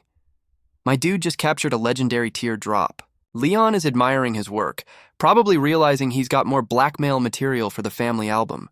She's surprised he's not a shit photographer, and he's flexing his skills like he's a damn professional. They're in line for drinks, and she's calling him out for following her. My dude's just trying to be a good house husband. The psycho queen is staring at the teddy bear she won, looking like she's having a full-on emotional crisis over a stuffed animal. Our boy is completely lost, trying to figure out why a teddy bear just broke his wife's brain. She's trying to justify her attachment to the bear, bringing up some old gift like it's a damn legal precedent. Leon immediately roasts her, flexing that his previous gift was way better. The pettiness in this relationship is legendary, and the psycho queen's chibi self is absolutely fuming. She just got outflexed over a damn carnival prize. The psycho queen is getting defensive over the teddy bear while our boy tries to snatch it. They're beefing over a damn carnival prize. Muen is complaining about her parents being slow while the murder twin just stews in her usual unimpressed silence. The murder twin drops a bomb, telling Muen she's actually jealous of her. The tsundere is finally showing some vulnerability. Muen is completely lost, trying to figure out why her murder sister would ever envy her. The murder twin explains she's jealous Muen can be a kid, while she's always had to hold back. Muen tries to be a supportive sister, but the murder twin immediately shuts her down. The emotional walls are thick. The murder twin hits her with the "I'm basically an adult" line. This kid's got some serious baggage. And we get a full-on flashback to the twins as babies. The murder twin is technically the older sister. The flashback shows the psycho queen raising them, looking like a surprisingly wholesome mom. And the flashback confirms the kids saw their mom as the most powerful person in the world. The lore is dropping. The flashback shows the murder twin seeing her mom looking vulnerable for the first time. This is her villain origin story, but for being a good daughter. Her kid brain decides she needs to level up fast to help carry the family burden. Damn, this kid's been grinding since day one. And that's when she started her act like an adult speedrun. The tsundere persona was a damn coping mechanism. The psycho queen is gassing her up for good grades, not realizing her kid is trying to be a co-parent. The flashback ends, confirming she did all this just so her mom wouldn't look sad again. The feels just hit like a truck. Back in the present, Muen hits her with the Uno reverse, saying she's actually envious of her sister. The murder twin is completely blindsided, trying to process how anyone could be jealous of her baggage. Muen is calling her sister out, about to drop a whole-ass motivational speech on her. Muen starts listing all her sister's stats, gassing her up like she's her #1 fan. And she finishes by saying she wants to be just like her. The murder twin is getting hit with a wholesome combo she wasn't ready for. The murder twin is blushing hard, trying to play it off like she's got some mysterious future plans. Muen is not letting her off the hook, asking for the specifics on her sister's 5-year plan. She gives a vague-ass answer just as our boy and the psycho queen roll up, ending the wholesome sister moment. Leon is on drink duty, and the family is actually looking like a normal, functional unit for once. And we get the obligatory fireworks scene to cap off the day of forced family fun. The twins are watching the fireworks, and even the murdered twin looks genuinely impressed for once. Our boy and the psycho queen are watching their kids, having a rare moment of parental agreement. Leon is in full-on dad mode, monologuing about memories while clutching that damn teddy bear. Our boy's dad senses are tingling, realizing the wholesome vibe is about to get shattered. And the psycho queen immediately pops up asking for the camera. My dude's secret photo folder is about to go public. Leon's inner monologue confirms he tried to get the evidence developed, but the plan failed. My dude is absolutely cooked. The psycho queen is one scroll away from the bunny girl pics, and our boy is sweating like he's about to be executed. Our boy is channeling his master's big brain energy, trying to cook up a plan to save his own ass. He hits her with the ultimate distraction, offering her candy like she's a damn kid. The desperation is real. Leon's inner monologue is just accepting his fate, knowing he's got to feed her to stop the investigation. He goes for the classic rom-com move, and she's too stunned to keep scrolling through the camera's photo gallery. The psycho queen's brain just short-circuited from the unexpected intimacy. The distraction was a critical hit. They're both yelling about personal space 2 seconds after that moment. This relationship is a damn roller coaster. The psycho queen's inner monologue clocks that he took photos of everyone but himself. She's actually paying attention. She suggests a couple's photo, and our boy realizes he just dodged one bullet to walk right into another. The psycho queen hits him with the "it's for the kids" excuse for the couple's photo. Yeah, sure it is. He's roasting her for the peace sign, and she's just focused on getting the shot. The bickering is their love language. And the final product is a surprisingly wholesome selfie. They clean up nice when they're not trying to kill each other. We cut to some sparklers because no forced family fun day is complete without some minor fire hazards. The Psycho Queen and Muen are having a blast while our boy and the murder twin watch from the sidelines. Our boy is on dad duty with a sleeping Muen, commenting on how rare this wholesome shit is. Muen's battery is officially dead, choosing sleep over more family-sanctioned arson. Muen drops a feels bomb, saying she just wanted her mom and sister to hang out more. This kid is the MVP. Our boy is in full proud dad mode, realizing his kid is a damn emotional genius. Muen hits them with the "I just want everyone to be happy" line. She's too pure for this family of psychos. Our boy is having a full-on emotional breakdown over his kids loving their family. The dad feels are hitting hard. Leon tries to talk to Muen, but she's already completely knocked out from a day of family chaos. Muen is drooling in her sleep, and our boy's chibi self is shocked she's so wiped out. The Psycho Queen and the murder twin roll up, and she asks the obvious question about Muen being asleep. Our boy scoops up Muen, and the whole family is ready to call it a night. The wholesome vibes are still online. The Psycho Queen and the murder twin are just watching him in full-on dad mode. The Psycho Queen goes full mom mode, offering to carry the murder twin too. The affection is contagious. The murder twin is absolutely shook by the offer. Her tsundere brain can't process this much love. And she actually agrees, blushing like crazy.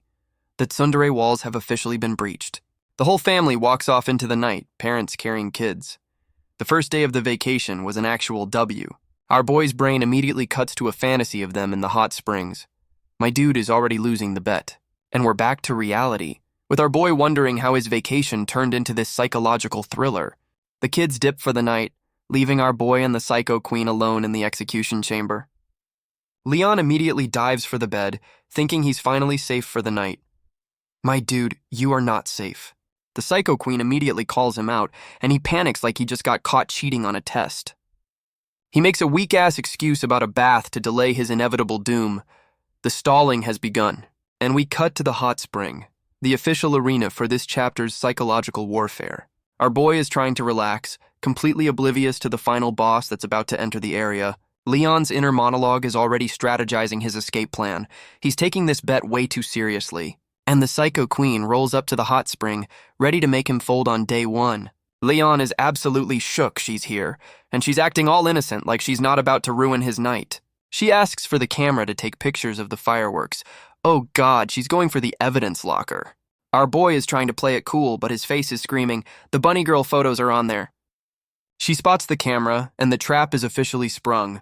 My dude is absolutely cooked. She goes for the grab, and our boy's life is flashing before his eyes. The blackmail folder is about to be opened. His inner monologue confirms he's protecting the black material. Yeah, the bunny girl pics. He goes for the full-body panic move, trying to stop her from getting the goods. In a moment of pure desperation, he invites her to join him in the hot spring to distract her. The Psycho Queen is completely stunned by the sudden horny invitation. The audacity is legendary.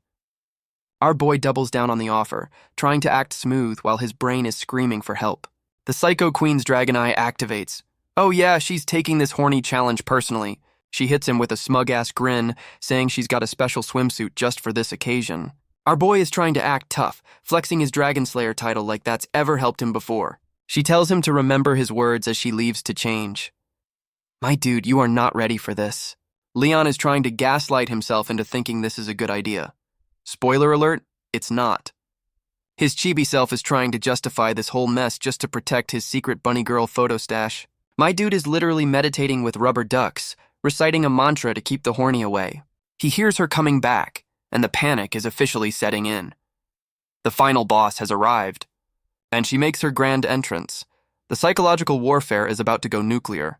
She's wearing the swimsuit she promised, and our boy's self-control is already on life support. The Psycho Queen rolls up in a surprisingly modest swimsuit, but she's still got that "I'm about to end you" energy. And our boy's horny dragon magic is already activating. My dude folded on day one, minute one. His chibi self is trying to roast her swimsuit to save face, but the Psycho Queen is not buying his weak-ass trash talk. She hits him with a look that says, "You're trying way too hard to act cool right now." She gets in the water, explaining her sister gave her the swimsuit while our boy just laughs nervously. They're just sitting there in awkward silence, and our boy's inner monologue confirms this is a certified psychological thriller. Leon is trying to convince himself he's safe because her swimsuit is conservative. My dude, you are coping hard. She immediately calls him out for not looking at her, basically daring him to lose the bet. Our boy tries to act tough, but his face is screaming, "I am one glance away from losing this entire war." And he immediately starts panicking, pointing at her swimsuit like it just caught on fire. The distraction tactics are back. And the plot twist drops. Her sister gave her a swimsuit that dissolves in water. The setup was legendary. The Psycho Queen is having a full system meltdown, realizing her own sister just threw her into the horny Thunderdome. But she immediately pivots from panic to "fuck it, we ball," deciding to weaponize this wardrobe malfunction. She hits him with the surprise look, fully embracing the chaos to make our boy fold. Our boy is trying to be a gentleman and tell her to change, but his face says he's about to lose this bet hard. She gets right in his face, calling him out for being scared of her swimsuit.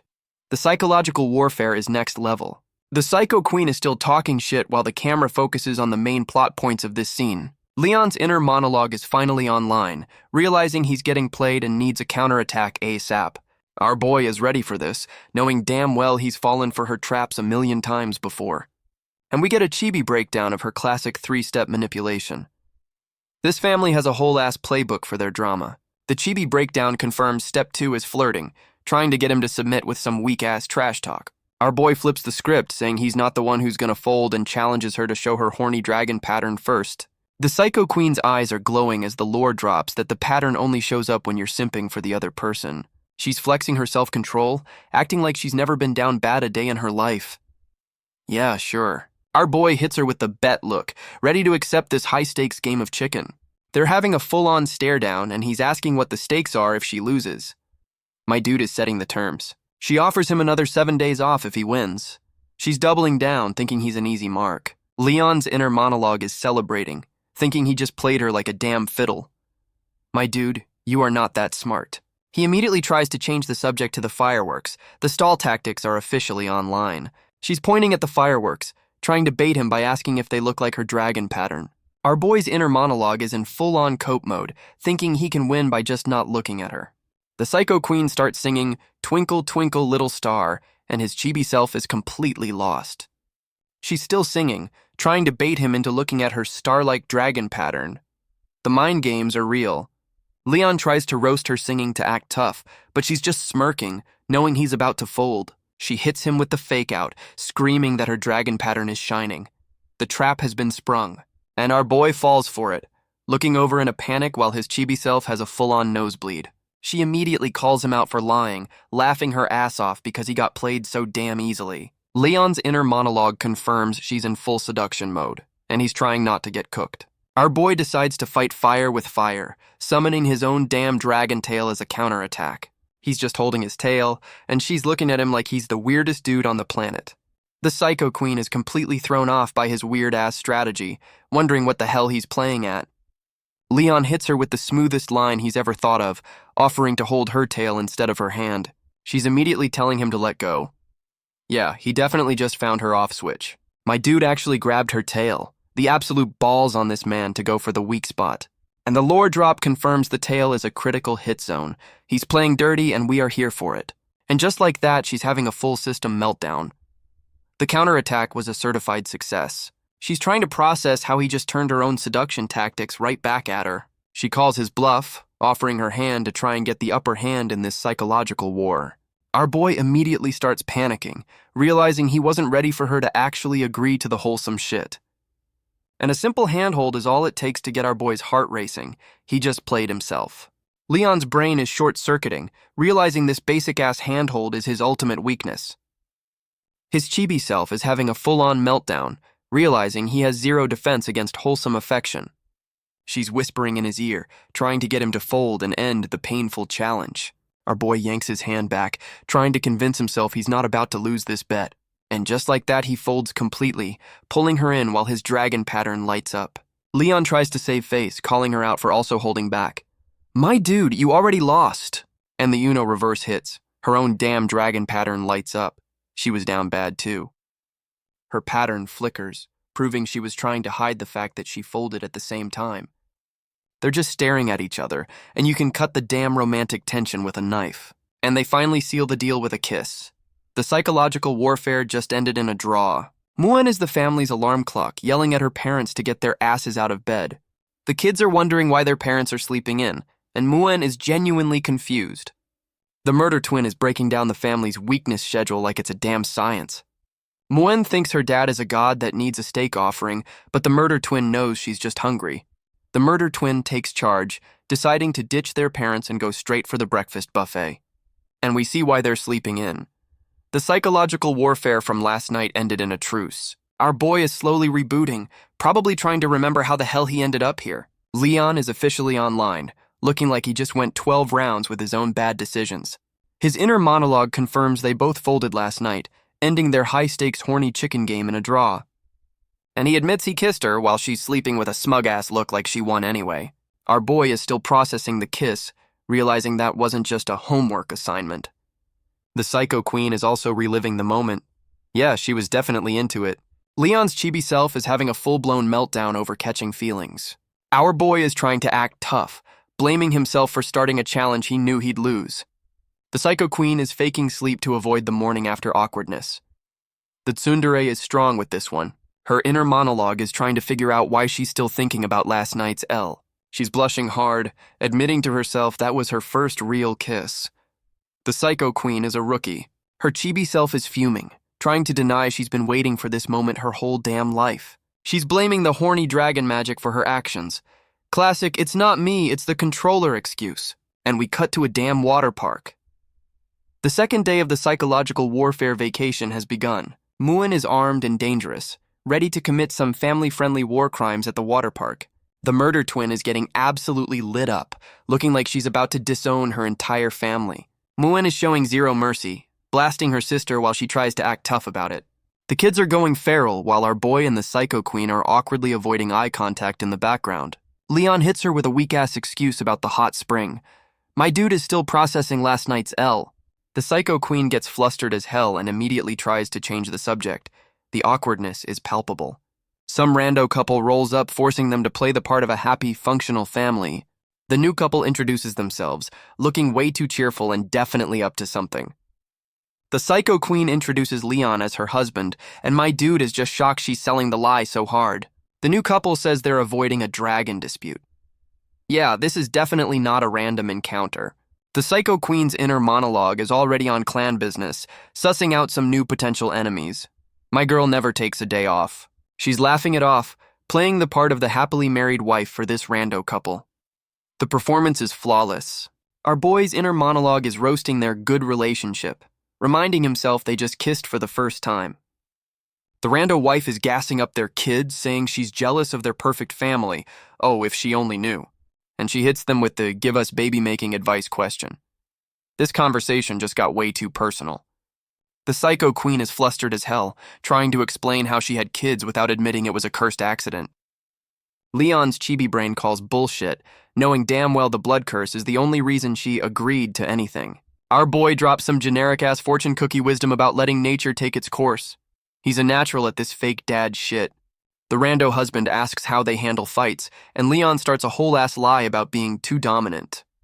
Leon immediately hits a wall, realizing he can't answer that without admitting their fights usually involve property damage. Leon's chibi self is roasting the psycho queen to this rando couple, saying she's secretly a softie.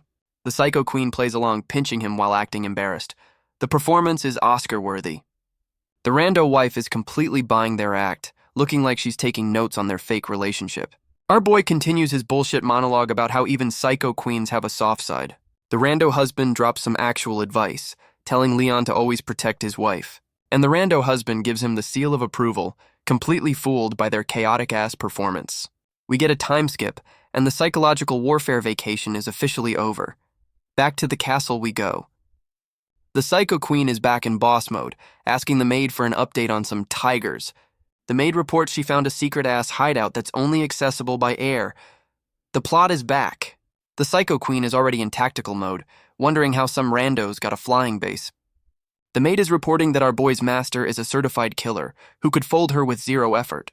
The psycho queen is gassing up her maid's spy skills, but admits she's got a glass jaw in a real fight. She's finally realizing our boy's master isn't just some rando old dude living in the woods. The maid drops the bomb that she got caught, but the master let her go just to send a message. And the message is a summons, Our boy's master wants a one-on-one with the Psycho Queen herself. The Psycho Queen's dragon eye is glowing. Oh yeah, she's about to accept this meeting invitation. And she's rolling out with her whole damn dragon air force to meet this mysterious new player. They pull up to a secret waterfall hideout. This has Final Boss Arena written all over it. The maid confirms Mr. and Mrs. Tiger are waiting, and he wants the queen to come in alone. The Psycho Queen gives the "if I don't come back, burn this place to the ground" order. Classic. The Psycho Queen makes her grand entrance, walking through a damn waterfall like she's the main character. She's locked in, ready to see who the hell has the balls to summon her personally. And it's our boy's master, just chilling with a teapot like this is a casual Tuesday afternoon. The old dude starts the meeting by gassing up our boy, saying he was a tough-ass opponent to deal with. Her inner monologue is clocking that this old dude has the same final boss energy as our boy, maybe even more. He drops that he's been waiting 2 years for this meeting. My dude has been playing the long game. The master cuts right to the chase, asking if our boy is even still kicking. She hits him with the "still alive," looking shocked that this dude actually gives a damn. The master drops the lore bomb that our boy was his POW and never broke. The respect is real. He says our boy sent someone to find him and that Leon paid the price for whatever deal he made. The old dude asked her to keep our boy on lockdown for another year. My man is extending the prison sentence. The Psycho Queen calls him out, asking why he'd leave his beloved disciple in enemy hands. She smells the bullshit. The master drops the lore. The Dragon Slayers got smoked 2 years ago, and the Empire was salty as hell. He explains the Empire needed a fall guy, so they pinned the whole L on a traitor in the army. And since our boy went MIA after the war, he became the perfect damn scapegoat for the whole disaster. The master confirms that if Leon goes back now, he's a dead man. So this prison is actually a safe house. The Psycho Queen agrees to the deal, but hits him with a condition. Of course she does. She never does anything for free. She wants all the dirt on our boy, especially his embarrassing childhood stories. She's farming for blackmail material. The old dude is just amused by her request. He knows a fellow psycho when he sees one. We cut outside the hideout, which means the deal is probably done and the tea is about to be spilled. The master drops a whole-ass chest of love letters our boy collected, and the Psycho Queen is shook by his high school body count. The old dude dumps the responsibility on her, saying it's the wife's job to deal with all the fan mail. Her chibi self is already plotting how to use this blackmail material against him. The evil is palpable. The master is confused by her psycho behavior, but yeah, he's not wrong that this is basically torture prep. She finds a masterpiece of a drawing, and it's a god-awful portrait of some silver-haired chick. The master drops the lore that our boy's type has always been tall, cold, silver-haired women. Sound familiar? The old dude's chibi self is basically saying, "You do the math," with that smug-ass look. The Psycho Queen is realizing she's literally the physical embodiment of his childhood dream girl. She's thirsty for more tea, but the master cuts her off, claiming he can't betray his boy any further. She hits him with the Uno reverse, offering a recent photo of our boy as trade for more dirt. The old dude tells her to hang on, promising to show her our boy's first love. The tea just got spicier. The Psycho Queen is completely blindsided, wondering who the hell this first love is. The jealousy is kicking in hard.